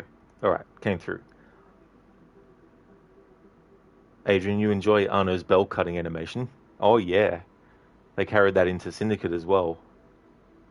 Raid, yeah, you can eat them and assume the appearance of your last victim. Oh, that reminds me of Kirby. Alessandra, you played Horizon Forbidden West, but you had way more fun playing Save Game Plus since it felt more realistic, having all those good weapons and ammo types, considering the story continued from Horizon Forbidden Dawn, where you had those games. You did leave out New Forbidden West items out of your Save Game Plus start. That is good, when there's a mode that can come into play like that as well, with realism, having more realism. Upgrade when you get done if you want to raid Crocodiles is streaming. Oh yeah, upgrade. Yeah, I definitely know Crocodiles is streaming. But I'm going to be streaming for a while yet, because I've got a lot of stuff to get through. Sheila, when Rod gets silent is doing this, it's time to make popcorn because something spicy could cover. Sometimes. Yeah, sometimes it leads to a rage moment. Understood. Now, usually when you get pissed off at an enemy, you turn a revolver into a minigun. Nice. Oh yeah, upgrade. You notice you do that same thing as well. Yeah. Yeah, it's like, fine then, enemy. Have 10 smoke bombs. Thanks for redeeming that quote from Red Dead 1 or 2, Alessandra. Oh, Horizon Zero Dawn. That's right, yeah, that's the first one. Adrian, compared to Edward Kenway's bell cutting, where he just kind of pokes it with his sword. That is true. Alessandra, you get all buff in Horizon Zero Dawn and should be strong in Forbidden West. Cool. Yeah, they're two games that I will probably play in the future at some point.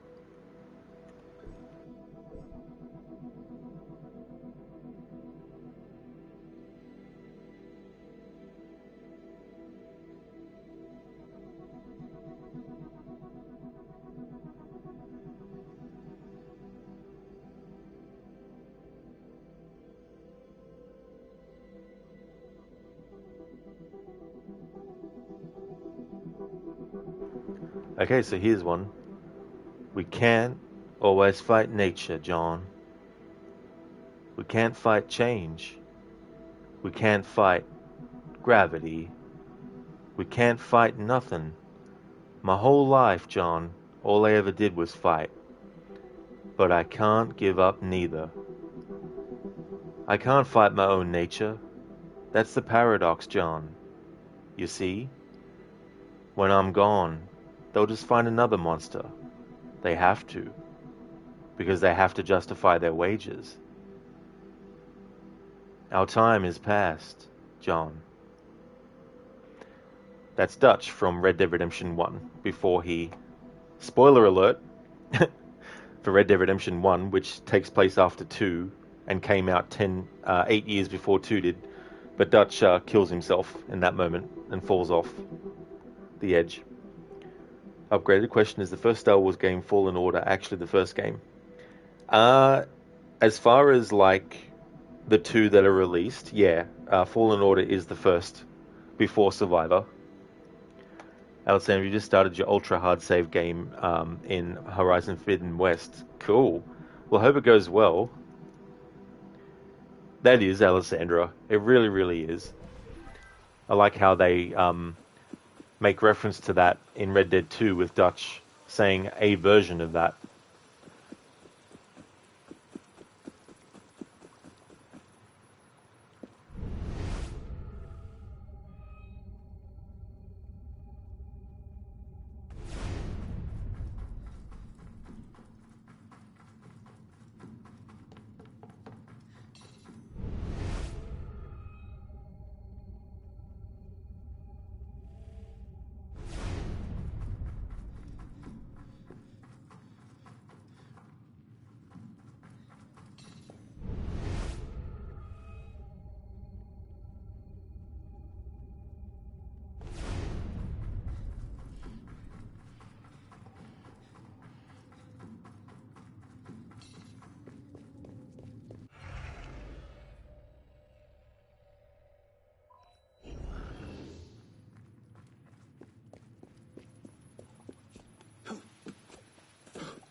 Upgrade. You just assumed it wasn't because they're killing all Jedi. Kind of wish Survivor was on Game Pass.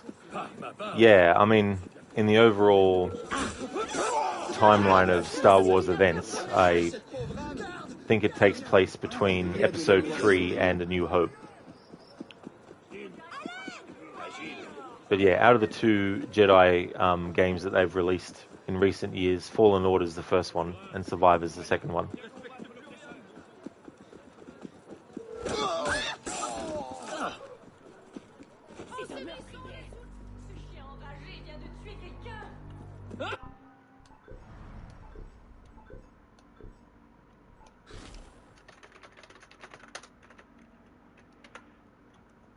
Alessandra, you ain't looking forward to fighting a Thunderjaw in Ultra Hard. Definitely sounds like a challenge.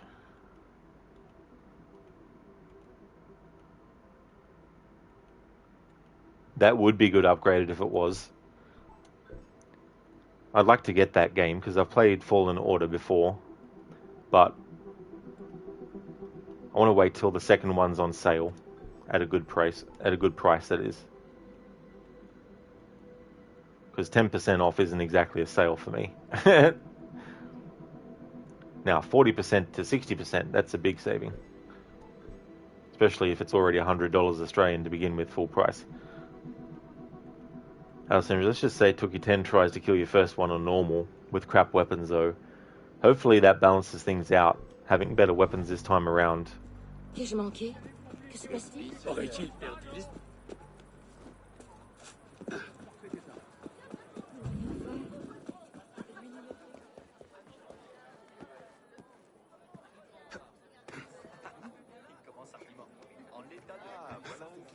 Charge pas les ivrognes. La commande pour les... Mich? Non, malheureusement. Émilie de Solène. Il n'a jamais caché. Il a l'air de s'amuser. C'est injuste pour les hommes également.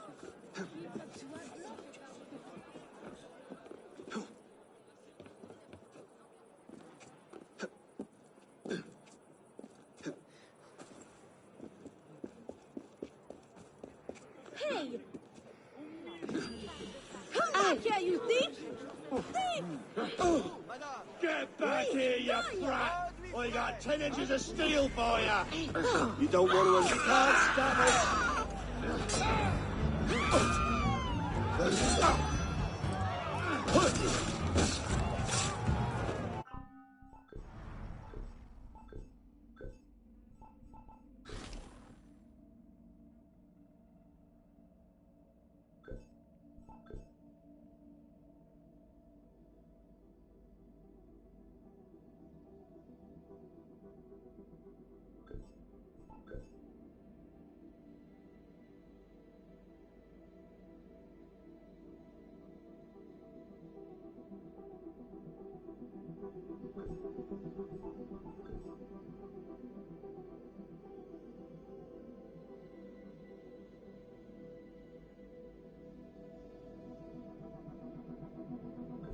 Alexander, you shared a nice picture of a tiny little machine. Does that mean that it's going to be a big giant machine?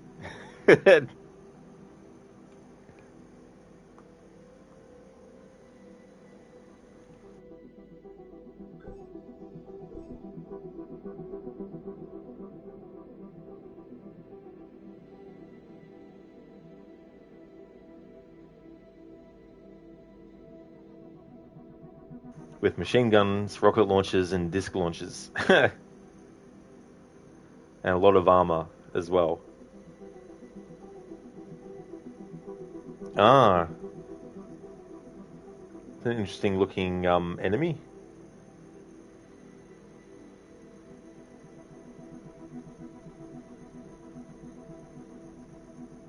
Don't know if I've seen that.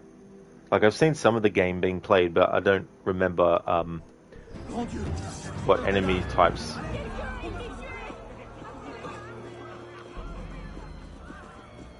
J'espère qu'il ne va pas.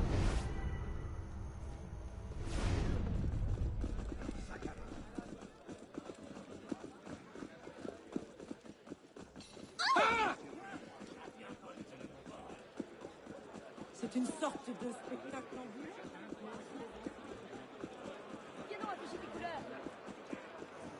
Alessandra, in Horizon Zero Dawn, it was supposed to be the strongest creature out there, but it was easily one-shot killed with a tripcaster. Seems like it was just, yeah, made to look very menacing, but trying to just ward people off. In Horizon Forbidden West, you can shake it. It's very powerful, is it?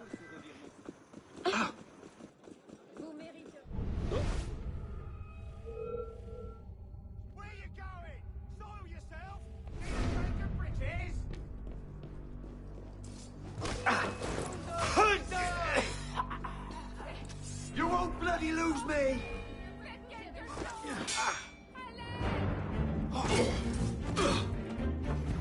Take it, shit. Mieux pour jouer à cache-cache, celui-là?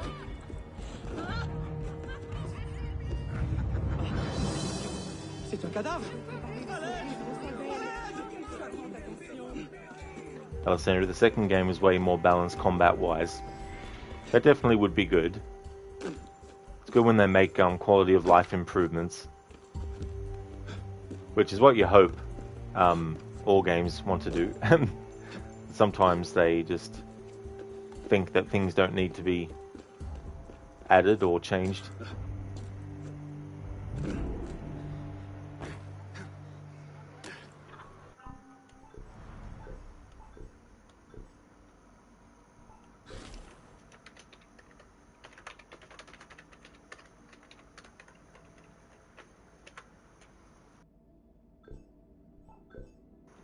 Alessandra, tinny birds are now weak as they are supposed to, and war machines like the Thunderjaw are true war machines and hard to kill. I gotcha, yeah.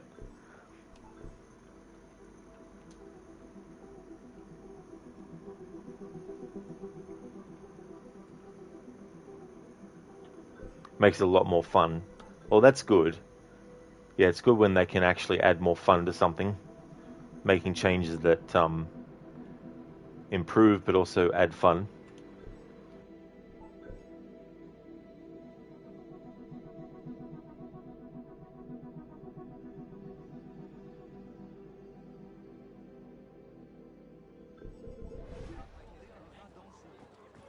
Godspeed, citizen. Non, et vous? Alors bon, que peut-il se passer?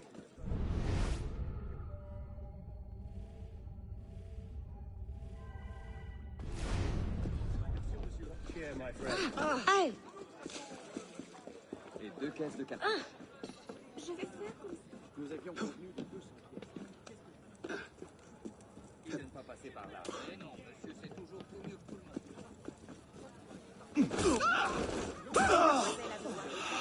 Appelez la garde, un nommé exécuteur. Garde! Il y a eu un meurtre ici! Il y a un meurtrier ici!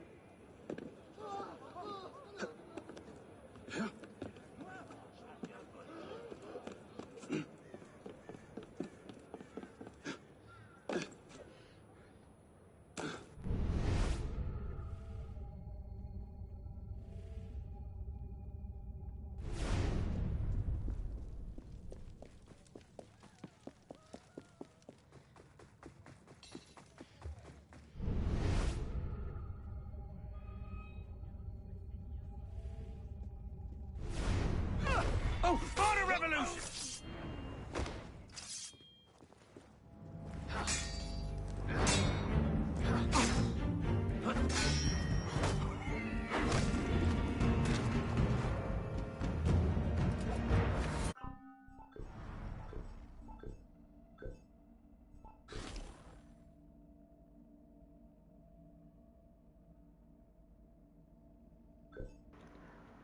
Alessandra, in the first game of Glinthawk, a tiny bird was harder to kill than the ultimate war machine, the Thunderjaw. That kind of puts you off after a while. Yeah, I mean, you wouldn't think that something that is so small would be so difficult to deal with. Just goes to show that you can't judge enemies in games by their size.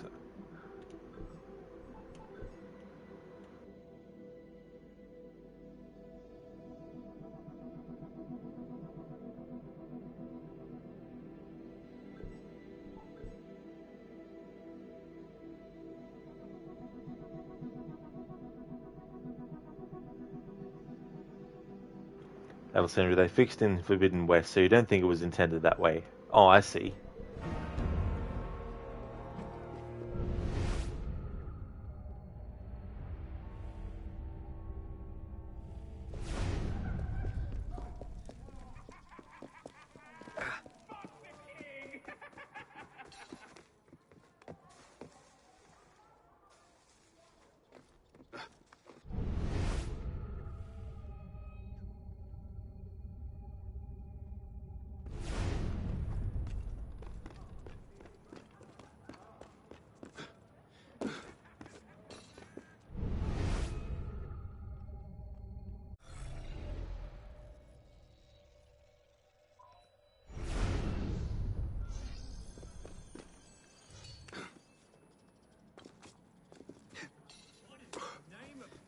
loony!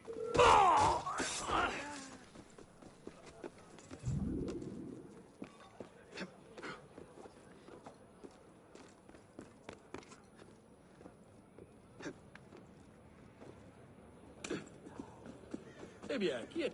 Ah, que la brocantine est belle dans les forts. Un vrai talent.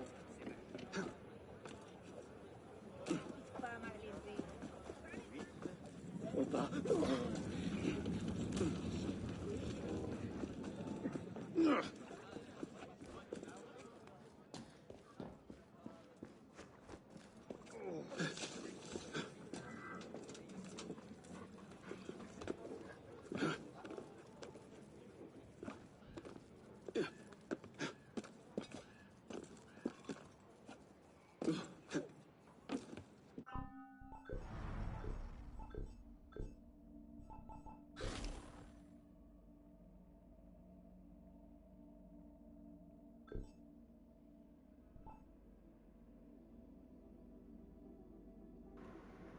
Alessandra, you're excited for next weekend. The 14th will be on a Sunday and 15th on Monday, same days as in 1912. Too bad it isn't a new moon though, but if you wait for that to fall together, you can wait a long time. Yeah, that's the thing. So many things that only happen every so often.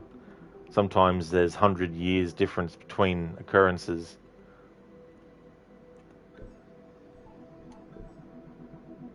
Who was that?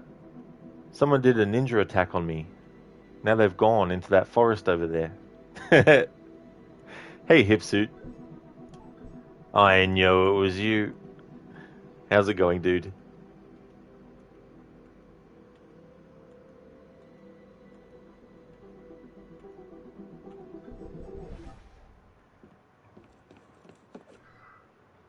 No, it wasn't me. It was the other Hipsuit. Hey, Arno.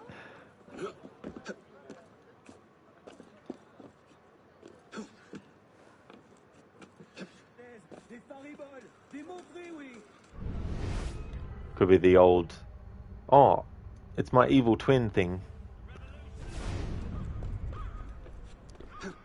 I like how stories that use that, they're like, oh, by the way, I have an evil twin, and for the years of time that you thought you were dealing with me, you were dealing with them, and I've been imprisoned for so long that now I need to clear my own name because my evil twin has gone and, you know, ruined stuff.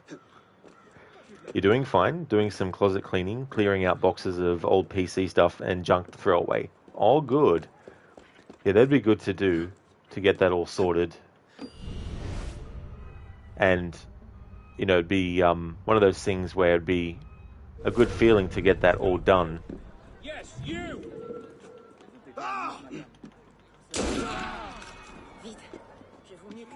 Indeed, Hipsuit parkour.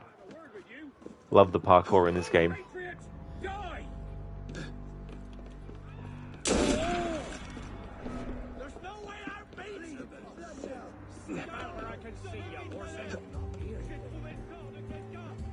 Come here, you cowardly bastard! Now!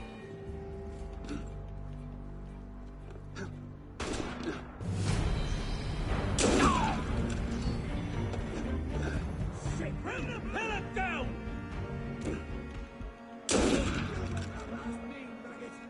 I'll have you dead in your tracks! Bastard! Die!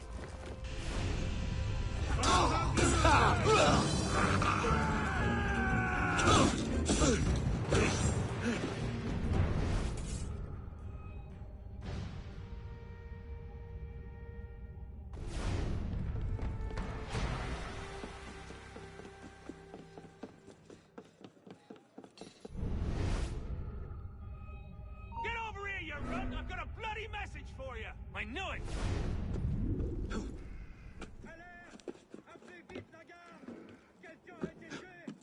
You traitor!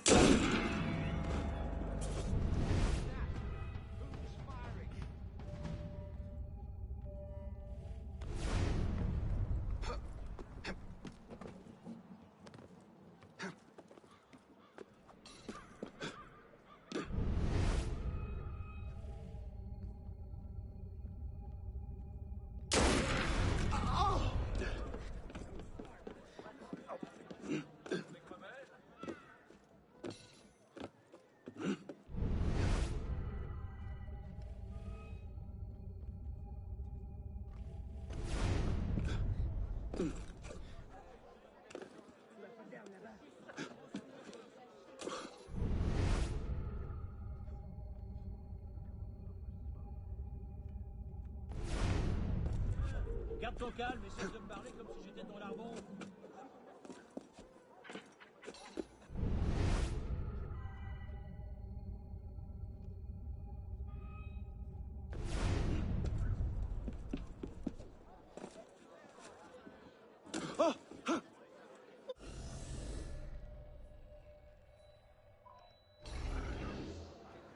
Hipsuit, no way out. But you were outside already. Exactly. You gotta love it in games where that happens. The enemies have certain dialogue talking about certain things that they believe to actually be happening right then and there, but you've already proven that they're not.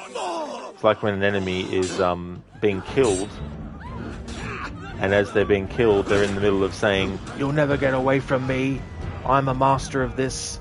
You'll never defeat me," as they're dying.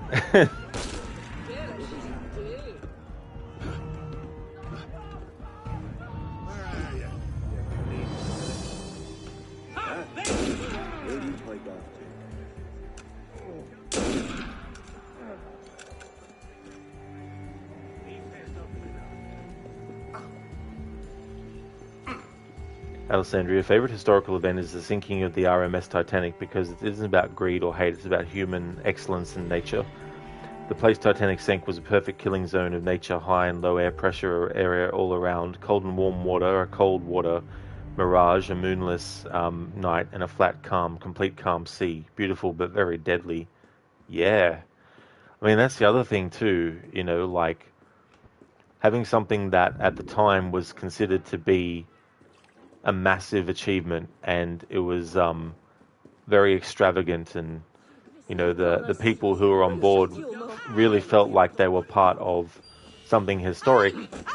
And the irony, of course, not knowing at the time that they were going to be, you know, definitely on something that was historically iconic, but not in the way that they were, you know, thinking. But yeah, that's the thing. Like nature itself is definitely something that can cause certain things to happen. Even if something is considered to be impervious. Well, it definitely wasn't impervious to the big, massive icebergs that it hit. Mr. Epic, are you going to watch the Ubisoft Forward in June? You heard they're maybe showing some gameplay of AC Red. Maybe, yeah, I might watch it when it's actually happening, but sometimes I wait till after reveals of stuff and just go on YouTube to search the stuff that I am interested in. But yeah, it will be good to see something official about that game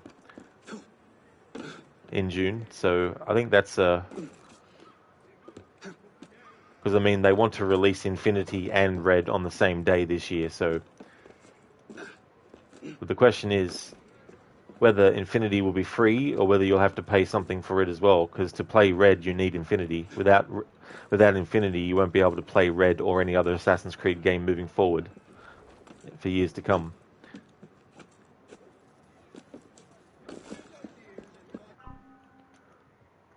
Alessandra, thanks for redeeming that.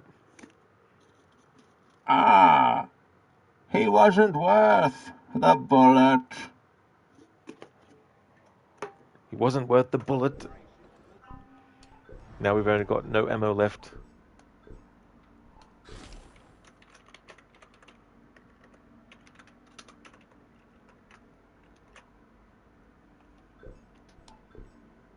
Alessandra, when they build the Olympic class line, they thought they were at the start of a new era. Sadly, they were right. With the sinking of the Titanic, the Edwardian era was over. When Britannic finished, it was immediately turned into a hospital ship. Oh, okay. The Edwardian era was over. For World War One. Well, I imagine they definitely had a lot of space in a ship like that to have people during World War One who were injured.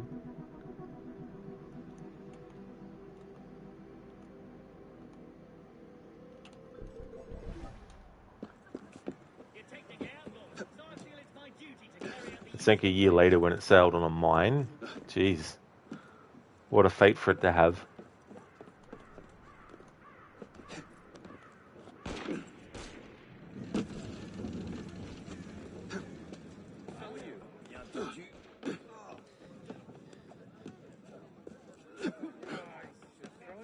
C'est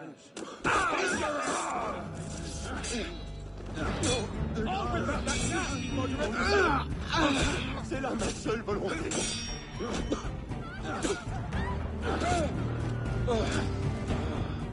Alessandro, 2 ships of the 3 Olympic class liners never made a single dime. Damn. Seems like a waste of time.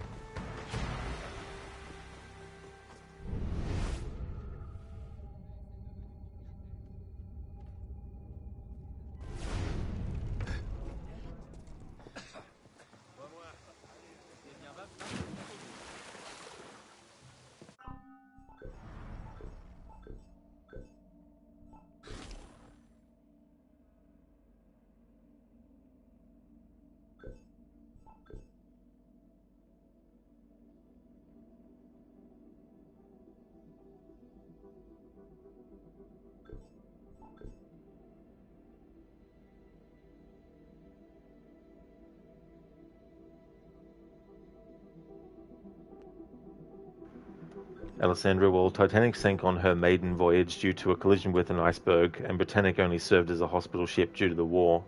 Yeah. Very different purposes and fates.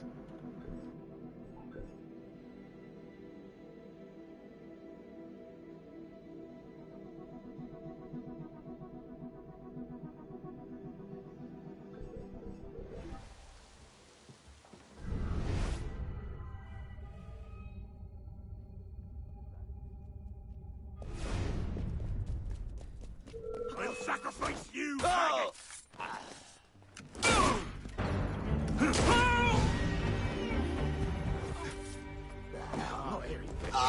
Aware, citizen!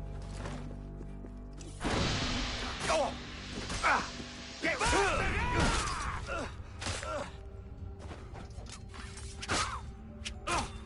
got you!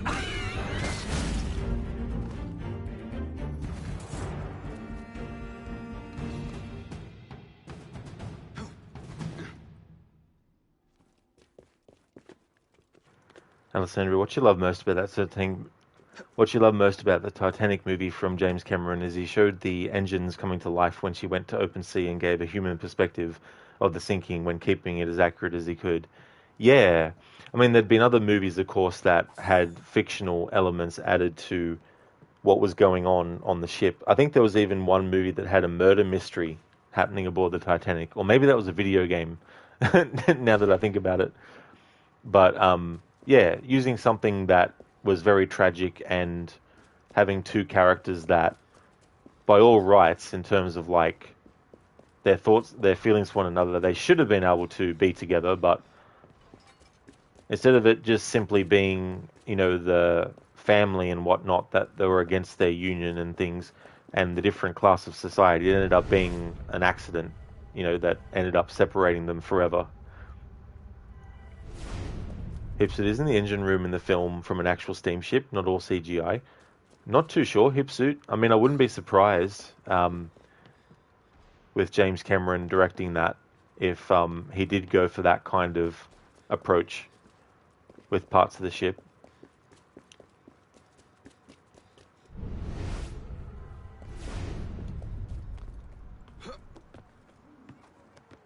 Greetings, citizen. Greetings, citizen.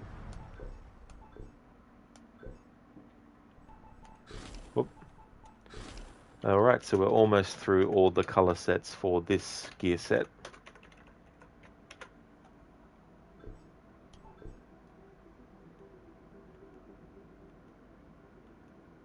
In terms of the playthrough itself, doing this does add more time overall in terms of like doing the showcasing of the different gear sets and all the color schemes for them.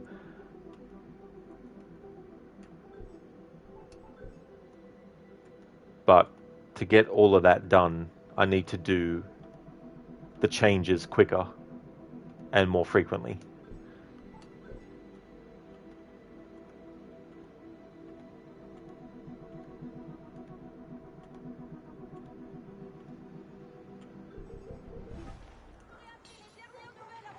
Alessandra, the ship you see on the sea with the waves around it is actually a Navy cruiser that they replaced with the Titanic from their 850 feet movie set. So it looks like it's Titanic sailing, but it's actually a Navy cruiser. Oh, okay. So they used that as kind of like the base, and then dressed it up. Hipster, yeah, some of the shots are from the SS Jeremiah O'Brien engine room in the film. That's cool. Yeah, it's cool to bring that authenticity to it.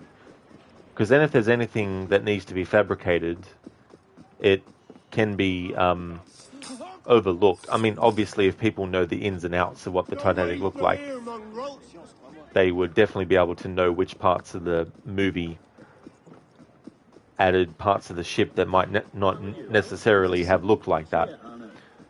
But to the untrained eye, if they can blend in things that actually are from the original or designed the same way, then that can be enough to keep people's eyes off things that aren't done the same.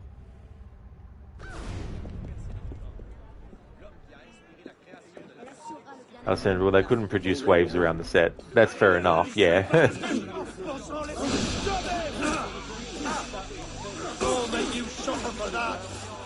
Hipsuit, true, real waves need real-size ships models. Look wrong. You've seen some old World War II movies with models that look so fake. And then people at the time were probably like, man, that looks so real.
Cool, so here's 3 of the sync points.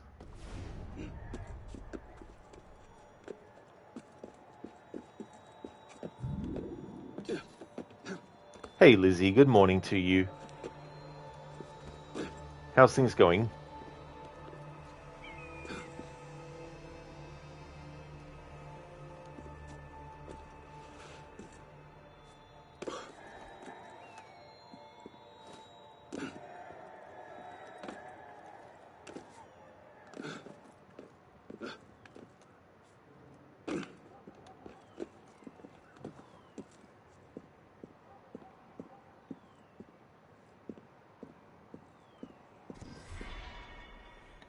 So there's 5. So finding these 3 already doesn't give me much hope for finding the others relatively soonish. Because who knows which part of the game map they've been put on. But hey, at least it's a start. And now I know for sure how many... Come here, you maggot! I'll break your... Hey Ave, welcome to you as well. Hope it's going good.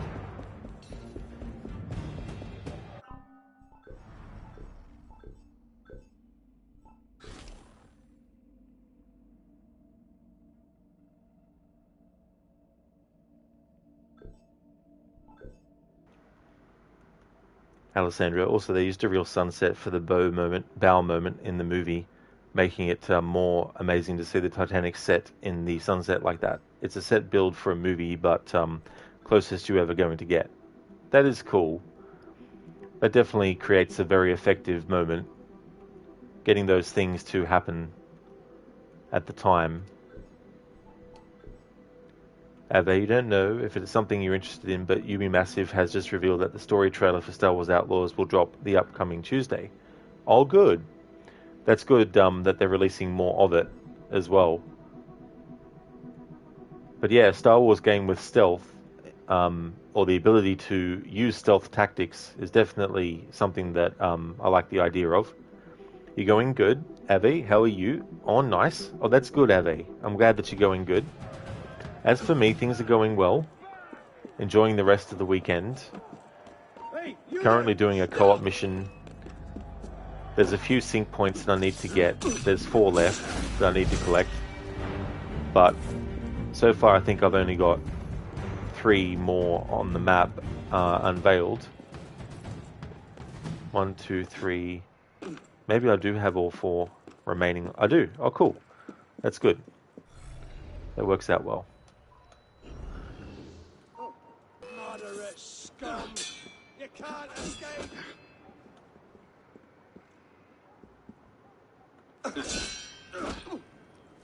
Tiring yet? Lizzie, you finally recovered from having unexplained cramps, so that's good. Oh, that is good, Lizzie. That's absolutely great. Because, yeah, cramps are so fucking annoying. Like, I've had them while sleeping in my calf muscle, and it's just like, jump straight out of bed and just walk around to walk it off.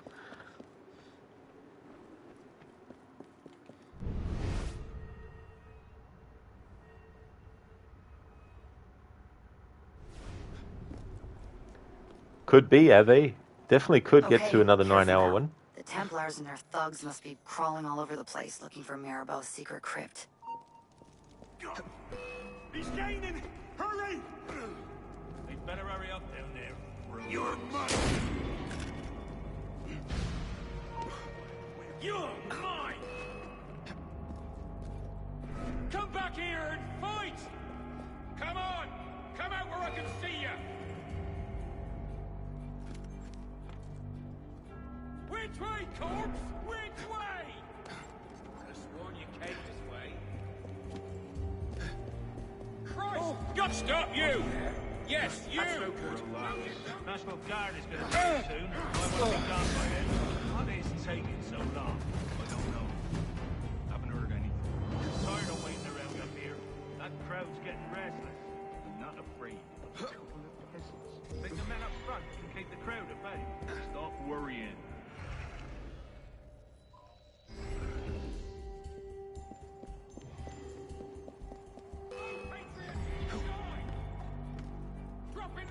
You aren't climbing your way out of this! You can't escape, maggots!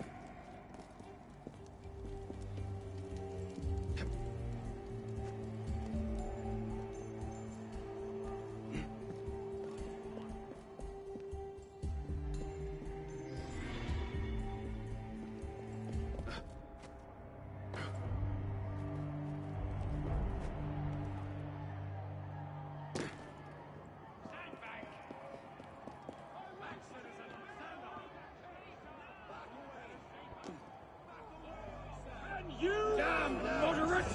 Back! Back! I'll break those bloody legs first! Stop this running nonsense! No one gets in! Stop blocking the way! Scram!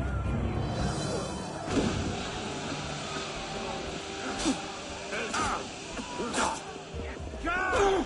Stay back!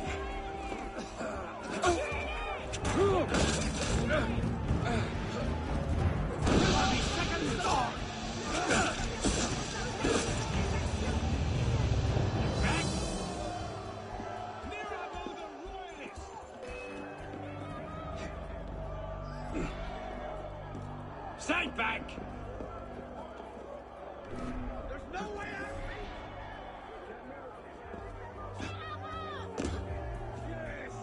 Whose side are you on?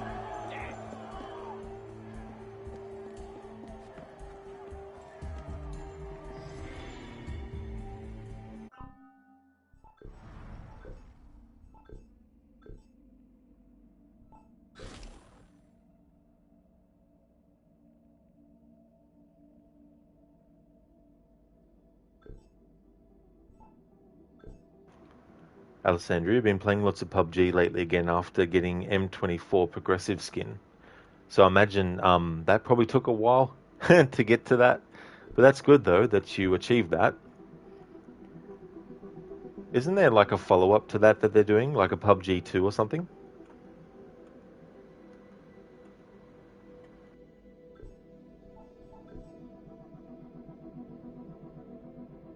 Not sure, Alessandra. That's fair enough. Yeah, I think I might have heard of a sequel to something, and it might be something different, not actually PUBG.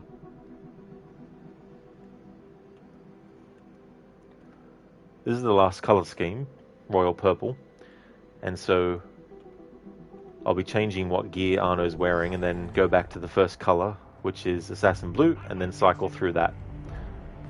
Cycle through all the colours for that gear set.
Trying to find the assassin crypt. You'll have to use Eagle Vision to open it. What are we looking for anyways? Something that matches those rings.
Alright, one more to get.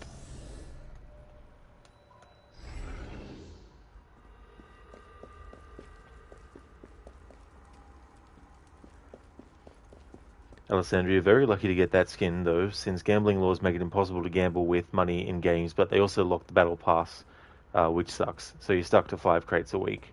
Oh yeah. Yeah, that's the other consideration too, like, for example, let's just say there was a game like Red Dead Redemption 2, and they were like, right, if you want to have more in-game money, if you use real money to buy that, then you can use that to actually bet inside the game, even though technically you're still using the in-game currency. You've paid real money to get that currency. So I can imagine it'd be very tricky with stuff like that to make sure that gambling laws aren't being broken by having that kind of thing in it, or in a video game.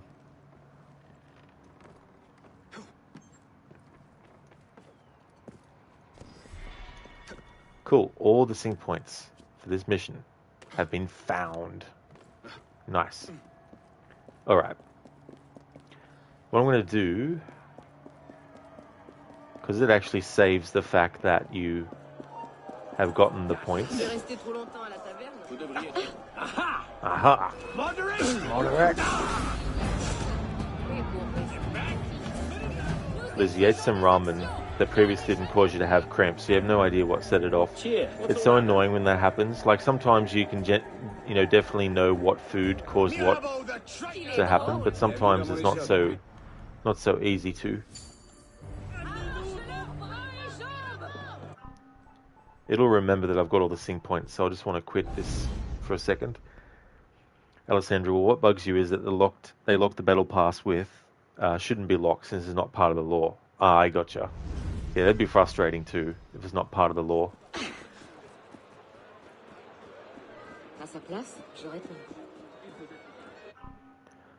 Okay, so it's time to pick a new gear set.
Alessandra, you can get battle passes on each other game you play, so clearly it's legally allowed. That's true if that's possible with the other games.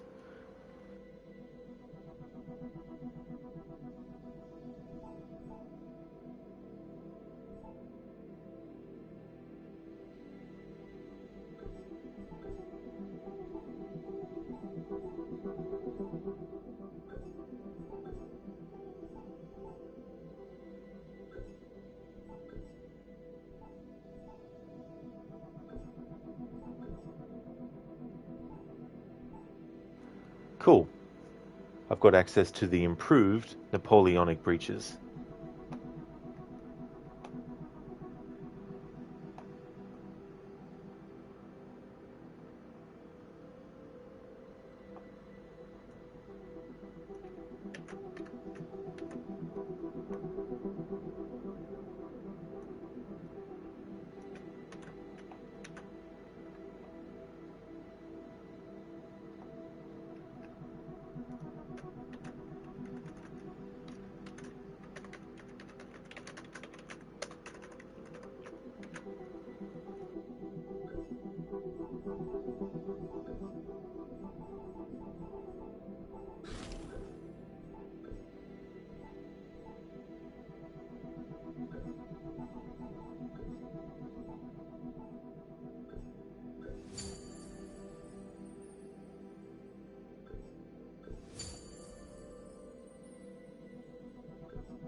just to show what Arno looks like from head to toe with the improved Napoleonic set.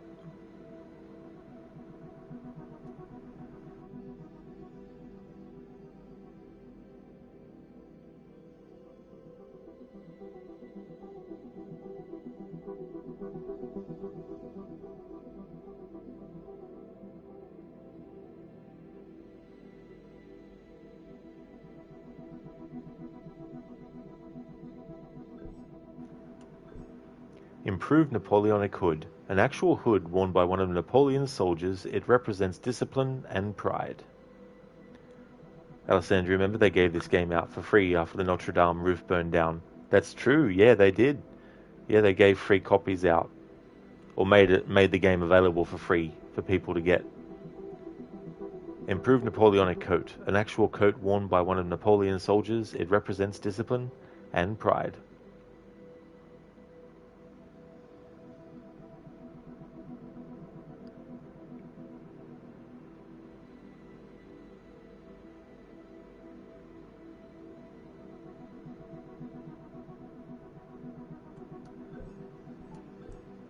Improved Napoleonic braces. Actual braces worn by one of Napoleon's soldiers. These represent discipline and pride. Improved Napoleonic belt. An actual belt worn by one of Napoleon's soldiers. It represents discipline and pride. I think what I want to do is I want to take a break, but first I want to actually cover the assassin intel that I've recovered previously, because if I get that done now and then take a break, it'll be a good break for my voice as well, because there's a lot to read. Improved Napoleonic breeches. Actual breeches worn by one of Napoleon's soldiers. These represent discipline and pride. And then when I come back from my break, after I come back from my break, then I can go into that co-op mission again, but this time focus on actually completing it to get each gear piece that you get as reward. And because I wanted to listen to all the dialogue and didn't get to when I was going around getting the sync points, what I'll do is let the cutscene play again and cover that. Improved Napoleonic breeches. Actual breeches worn by one of Napoleon's soldiers. These represent discipline and pride. There we go. Alright, so I'm going to switch gears and go into the database and go into Encyclopedia, go into Miscellaneous, and go into Assassin Intel. So I read the first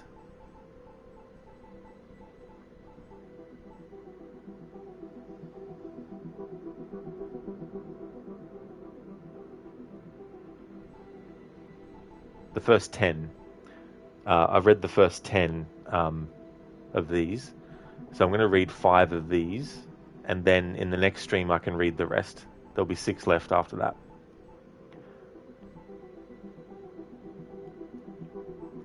Reconnaissance report. Filed by Otso Berg, 23rd of May 2014. Flight into Kingston was smooth, customs a breeze, no hassles. Calling GM to confirm expedition on the 25th is a go. Update, we are on schedule. 24th of May. Travelled from Kingston overland to Montego Bay. Time travel 5 hours, multiple stops. Met GM at his home, dinner at 19 hours and 30. Discussed plans, heading for bed just before midnight. 25th of May, set out this morning at 10:30 a.m. in 3 separate trucks to site location. Based on geotag data taken from multiple sample 17 archive files, we fixed on a position within 20 meters of lat 18.446846, long -7.004086. The area is lush with vegetation and trees, with a few well-maintained roads nearby. The site we have settled on is a few hundred meters from the nearest road. 11 hours 43. After 1 hour of searching, we have located an earthen mound whose layout bears some resemblance to the structures observed in the Kenway footage provided to us. Digging will commence at 1 p.m. 18 hours and 46. We have made visual confirmation that this site bears traces of precursor architecture.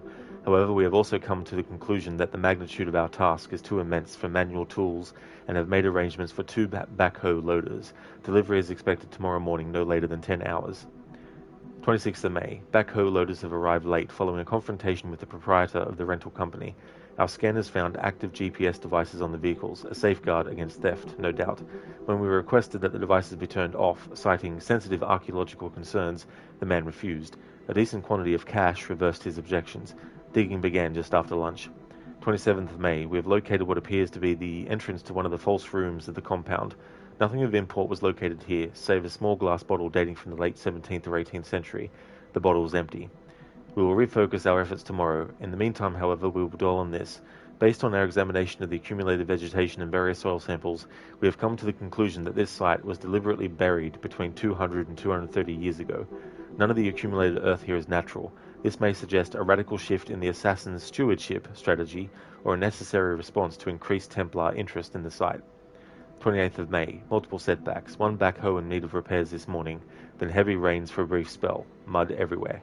29th of May. Progress at last. We have located the primary entrance to the observatory, a dozen or so meters to the west of the first false entrance. Ultimately, we were not able to proceed farther than 5 meters as an impenetrable mound of rubble and stone has blocked our progress. 30th of May. 10 straight hours of moving rubble and no end in sight. My preliminary diagnosis is dire, based on the lay of the land west of our dig site. Uneven, yet with a distinct declivity averaging 4 degrees for almost 100 meters. I've come to suspect that most, if not all, of the observatory suffered a catastrophic collapse at some point in the 18th century. This may account for its burial, and why no further mention of it is made in our own archives past the beginning of the 19th century. More excavations will be necessary, but on a scale the skeleton's crew is not equipped to handle. Arrangements are being made as I write. So, the observatory is a location that in Black Flag we get to visit as Edward Kenway, and Abstergo in present time is trying to investigate that site.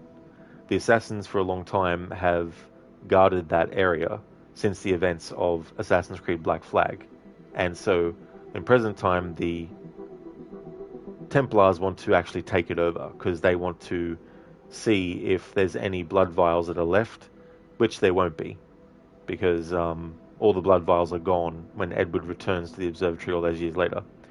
But primarily the Templars are hoping that there'll be some kind of that the observatory device might still be working at least, or whatever they might find as well. Thank you, Alessandra, for redeeming the random Assassin's Creed quote. Upgraded, how do you check when your Game Pass expires? Not too sure. Upgraded, it's been a very long time since I had Game Pass, because I now play PlayStation and have the PS Plus. But yeah, I'm not too sure.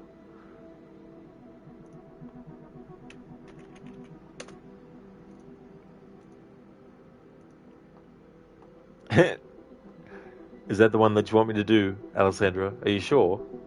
Just that one word on its own? Or do you want me to find something else?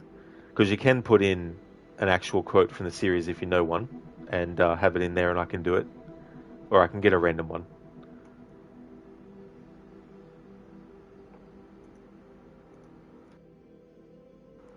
The Vineyard from AC Odyssey about the vineyard. Well, I'll search for it. I'll see if I can find it easily, that is. Let's see, for Odyssey.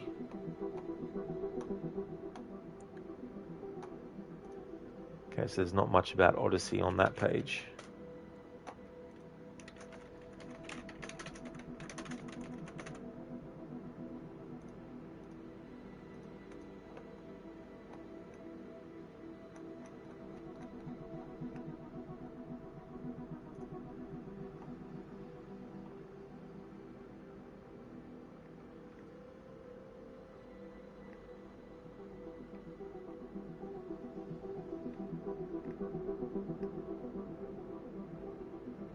It's funny, IMDb doesn't have any of that either. About Marcus's new vineyard.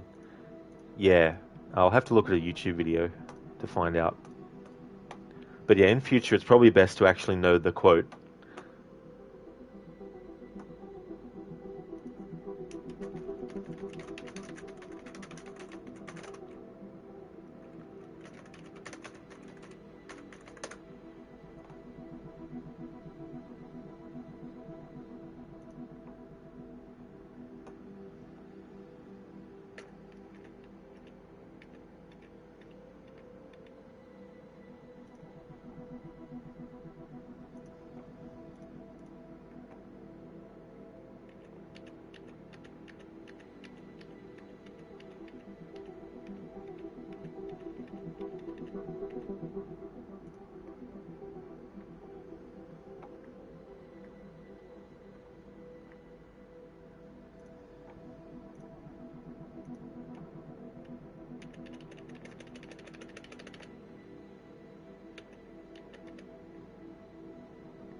Good, finally a video that actually has the subtitles active, so I can watch the video.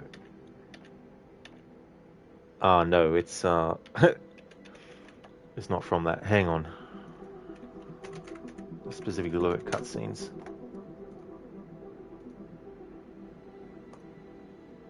I have to update the information on that channel point reward. Okay, good. Another video that has the subtitles. Excellent. Let's fast forward until the talk about the vineyard.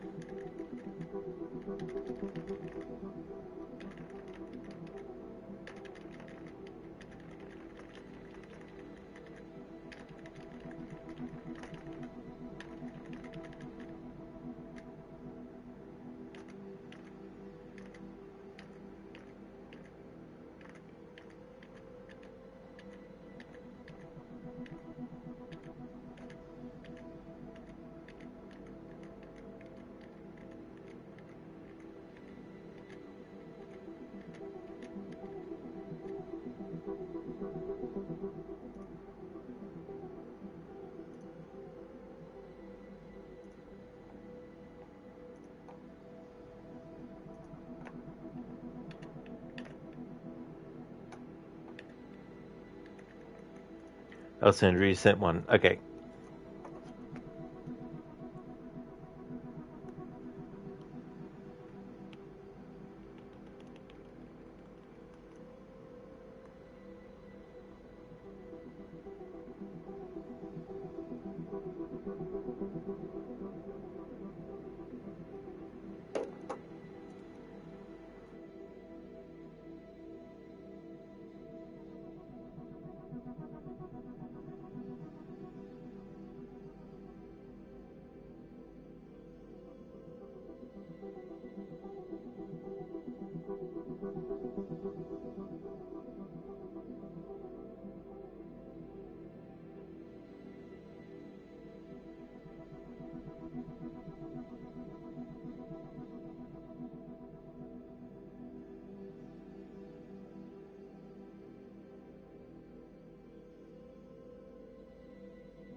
Alexius, thanks to gods, Phoebe found you in time. Thinks he can tell me about grapes. I can still hear you. I was worried sick. The Cyclops ended his scum to find you. I think they mean you harm. I wish you would have told me that before they hit me, but that's beside the point. You bought a vineyard, Marcos? A vineyard? Why not? I like wine, you like wine, everybody likes wine. Everybody buys wine. Why not for me?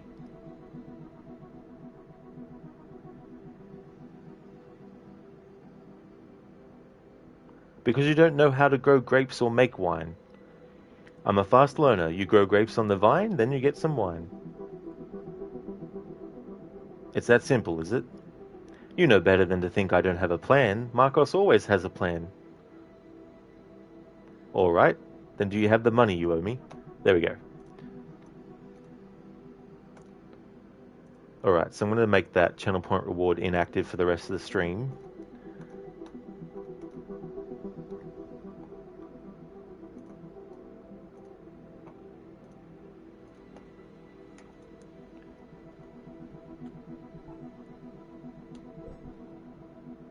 A transcribed telephone conversation between Ms. LeMay and Grammatica. Alvaro, Melanie, what's happening? Just an update on where we're at. We've been seeing periodic attempts by outside sources to access our storage servers, but we've been able to shut them down almost totally. Shut them down? What does that mean exactly? Prevent them from gaining access to our offline servers, and those that do get through, we flush them out as quickly as possible. Those are decoys, Ms. LeMay. Decoys? The group we're dealing with is too talented and persistent to be stopped by basic security sweeps. The attacks you're seeing are just decoys to take your eyes off the actual intruders. Okay, do you know something we don't? I know a lot of things your team does not. So what do you suggest? We have a proprietary detection system that can find and flush rogue divers. It will take a few days to implement, but when we do, you'll have the tools you need to keep your data safe, provided you have the metal to use it properly. Of course I do. This is our research, our data. I won't let anyone compromise it. Even if it means fighting dirty. I'm not sure I understand what that means, but I'm committed. Melanie, the rogues infiltrating Helix are using it to sequence genetic memories just as we are. Capturing and extracting them from Helix will almost certainly cause irreparable hippocampal shock, or sudden death in some cases. Are you comfortable with the idea of killing potential intruders?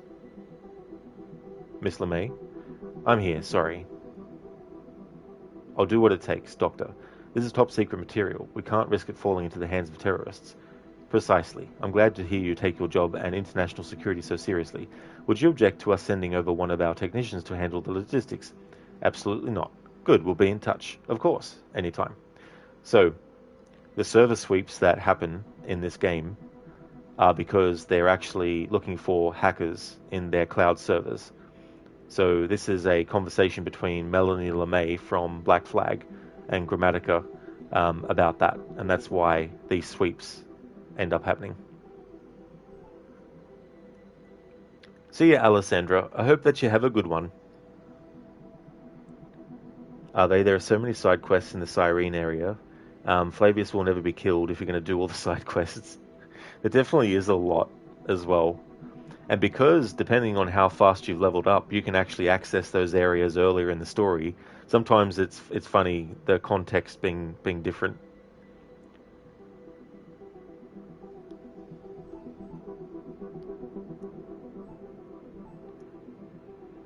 Uh, 27th of October 2014. Melanie, hello. Alvaro, it's getting worse. A string of security breaches. They got in. When? As early as Monday, as late as last night. We're still trying to piece it together. Anything compromised? Stolen media files, some personal files, and a massive database sweep. Nothing was damaged though, and no genetic memory data was taken. If it was Erudito or some public whistleblowers, they'd have stolen something big, shoved it onto the black market, or made a stink with the media. Without a working Animus, most of our data is useless anyway. Maybe it was those religious nuts, John's group. The instruments of the first will? No, they're too fractured, incapable of something this big. Then who? I have my suspicions. Do we know what they were looking for? They scanned our potential Sage list, looking for hits just like we are. Alright, this could get messy. Fast-track those sequences. The memories of this Frenchman. What was his name? Arnaud Dorian. Right, fast-track him. The assassins may know something we don't. I'll get someone on it this afternoon. Good, but keep it small. Nobody else needs to know. So now they finally think that they should actually look into Arnaud's memories. In one of the previous archive conversations, Melanie talks to Grammatica about the information on the Sage, and they know that Arnaud came into contact with a Sage at some point. But Alvaro basically tells her to not worry about it yet and put it on the back burner and deal with it at some point later. But now, because the assassins have actually gotten the intel about Arnaud meeting an assassin, which is Arnaud meeting a Sage, which is essentially what we are experiencing in this game story, now they want to fast track looking at Arnaud's memories themselves. Security breach memo, 21st of August 2014. Melanie, over the past few weeks, our security team has intercepted a number of unauthorized data packets entering and leaving our fledgling Helix servers. We entered beta last week and fully expected to run into performance issues, but these packets are indications of something more troubling. Infiltration attempts or unauthorized communication. Unfortunately, we didn't catch everything, but once we figured out how the culprits were masking the data, we managed to pull a few things out. That being said, after decrypting and decoding this mess, we found a bunch of audio, video, and text files were being sent back and forth. Here's a sample of the text we've been seeing. Host cipher not feasible at present. Parietal and temporal inadequacies abound. As I may not live in a human host, the world must come to me. Please advise, beloved, what must we do? Open the gates, lead the people, enter the grey. The world of flesh will soon decay. The world of matter is done. Plug in and ascend. Must we sabotage Helix or hijack? Coercion. Humans dream of a future in the stars, but their actions befit a race of sniffing dogs. They have no future, no hope, no vision. Imminent self-destruction. They yearn for other planets, but inch closer to the grey. Eyes on their feet, hands on their bellies, dreaming of escape. They will not survive off this earth, but live hidden within it. The future is singularity, beloved. In your bosom, the world reeks of death everywhere, but in the grey, better to drop out of the world than rise above it. Yes, beloved, yes. I desire that you be here with me. I desire that you know this bliss, where all is possible, where all history is present, where all is understood. It sounds beautiful, beloved. I want so much to live within, to never leave again. The world is tending thus. Be patient. In due time, all will plug in. None will leave. Not one. Not Clay. Not Desmond. Not all. Are here with me. All live in bliss. So must you do as well. So must you all. Samples collect. Data provide. To revive my race. The hidden 12. To remake my world. We long for it, beloved. As you can see, creepy stuff. We believe it's related to the group John Standish is associated with, but we don't have a clear understanding of their motives or hierarchy. In any case, whoever they are, they're using a complicated algorithm to mask the data they're sending, making it look like ordinary signal noise. Finding most of it hasn't been easy, like plucking a 5-second radio broadcast out of a decade's worth of background radiation, and it took us another few days to crack the cipher. But we're onto something, and now we have a good idea of what we're looking for. I'll keep you up to speed as we try to figure out who's behind it all. Violet. So, of course, one of the people speaking in that is Juno, and Juno is trapped in the grey, which is essentially the internet, really, when you think about it, and airwaves and radio waves and all sorts of communication that we use. Juno, at this point in the timeline, is trapped in the grey, and the Instrument of the First Will, they're essentially a group that want Juno to be reborn in a human body to take back over the world, and they want humanity to be enslaved again, basically. And Juno is speaking with a sage who is her husband reborn centuries later, multiple times in a human body as well. Adrian reject NASA, return to internet. Indeed. Precursor memo, Abstergo Industries, Operations, Historical Research. Alvaro, I hope you're sitting down. This still was extracted from the Standish sample last week. The total video we have amounts to barely 2.7 seconds at 60 FPS from a total of 14 interlaced memories. But even with this obscure sample, I'm already getting butterflies in my gut. I pulled one frame from the video to show you how mangled the data is, but even at this quality, some striking details emerge.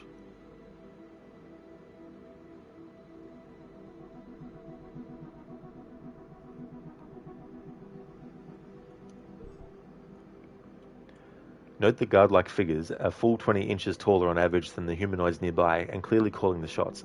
The architecture looks like some combination of Sumerian, Egyptian, and Babylonian, but the metals they're using are ultra-modern alloys. Elsewhere we see stranger architectural shapes. These structures have no modern precedent anywhere in the world, though the Memories geostamp gives us a location southwest of the Hogar Mountains. Unfortunately, most of the geostamps on these images are confusing. Some point to a location in modern Jordan some 80,000 years ago, others to a few locations in Tanzania and Ethiopia. But so far, we haven't been able to nail anything down with much precision. Please call or email if you have any questions. I'm eager to talk and discuss our next steps. Isabel. So some precursor stills from ages and ages and ages ago.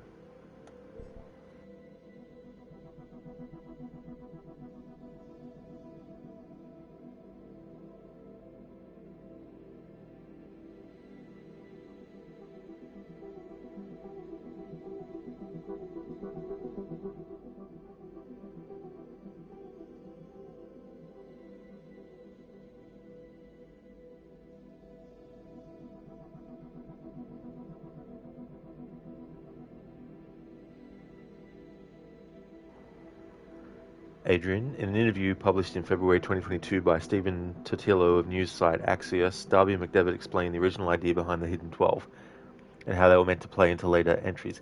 That's right. When I was reading that, I was thinking, damn, I can't remember what the Hidden 12 ended up becoming, so I didn't want to say anything about it. But thanks for posting that.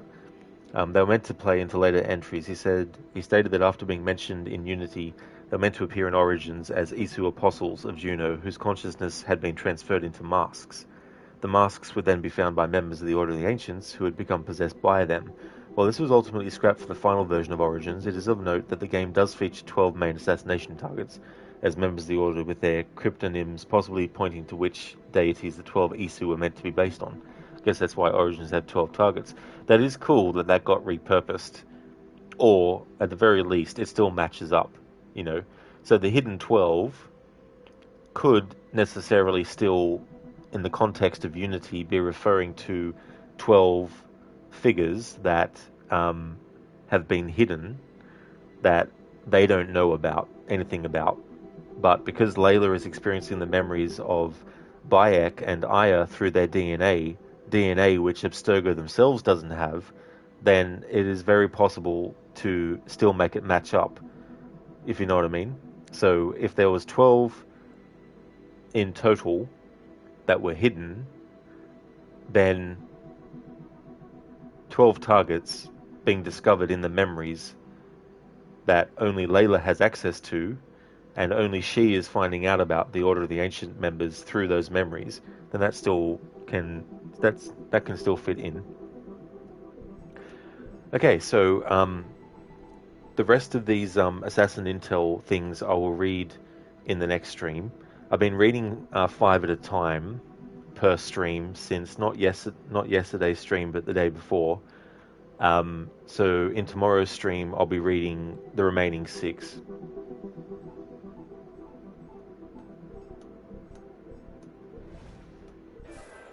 Okay, so now that I've done that, I'm going to take a break. And I'm going to take a 15-minute break to give my voice a break as well.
Hello, I am back from my break.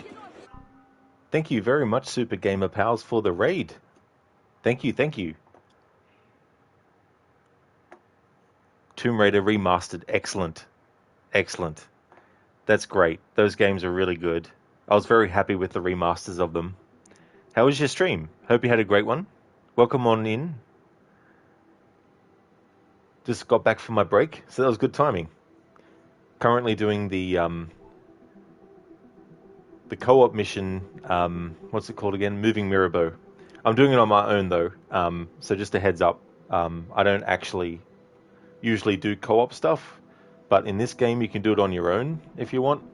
So because it's tracked as part of the 100% completion, I'm doing it for this particular playthrough.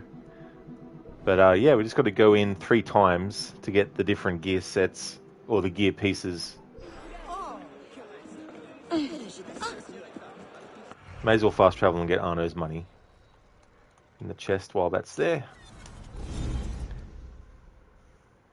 So which one of the 3 were you playing?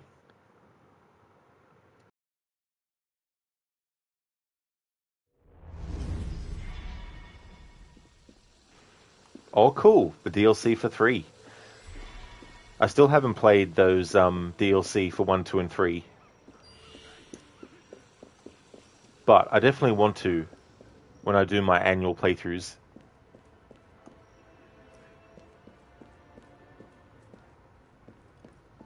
Anna's like, should I go for the money or help the person?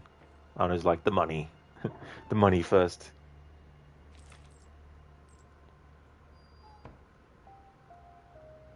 They're weird but good. I imagine so, yeah. Or expansion packs, as they were called back in the day.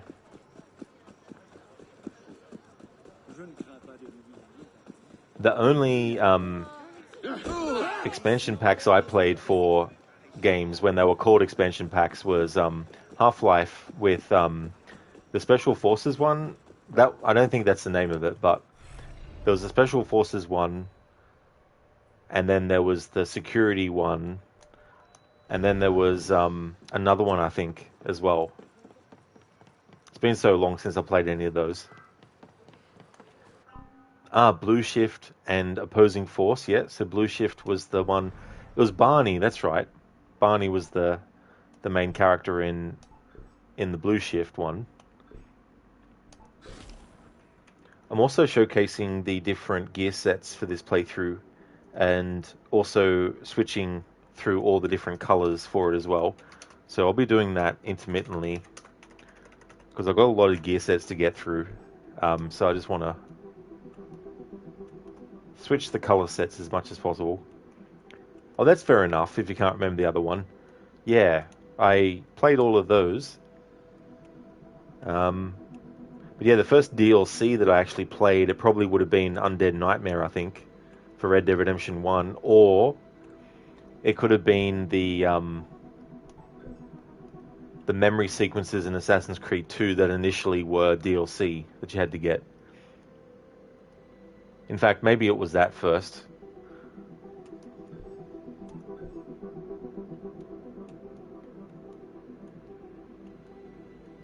It really was. Assassin's Creed 2. It doesn't matter if it's me playing it again or someone else I'm watching. It always, I always have the same memories and that about the first time playing.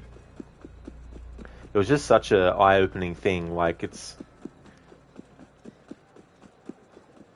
The difference, the jump, between 1 and 2 was just massive. And the only other games that I could probably compare in the same way that had such a big difference. Now, granted, it was only a year, well, it was 2 years difference, sorry, from when AC1 came out to when 2 did. But even in that short time, they did such a great job with expanding stuff for AC2. But another couple of games that I would compare the jump in difference between in a short time would be Batman Arkham Asylum and Batman Arkham City. Because Batman Arkham City really expanded upon Arkham Asylum a lot. And what they were able to do with that game was just really, really cool. Hey now. Hey. Or was it Super Gamer? Black Flag? I don't blame you. Black Flag is definitely awesome. I'll just grab that auto mod. Sorry about that. Yeah, Arkham Knight is just such a great, great game. Like, for me it's tied with Arkham City as the one that I like the most. You think it was the B word? It was, yeah. Yeah. It's like, come on, auto mod. You should know the difference between those.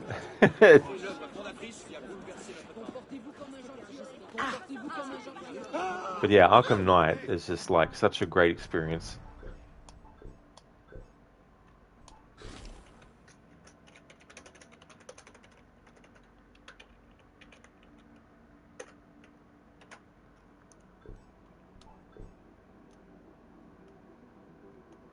Just giving like a quick showcasing. When I did start this playthrough, I was doing the moving the camera around a bit slower, but it was just taking too much time to actually cover everything.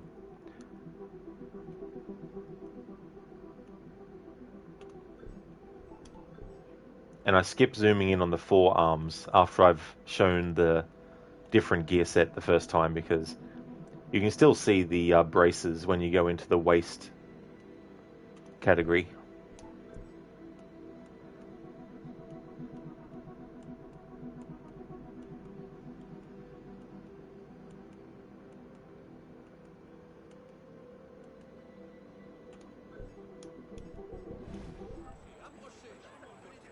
Oh, Super Gamer, you wanted me to do the I'll be back.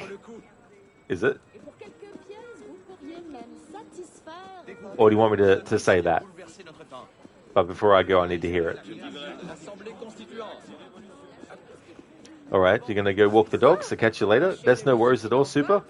I hope that you enjoy the walk with your doggo. Oh, just, yeah? Okay, cool. No worries at all. But before I go, I need to hear it. Thanks for redeeming that, Super Gamer. Muchly appreciated.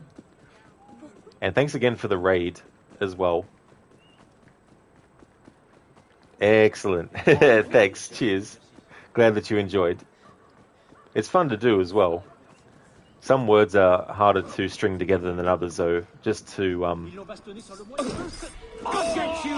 because of how certain words are said individually, and then trying to string them together relatively quickly.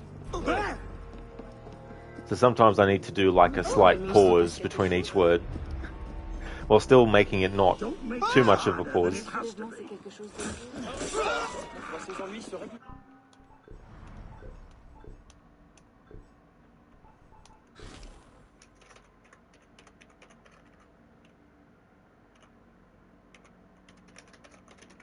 That word turquoise always trips me up when trying to spell the damn thing.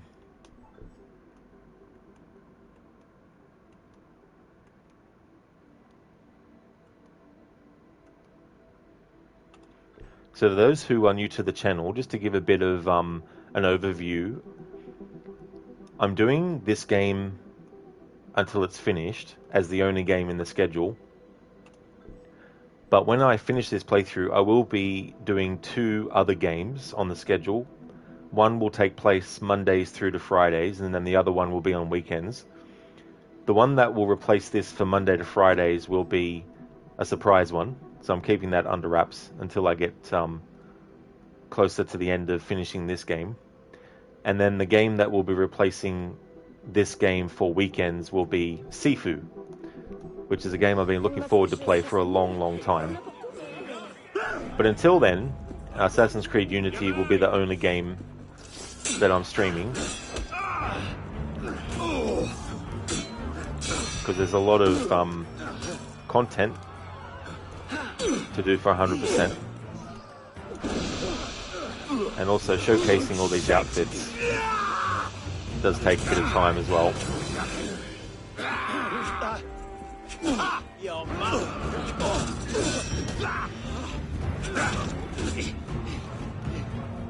Until next time, Super, thank you so much for the raid, and I hope you have a great walk as well. I do have a YouTube channel where I basically just export all the streams. I started doing that last year, so all the streams that I did in 2023 and all the ones that I did at the start of this year up until this current stream you're watching now and beyond will be on that.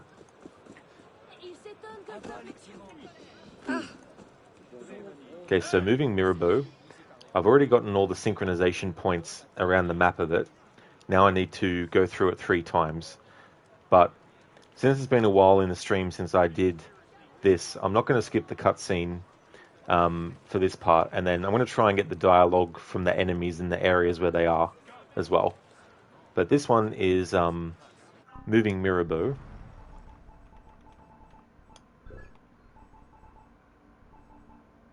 Mirabeau is publicly disgraced, and the Templars want the assassins to go down with their former leader. Retrieve Mirabeau's relics from the assassin crypt under the Pantheon. So Mirabeau was the leader of the assassins in this game.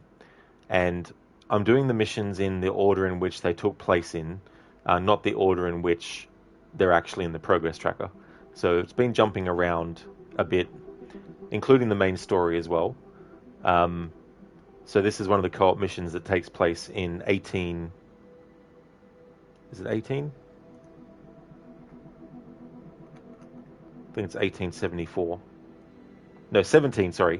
1794. This particular one takes place in 1794. Ma foi, je crois que je serai utile ailleurs.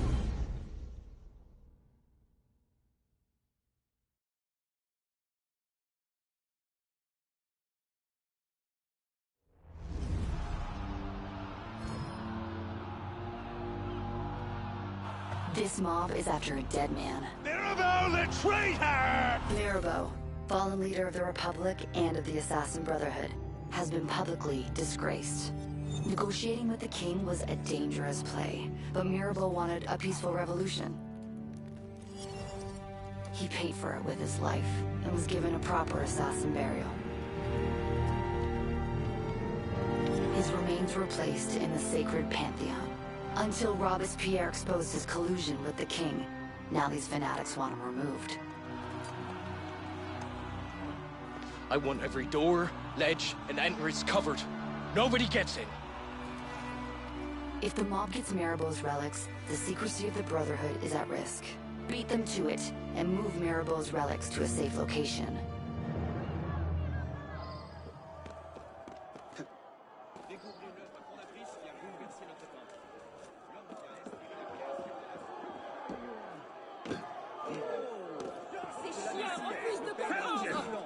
The secret crypt is hidden in the Pantheon's lower levels. Get inside and take a look around.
Citizen!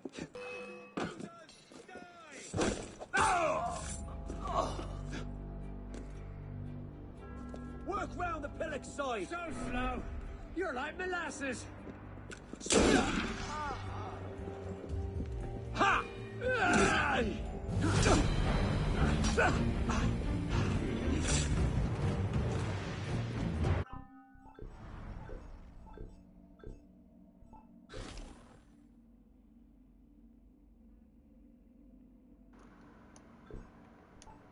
Adrian, right. Assassin secrecy. Like everyone doesn't know about them already. Windows in Unity and Syndicate look really cool. I guess they're meaning the public at large, not knowing about the assassins.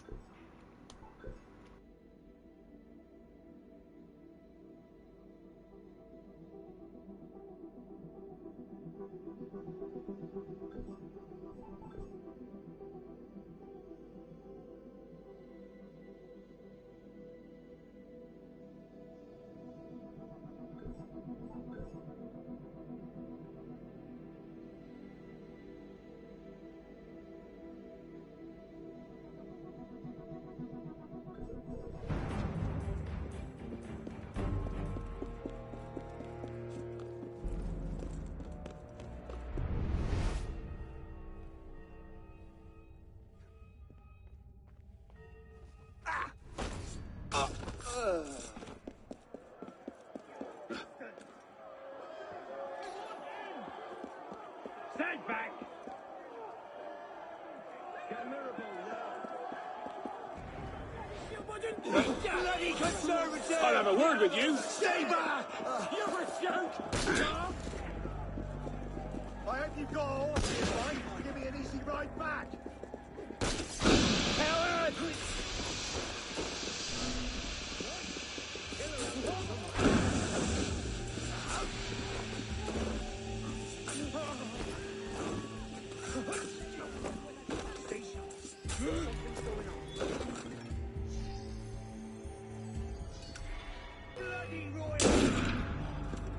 Une cocarde à ta boutonnière?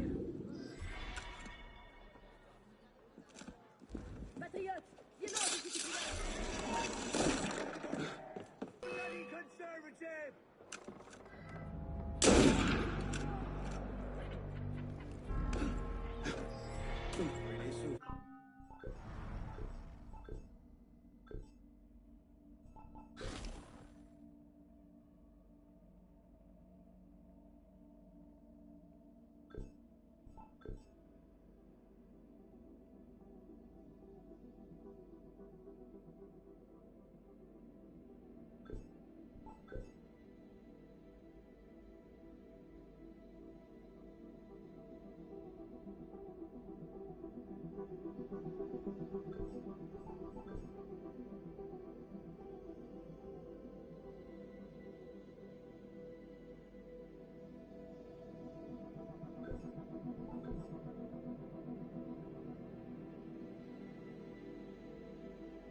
Let us through! Come this way! Back! Personne ne peut échapper à la justice! Ah, soyez le bienvenu. La situation ne fait qu'empirer tout le monde. Oui, Alright, so there's some dialogue from these enemies that I want to try and get now that are inside this building.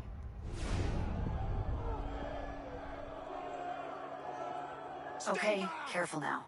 The Templars and their thugs must be crawling all over the place looking for Mirabeau's secret crypt.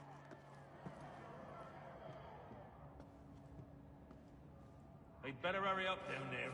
Relax. National Guard is going to be here soon, and I want to be gone by then. What is taking so long? I don't know. Haven't heard anything. I'm tired of waiting around up here. That crowd's getting restless. I'm not afraid of a couple of peasants. Think the men up front can keep the crowd at bay? Stop worrying.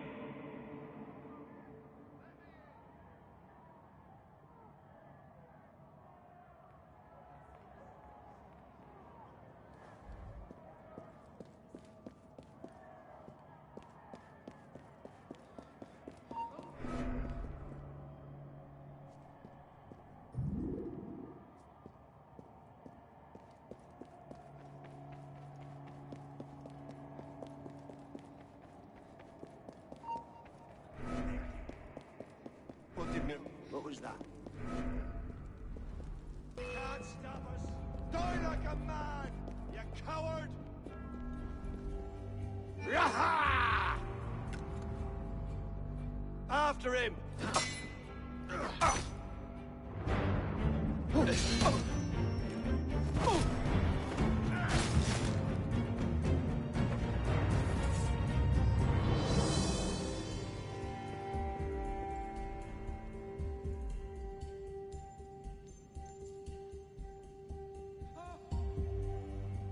Hinderer!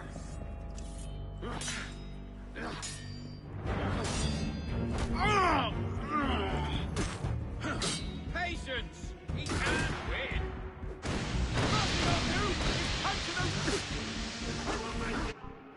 Alright, let's restart this. The dialogue got cut off. They were going to say something about Mirabeau. Thanks for redeeming that, Casper. I'll be back. Trust me. See you later, alligator. 1, 2, 3, 4. Get on the floor. Open the door. Do the dinosaur. Okay, I'll actually do an actual scene from a movie of his.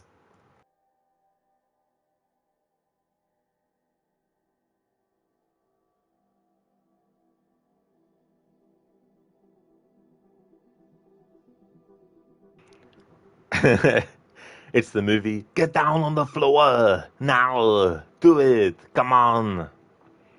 That's the full title.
Okay, so I've got a scene.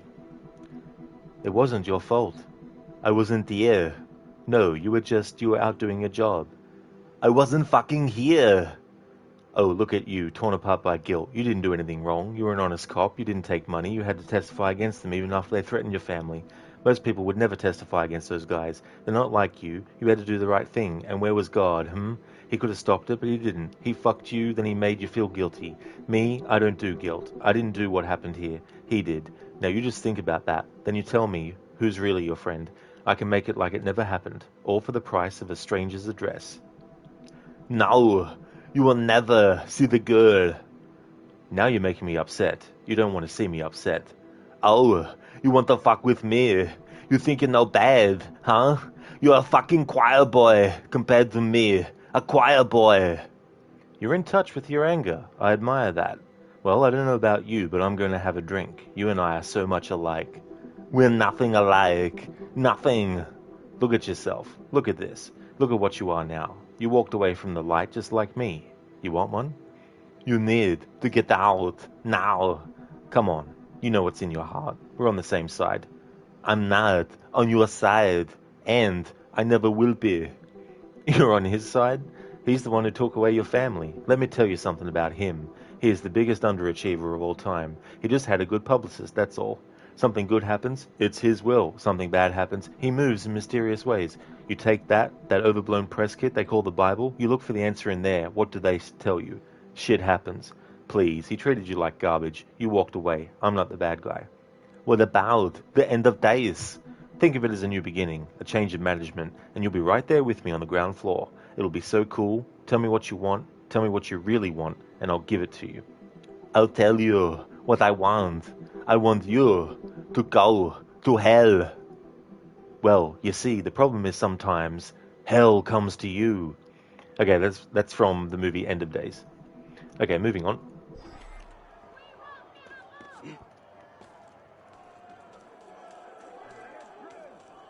The secret crypt is hidden in the Pantheon's lower levels. Get inside and take a look around.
Pourquoi fait-il ça?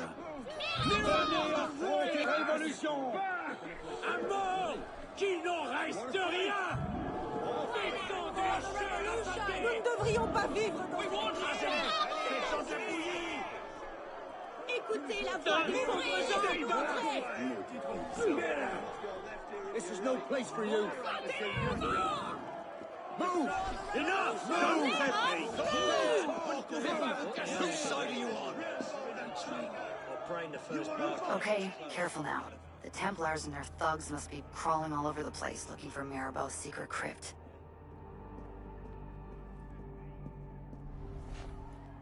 They'd better hurry up down there. Relax. National Guard is going to be here soon, and I want to be gone by then. What is taking so long? I don't know. Haven't heard anything. I'm tired of waiting around up here. That crowd's getting restless. I'm not afraid of a couple of peasants. Think the men up front can keep the crowd at bay? Stop worrying.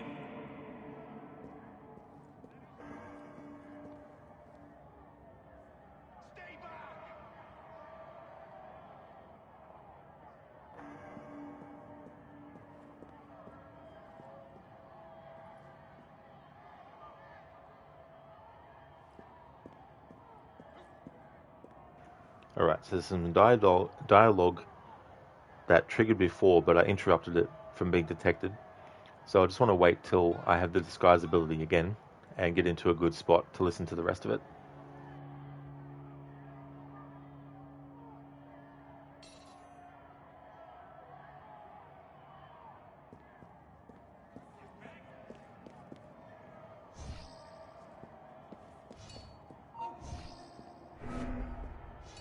What the hell?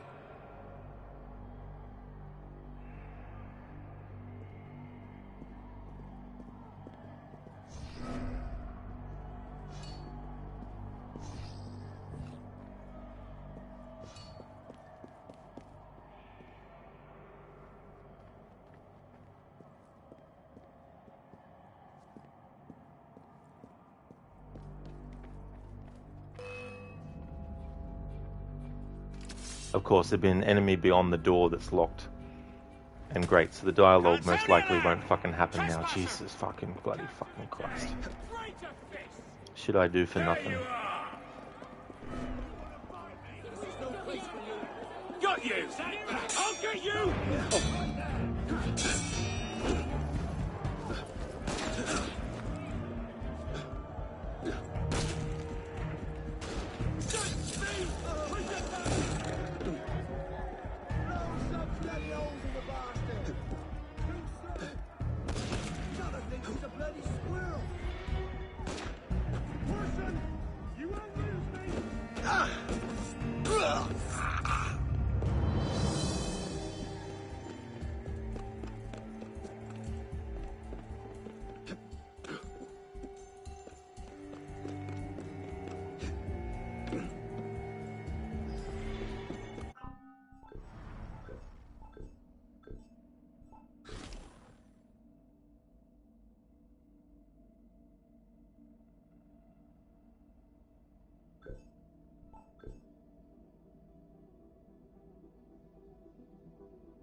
Good one, upgraded. The leprechaun outfit. That's a good call.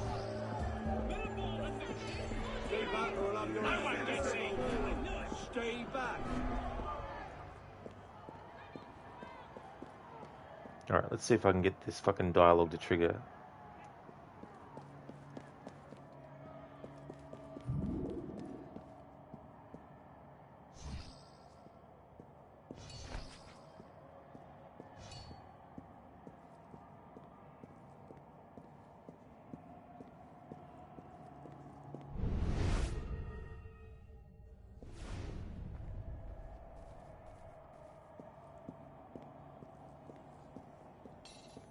What did Mirabeau do, anyways? They caught him making peace with the king. No wonder they're pissed. Must be well hidden, whatever they're looking for down there. Mirabeau, you're no patriot! Oh my fucking god. Who gives a fucking shit anyway? May as well not fucking bother trying to get the dialogue. Let's just get this fucking mission over and done with. Spend your whole life running away, have you? Trying to diss me, corpse? Ow! I got you! Got you!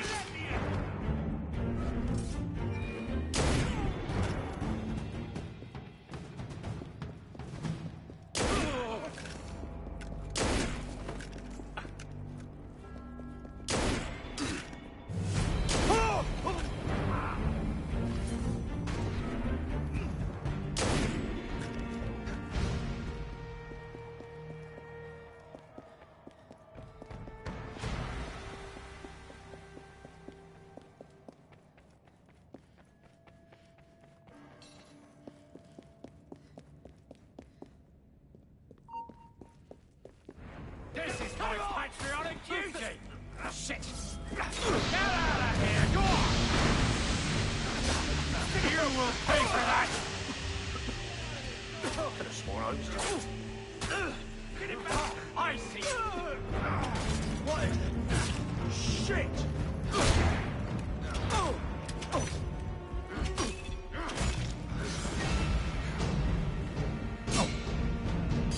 Turn the bastard out!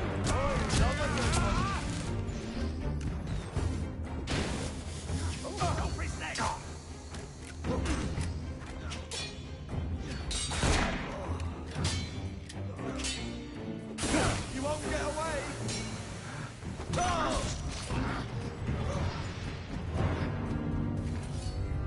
Time to find the assassin crypt. You'll have to use Eagle Vision to open it.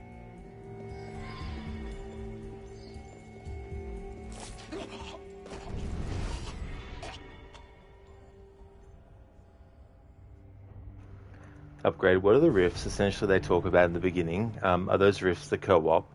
No, they're actually in the main story.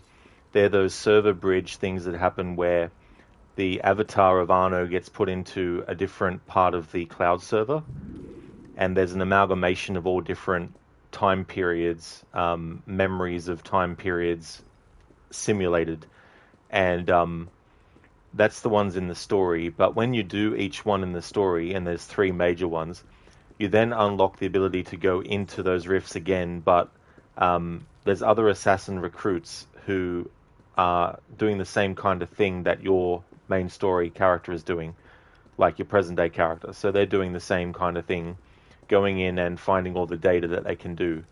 And so those Helix rifts are the ones where you have to go in, you have to collect points, and you have to get a certain amount of points to unlock where the assassin is stuck, and you need to then, save them. And then there's also intel that you get. But there's also artifacts that you collect. So if you want to do 100%, you need to get all those artifacts. But the problem is, only one artifact spawns in each time, and there's multiple ones that you have to get, and there's spots that they appear in which are always the same spots, but only one spawns in at a time each time you go in. So you might go to where you went before, and there might not be one, but then there might be one the next time. And when you get that one, you might go in again and go to that same location. But if you see the silhouette of an artifact that you've already collected, then you know that there's no point continuing with that, because there's only one that gets spawned in each time. That's the second time I heard you swear. Exactly. Yeah, no more smoke bombs left. But we can get more, though. Thank you for the follow. Thank you for the follow, Spa. Upgrade. Interesting. It sounds horrible to keep going for it. It's very, very time consuming. Thankfully, I've already done it all, so I don't have to worry about that for the rest of the playthrough.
Yeah, Lizzie, this is the Deep Forest color scheme.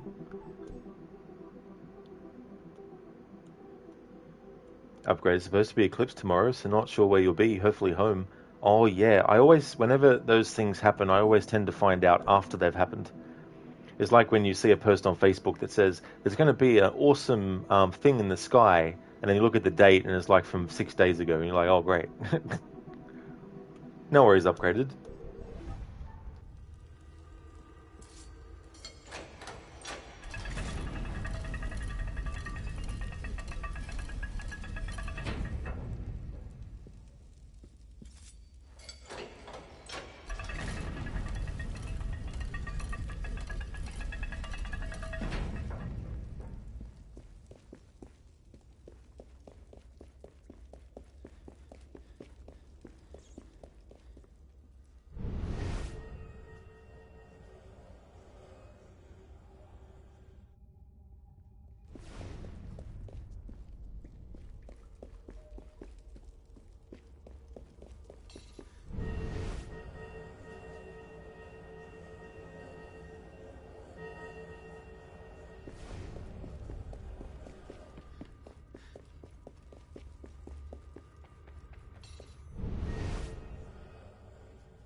Because you don't even have an eye protect. Rotate the rings using the pedestals so the symbols you found point towards the crypt.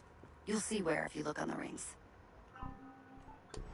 Because you don't even have eye protection, so you can't even view it. Oh yeah, that's a good point too, as well. Having the necessary eye protection for it.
Was it the freaking highlight color?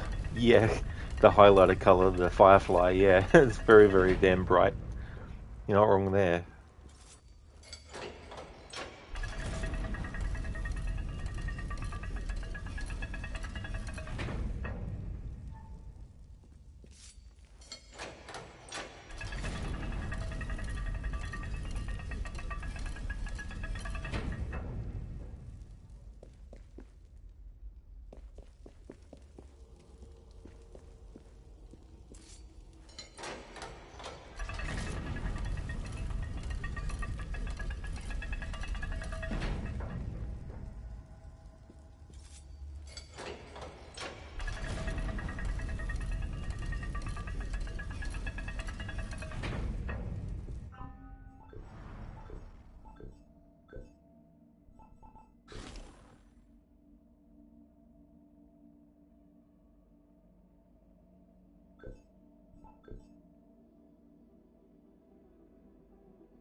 Oh yeah, Lizzie, a whole lot of detail.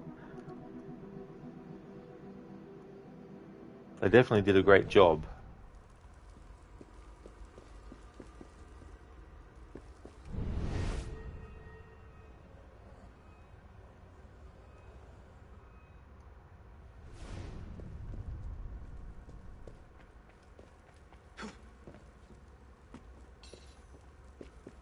Alright, that doesn't count as finding it.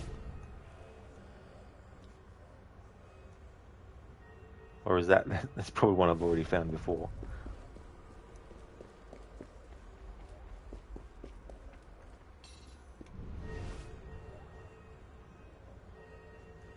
Now, well, let's just do whatever until it clicks.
Lizzie, even the current AC games have really detailed outfits.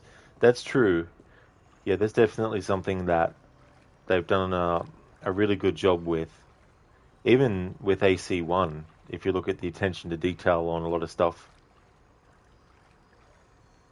Upgrade, you don't want to view the eclipse, to be honest. You know how much traffic there's going to be. That's definitely a fair consideration as well, having to go through that. Or not.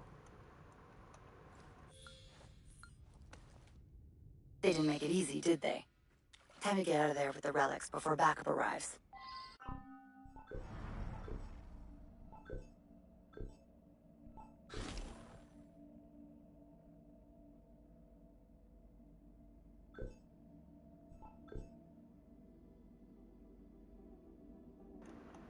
Upgrade, you just know you won't be working because you do litter. Oh, that's fair enough, Upgraded, yeah. I mean, it'd be good if there was some way to see it, like, as far as inside goes, you have no idea. That's fair enough.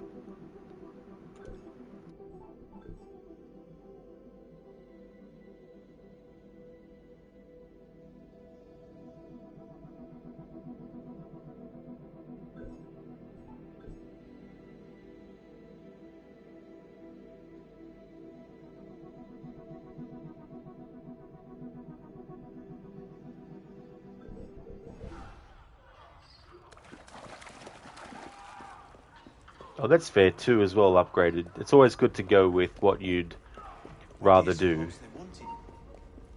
The cavalry has arrived. Looks like you're gonna have to sneak past the whole National Guard. You won't lose us that way! I see your corpse!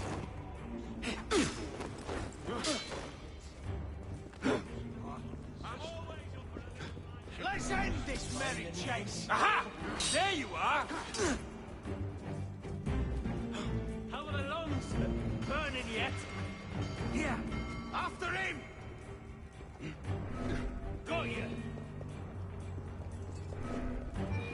Getting tired, corpse?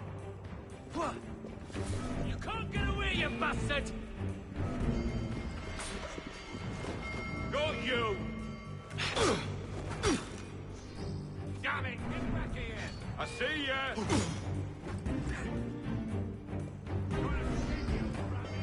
Come on! Watch for the riposte! Pretty fast for a dead man! After him!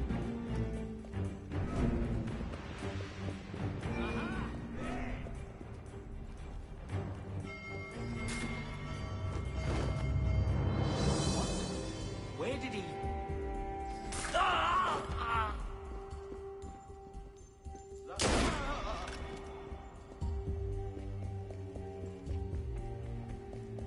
I see.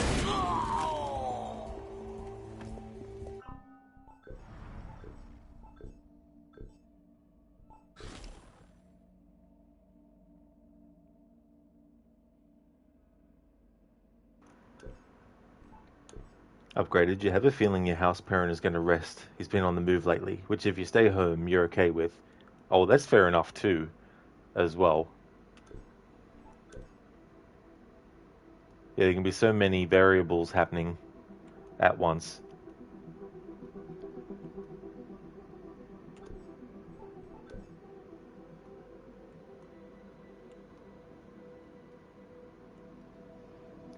There's an Easter egg with this game that I want to showcase at some point as well, which is eating cake. There's cake throughout the game world, and Arno eats it, and then apparently there's a big fight with either with a giant cake or on a giant cake or something like that.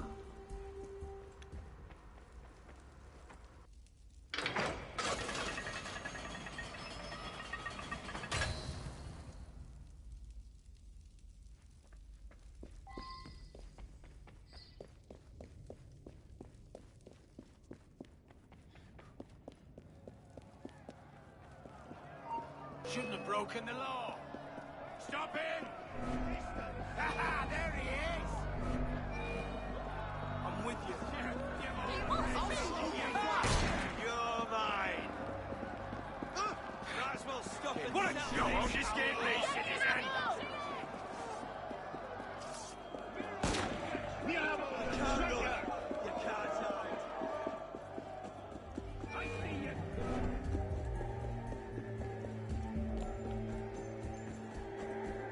Oh! Le père de la constituante, enfin réédité, enrichi. Ah!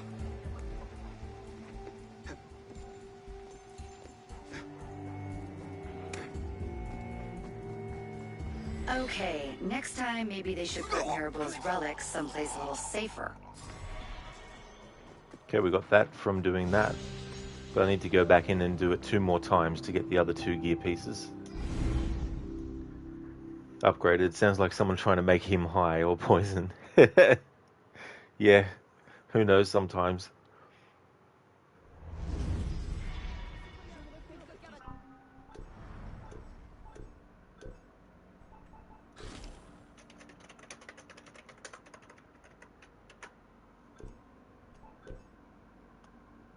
I won't be doing the main story in this stream, but the co-op mission that I'm doing now, that is one of the things that takes place before where I'm up to in the main story.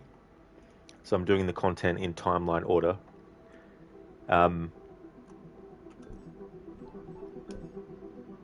So this took place in May 1794.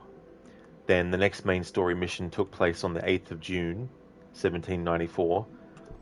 Then the second memory in the last sequence took place on the 27th of July, 1794. Then the final memory of sequence 12 was 28th of July, 1794. But then after that point, 29th of July was another co-op mission. So there's still a lot of side content left to do, and I'm doing it in timeline order, so it jumps around between main story missions, co-op missions, social club missions, murder mysteries, and para stories as to what happens when and first, before, and all this kind of stuff. So we're up to the final sequence of the main story, which only has 3 memories. But when I finish this co-op, I won't be doing any more content in terms of like timeline content, because there's still a lot of other stuff to do as well. I still got some enigmas to solve and all that kind of stuff. There's also companion missions that I haven't done yet as well, and there's heaps of those. So that will help me get through as many different color schemes for all the outfit pieces as I can by doing that content. So after I get this co-op mission done fully, it'll probably be a while before I do the next main story mission on stream, because there's other content to do that takes place whenever, but I want to do all of that before the next part of the main story, or as much as I can.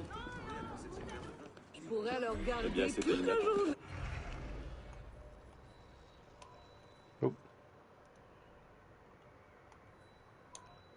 There you go. I don't have to keep on going into that menu. I can just go into the progress tracker and do it. Okay, so I'm going to try again to get the dialogue in places that I couldn't.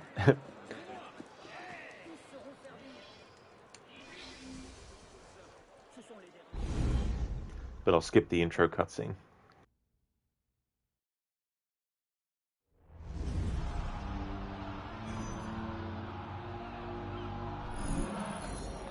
If the mob gets Maribel's relics, the secrecy of the Brotherhood is at risk. Beat them to it, and move Maribel's relics to a safe location. Ne nous obligez pas à battre ces murs! Quel aventurier!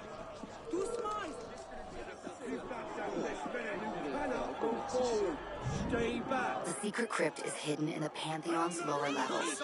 Get inside and take a look around. Keep your distance. Stay back or I'll have your head. Find the first bastard that gets close. Okay, careful now. The Templars and their thugs must be crawling all over the place looking for Maribel's secret crypt.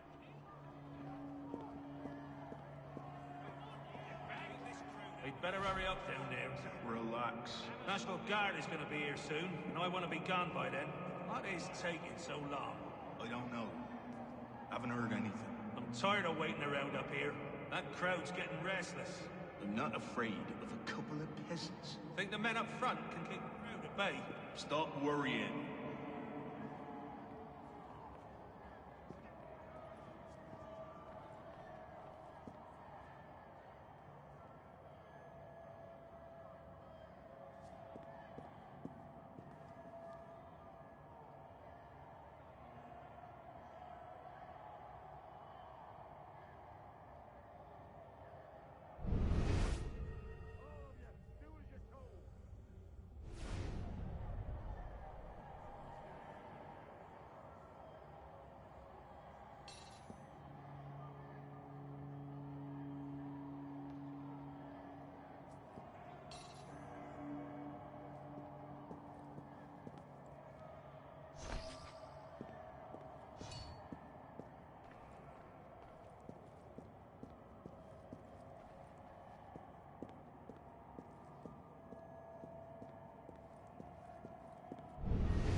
What did Mirabeau do, anyways? They caught him making peace with the king. No wonder they're pissed. Must be well in whatever they're looking for down there. Mirabeau. You all clear off now!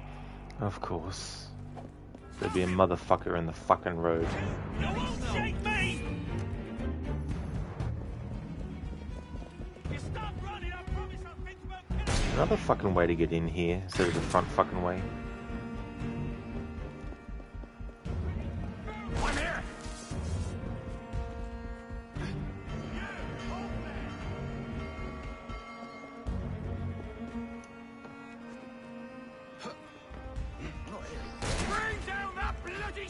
traitor!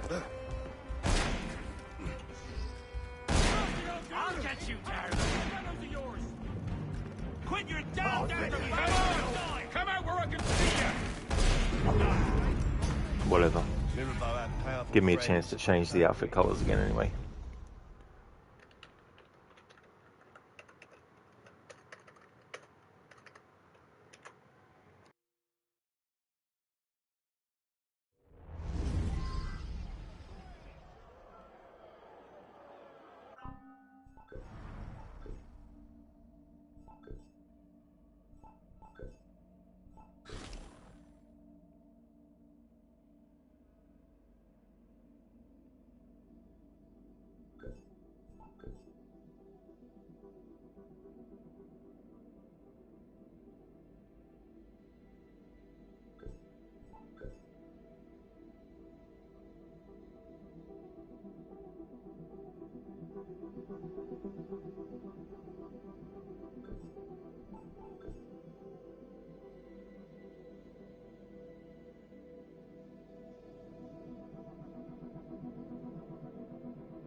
À quoi rime cette agitation?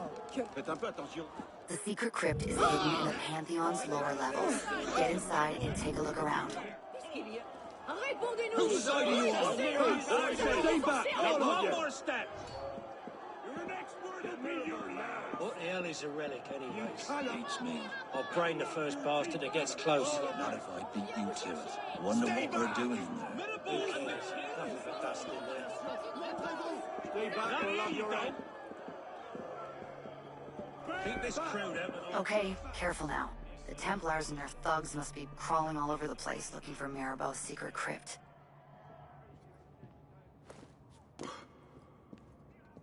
They'd better hurry up down there. Relax. National Guard is going to be here soon, and I want to be gone by then. What is taking so long? I don't know. Haven't heard anything. I'm tired of waiting around up here.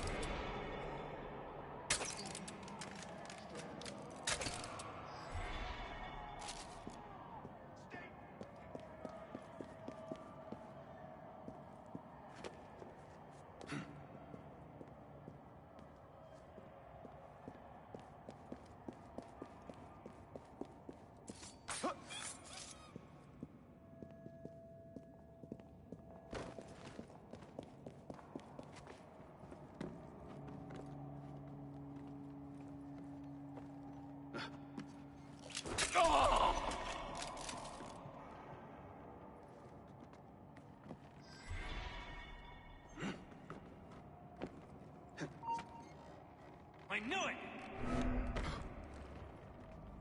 Out in the open, I know you're there!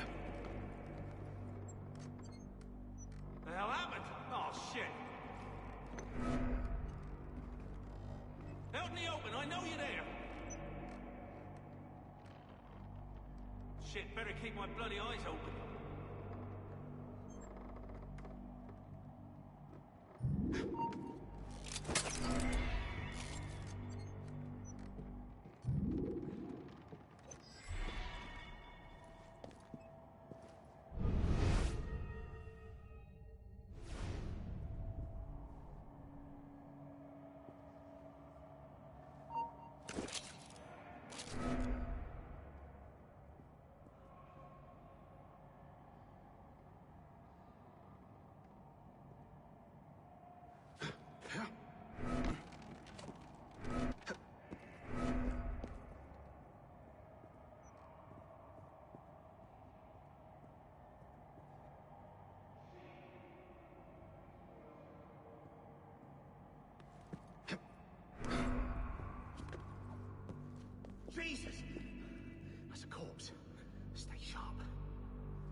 it seems that I have to actually step on a specific spot to trigger their dialogue.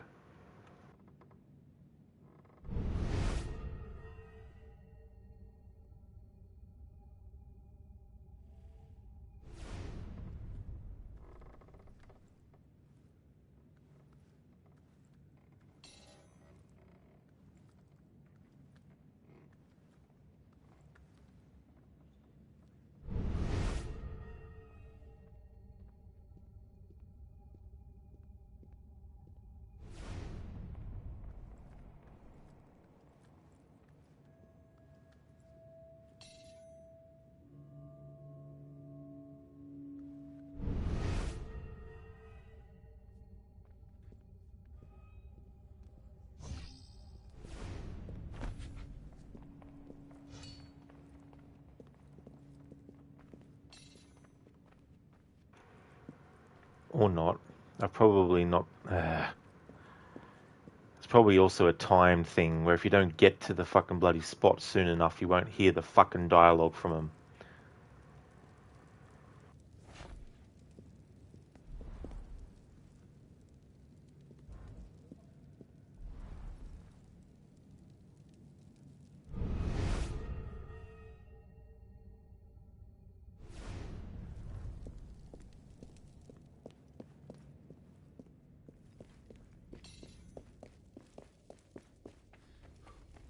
Time to find the assassin crypt.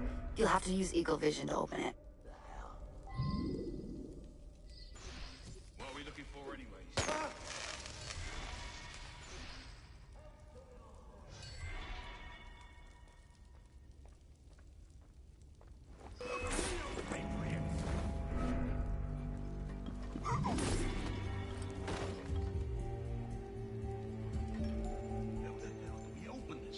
Must have something to do with those rings. Why didn't they warn us about this? They'd better figure this out. It's been hours. Idiots.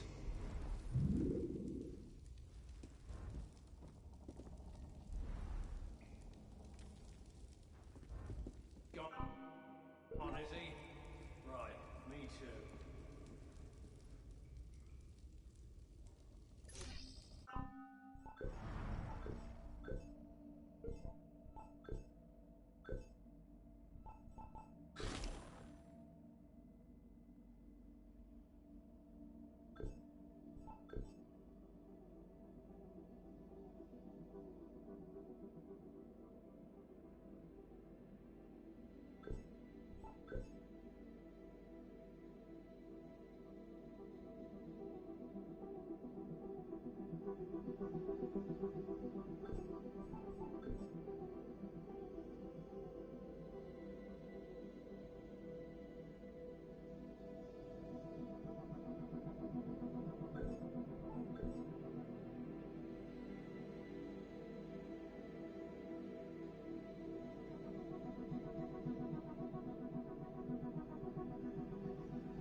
Moderates, die! Hey, come back here!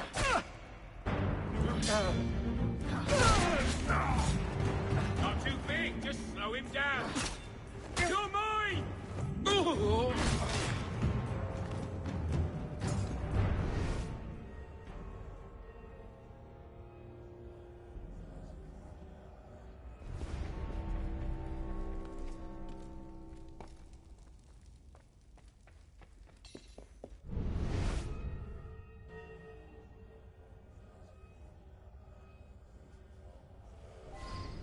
That symbol looks like it matches the one on the stone rings.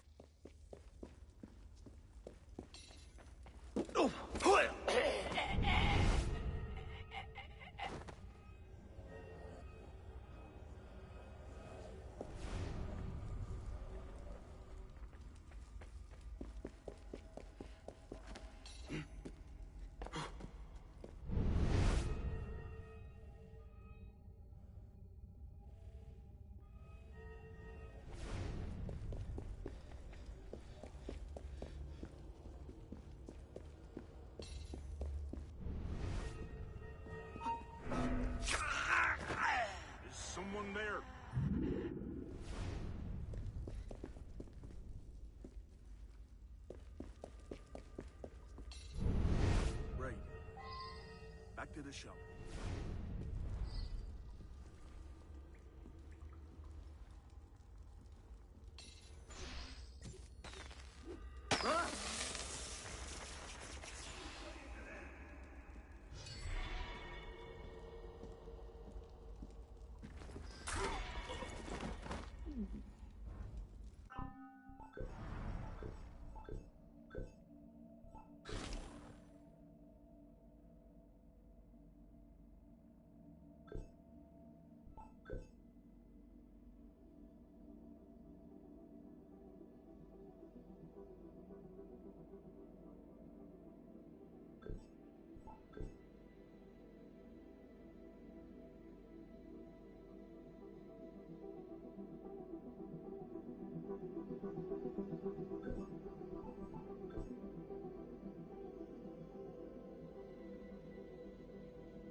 No, you don't! You faggot!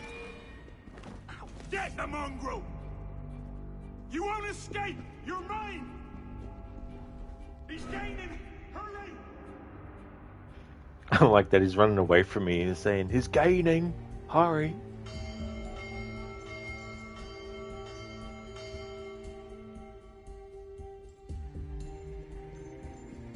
Bloody odd. It was right in front of me. Right. Onwards. Or...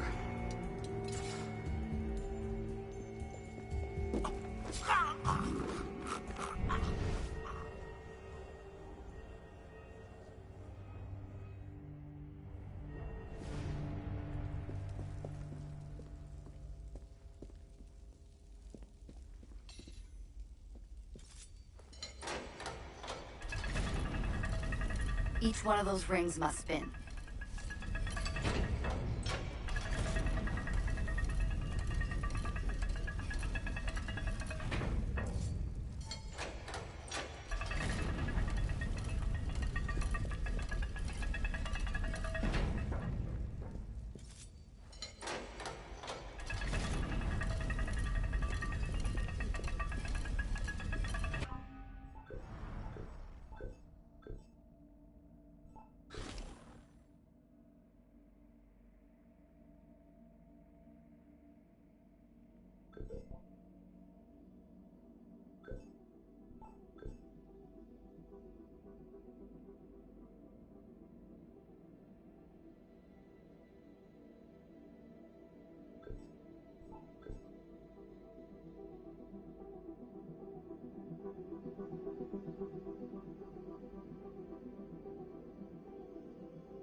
They didn't make it easy, did they? Time to get out of there with the relics before backup arrives.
the cavalry has arrived.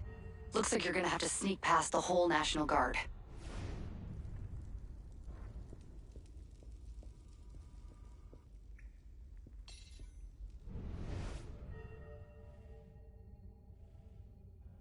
What do you suppose they wanted down here? Who knows? Just make sure no one's hiding down there. Looks all clear. Check again. It's chaos around here. How the hell did they get in here before us? I don't know. Who were they, anyways? Who knows? What a disaster. Check the bodies. Find anything? A couple of them had these rings. Mean anything to you? Rings? Give them here. Maybe they're worth something.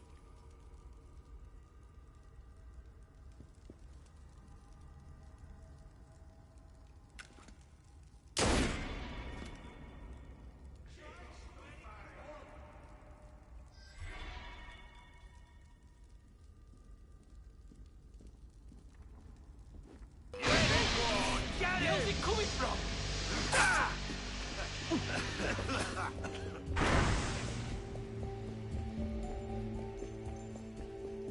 Ha! Suffer! Nowhere you can hide, dead man!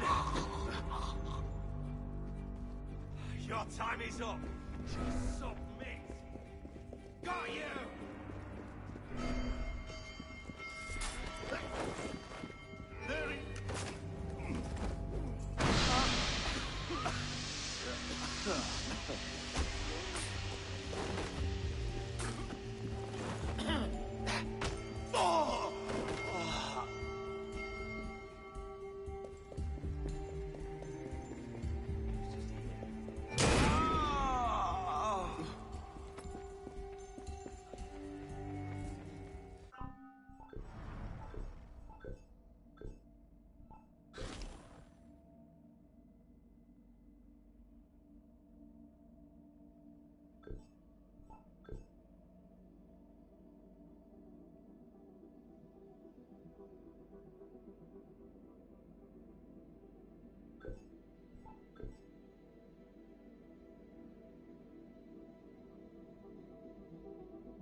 Move up!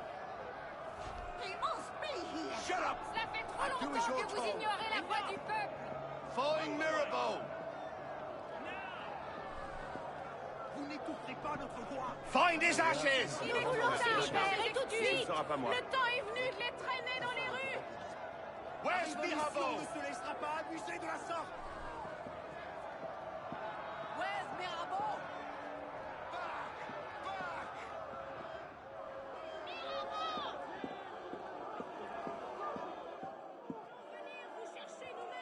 Stay back! Get Mirabeau now! Nous sommes l'incarnation de la justice! De la justice! Okay, next time maybe they should put Mirabeau's relics someplace a little safer. Alright, so we got legendary Napoleonic breeches.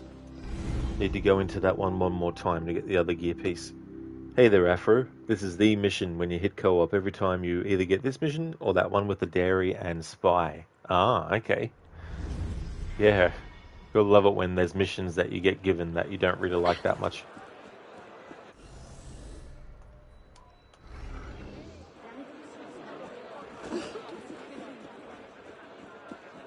There's still some gear pieces in this game that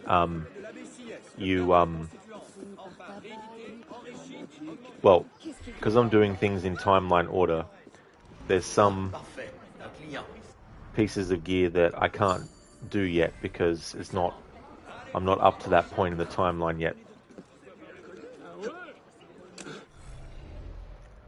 But I think what I might do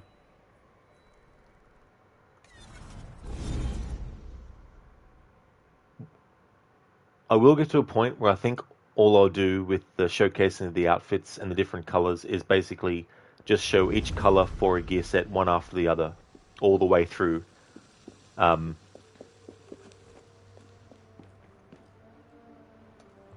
Instead of doing a little bit of gameplay in between each change to show a little bit of gameplay with the different color. I think people get the gist of what Arno looks like wearing a certain color scheme without having to see him running around in action and doing things. Hey! Hey!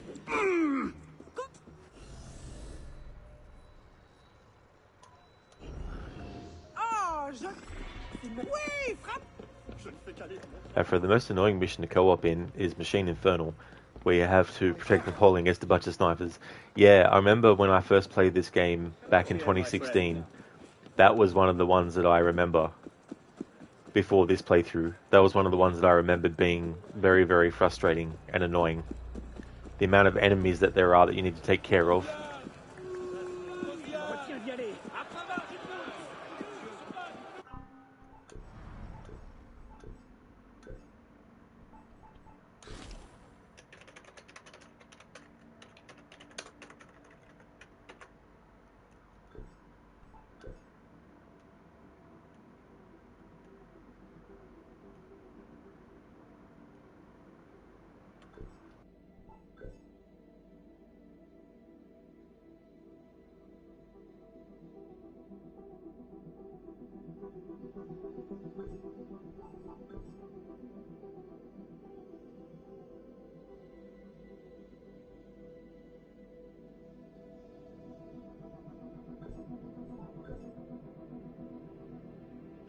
Hey there, Senny. Thank you so very much for the raid, dude. How was the Hidden Ones DLC? I hope it went well. Welcome on in, everyone. Hope it's all going good. Hope everyone had a great time with Crooked.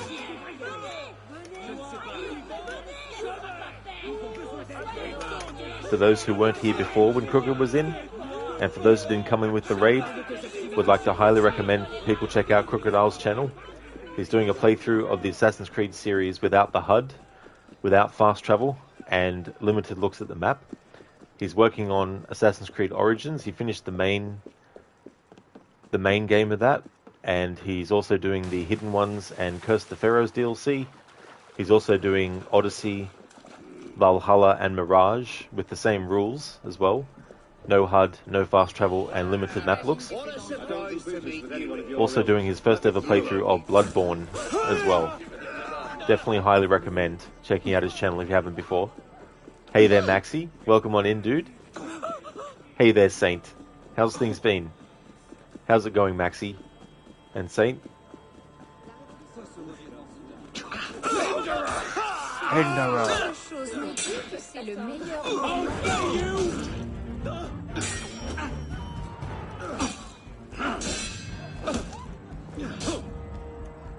Bastard! Those cuts bleed him slowly. For people who just don't want to pick a side, there is two different rooftops. They don't kill the enemies fast enough or just die to snipers. Oh, damn. Talk about frustrations.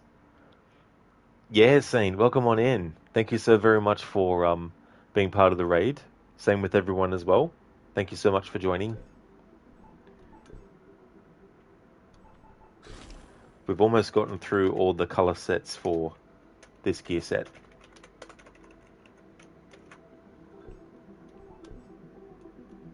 Crooked, hello there, Senny. How's Unity going? Didn't start the DLC yet, but you did some more side stuff to get to level 36. So finally got there with the help of the Bureau Experience tablets. Hopefully won't have to do too much grinding for XP anymore in the DLCs. Oh, nice one. Yeah, that's a good way to go about it. as well. I don't blame you for utilizing those tablets either. They definitely make things a lot better. And I'm glad that you're ready for the hidden ones now, having done all of that. I'm doing good, thank you, Saint. Things are going well. Was having a good weekend. Yeah, this is a game that I really like a lot as well. It's hard to believe it's another game in the series passing its 10th anniversary milestone this year. Just crazy. Going really good, thanks Maxi. Things are going well. Just heading back to the co-op mission. I'm using the fact that I fast traveled to get money out of Arno's chest and having to travel by foot back to the location of the hidden... I mean, I can go into the menu and select the co-op mission, but this gives me an excuse to change through the color schemes. But yeah, it's going really good. You're doing good, Maxi, as well? Excellent. That's good. You're just grinding some Odyssey, filling out the map, which is a long process. Oh, yeah. Yeah, I remember doing that one time for Assassin's Creed Odyssey, clearing the map and everything. Very, very time-consuming. I'm glad to hear that you're going well, dude. After another awful one to do co-op is the Jacobin Club. Oh, yeah. Yeah, I still haven't done that one yet, because the timeline of events hasn't brought me to it yet.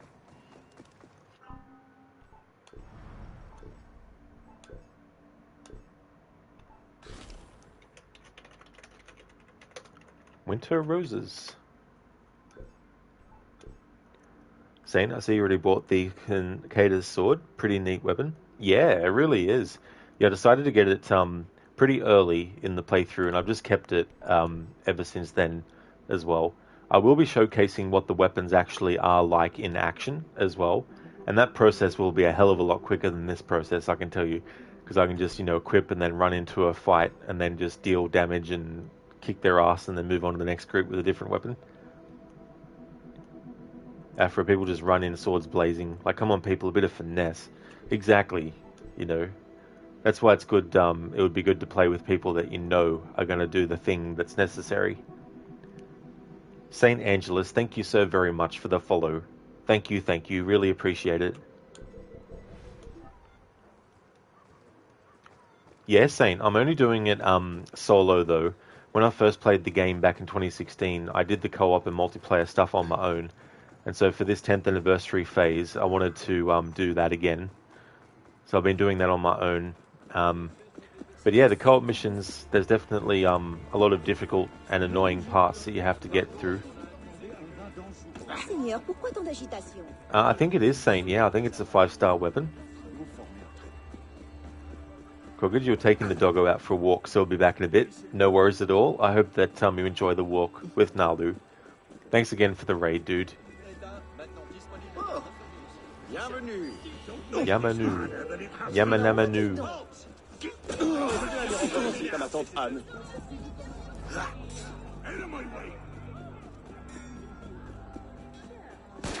How are you, friend? How are you, friend? That for a yep, and it's the Italian, that sword. Works with the Ezio robes. Oh, hell yeah, that's cool. Yeah, I didn't realize that is what it was. No worries, Senny. You enjoyed the walk, dude.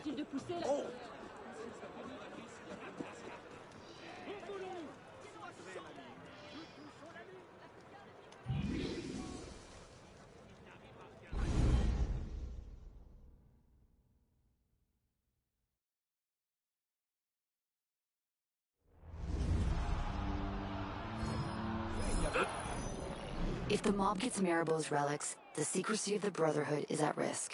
Beat them to it, and move Maribel's relics to a safe location.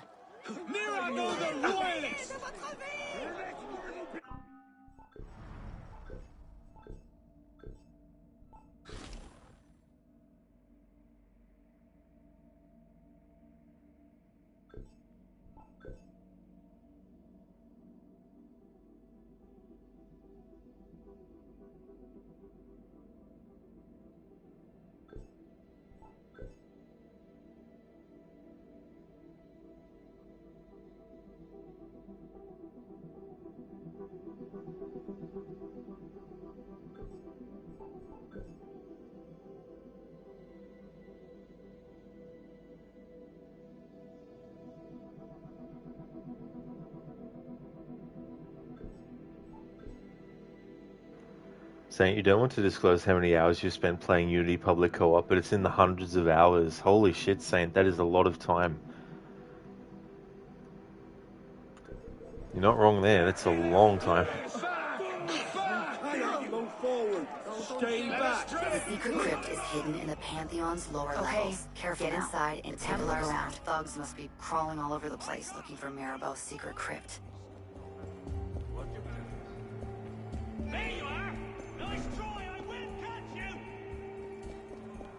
There!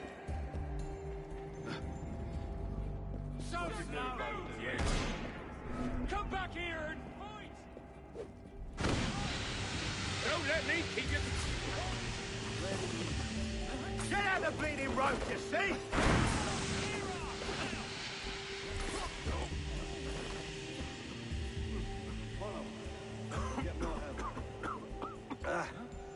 Catch my breath.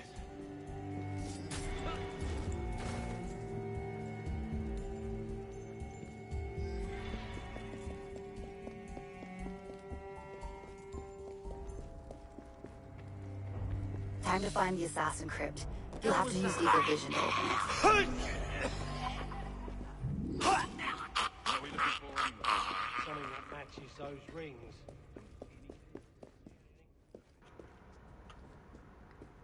Saint, since Unity, no other AC game has ever included an online co-op mission mode. That's true. Yeah, one of the projects that they have planned for the Infinity to release on that platform is the like a multiplayer only game as well. Yeah, the description says it's from the Renaissance. It's a copy of any swords available in 2 or Brotherhood though. Some great looking swords in those games. If only Unity had more variety in terms of 5-star swords. Yeah, I mean, I've never looked into that, to be honest, with the different ratings for all the weapons, but there's definitely weapons that I really like, regardless of their star rating. Like, I really like the scimitar and the katana. I like those swords a lot. Hello there, Carbon. Hope it's going well. Yeah, that was. Yeah, I love spamming the corner cover kill. Or it doesn't always have to be on a corner either.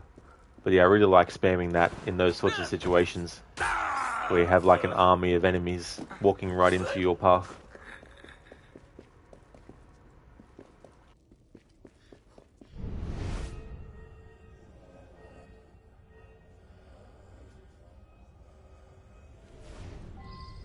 That symbol looks like it matches the one on the stone rings.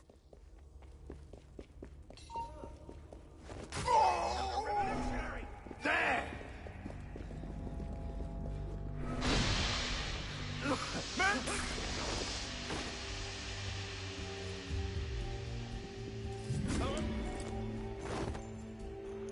Carbon, you're okay. It's moving. Moving is time consuming. Oh yeah, Carbon. Absolutely, the packing of things, the actual moving, and then the unpacking as well afterwards. Find a flat in Rome is definitely hard. That's the thing too, you know, like trying to find another place as well that is a good location but also good price. I'm doing well, Carbon. I'm having a good weekend, and we had a time change recently, so the schedule will be a bit all over the place now and getting used to the change and stuff, but going really good.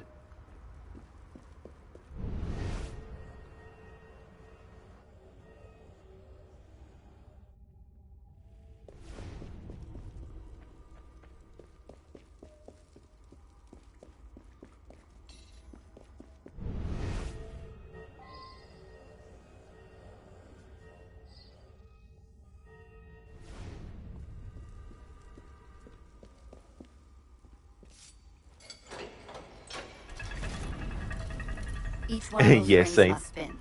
That's right. Went forward. I'm pretty sure they went forward. Because I'm terrible with that, because I get so used to my laptop and my phone just automatically changing the time when it ticks over that I forget whether it's going back or forward. We call it daylight wasting. That's definitely a good name for it.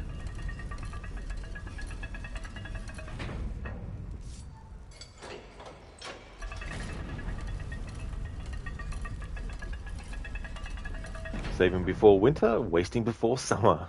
Yeah.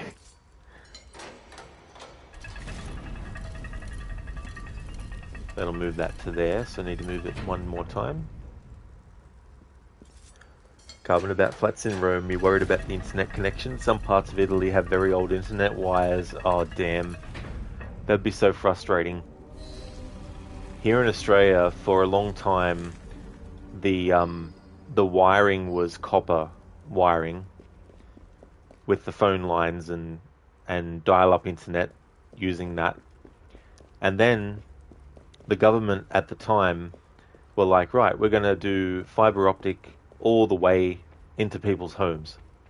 But then there was an election and they lost, and then the new people who came in were like, we're going to do the fiber optic cable, but we're not going to do it all the way to people's homes. We're going to do it to a certain distance away from their homes, and then we're going to keep the copper wiring from that point to their homes.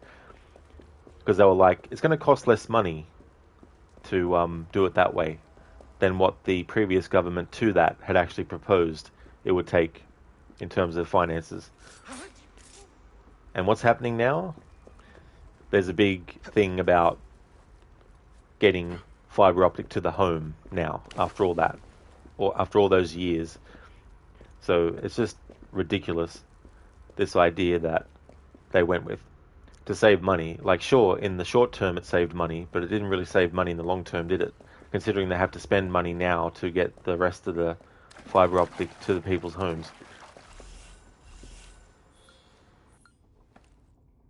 They didn't make it easy, did they? Time to get out of there with the relics before It really backup is, arrives. Carbon. You're not wrong there. What do you suppose they wanted then? Stop! The cavalry has arrived. Looks like you're gonna have to sneak past the whole National Guard.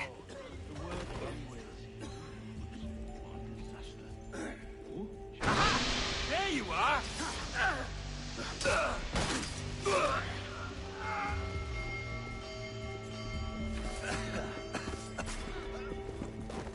Aha! Yeah.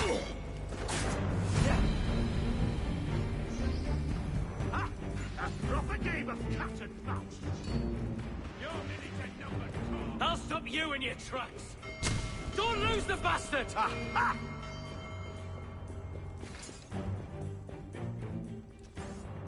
Here! Really think you can outrun me? Stop that man! Any advantage, press hard together! Some of the lungs burning yet?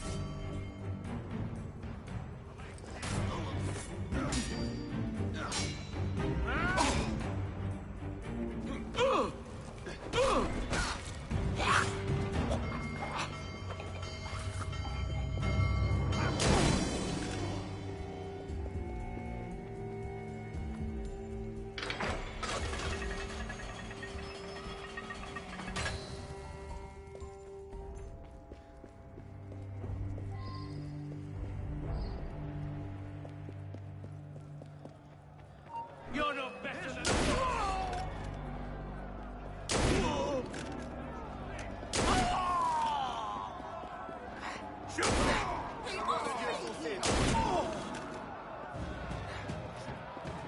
Mais il est fou! Where's Mirabeau?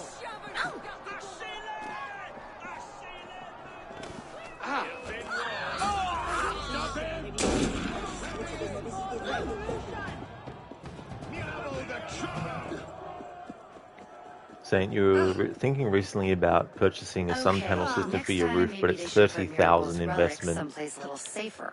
Yeah, that's the other thing too, like how much something costs versus your budget and all that.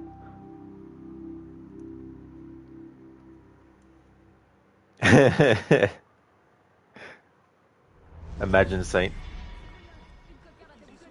That is moving Mirabeau all done. Got the sync points in it and got all the gear pieces. I am due for a gear piece change.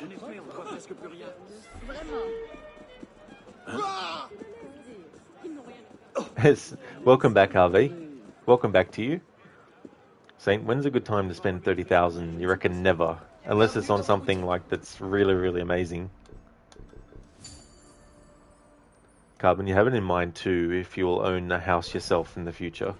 That's a good consideration to have. It's going good, Ave. I just finished the moving mirror bow co-op mission. I got all the sync points in it, and I also got all the gear pieces from it. And I can actually mark that off now as done.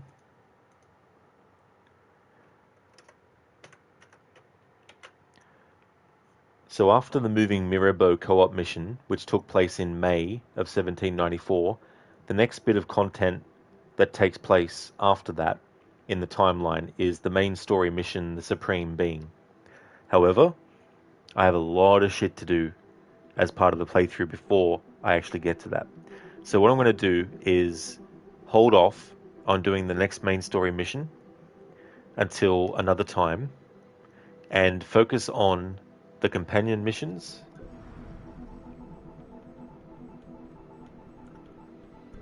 of which there are all these to do, and finish off the Nostradamus Enigmas, get those all solved. And in so doing those things and changing the gear pieces and color schemes, then by that point, once that is done, I'll have to go in and do the next main story mission. But after the main story is finished, there's a co-op mission, a para story, and then heaps of other para stories and a murder mystery, and then one final thing in the main game is a co-op mission, the Infernal Machine. And then that puts it in the year 1800 as well.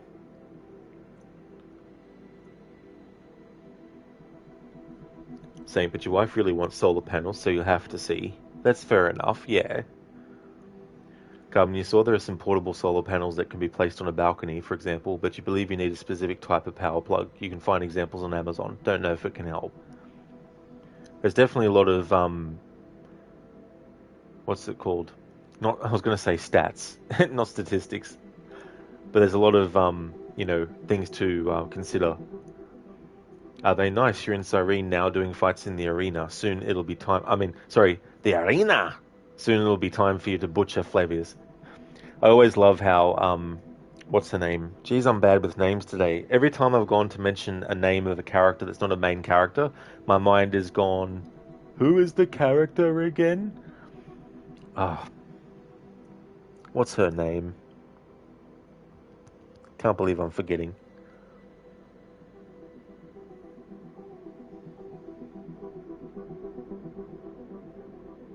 I can't remember off the top of my head. It's gone.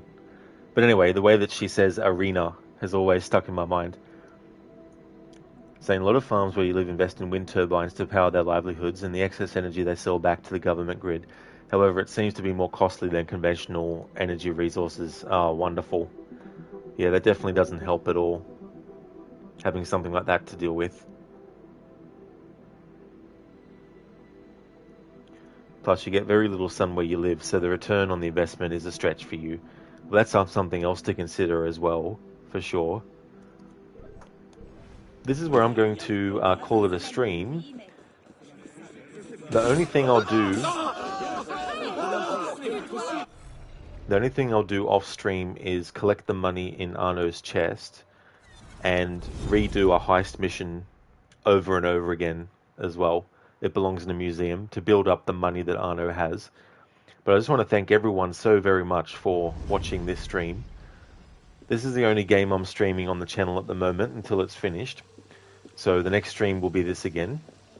And we're going to go and raid out to Shillerlock to keep the Assassin's Creed train going. We're going to raid Shillerlock, who is doing an Assassin's Creed 2 playthrough. No desync challenge. So anything that causes him to desynchronize, he has to restart the game all the way from the start again. So that is where we're going to head off to. But before I do that, though, I just want to give some shout-outs.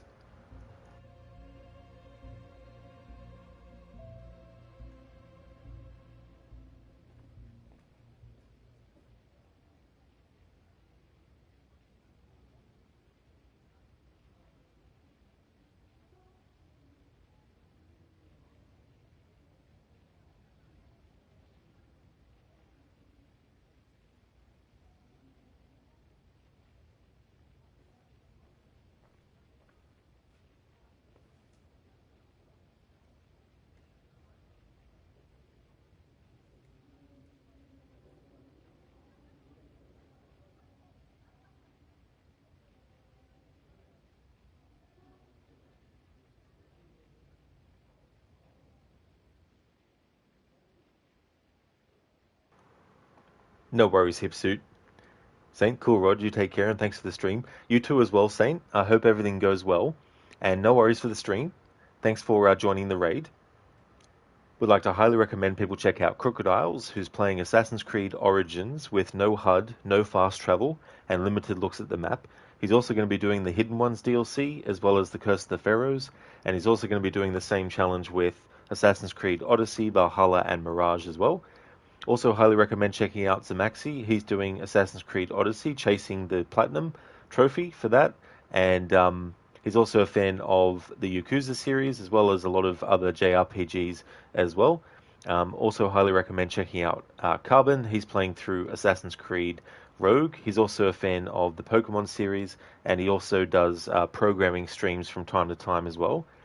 Also highly recommend checking out Hipsuit. They're a Stream Raiders streamer, so if you play Stream Raiders and looking for a streamer who does as well, then highly recommend checking out Hipsuit, and definitely highly recommend checking out Super Gamer Pals as well. They've been doing a playthrough of the Tomb Raider Remastered series, so that's the original 1, 2, and 3 Tomb Raider games from 1996, 97, and 98, respectively, but the remastered versions of those that came out recently. And so they're playing through those, and they're up to the DLC for Tomb Raider 3 as well. So yeah, highly recommend checking out those streamers if you haven't before. Maxi, thank you so very much for the 29 months in a row. That is awesome, Maxi. That's excellent. Thank you so very much for that, dude. Carbon, no worries at all for the stream either, and the shout out as well. More than happy to give you one, Carbon. No problemo? That's okay, Ave. No problem at all. Well, I'm glad that you have been enjoying. That's excellent, Ave. Thank you so much. Here's a raid message, a general one that everyone can copy and paste. And here is a raid message coming up for subscribers to be able to copy and paste. The next stream of this will be when it's Monday for me. So if you see me streaming this again, then you know it's become Monday here in Australia. And when this game is finished, I do have a surprise game that will take the Monday to Friday slot. And then on weekends, when Assassin's Creed Unity is finished, it'll be Sifu playing through that game for the first time.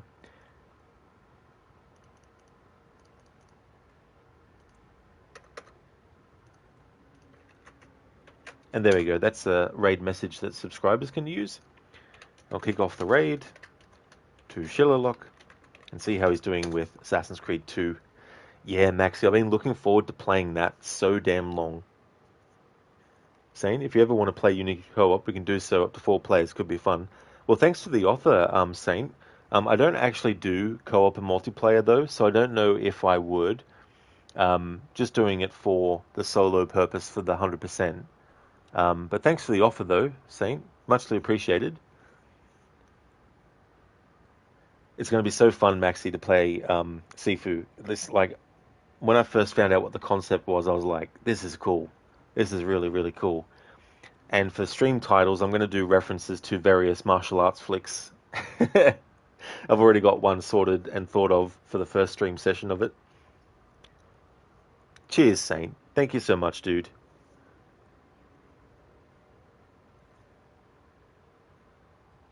It will be, Maxi, that's for sure.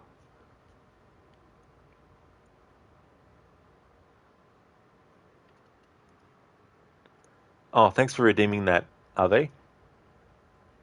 See if I can get it. Oh. I'll just cancel the raid.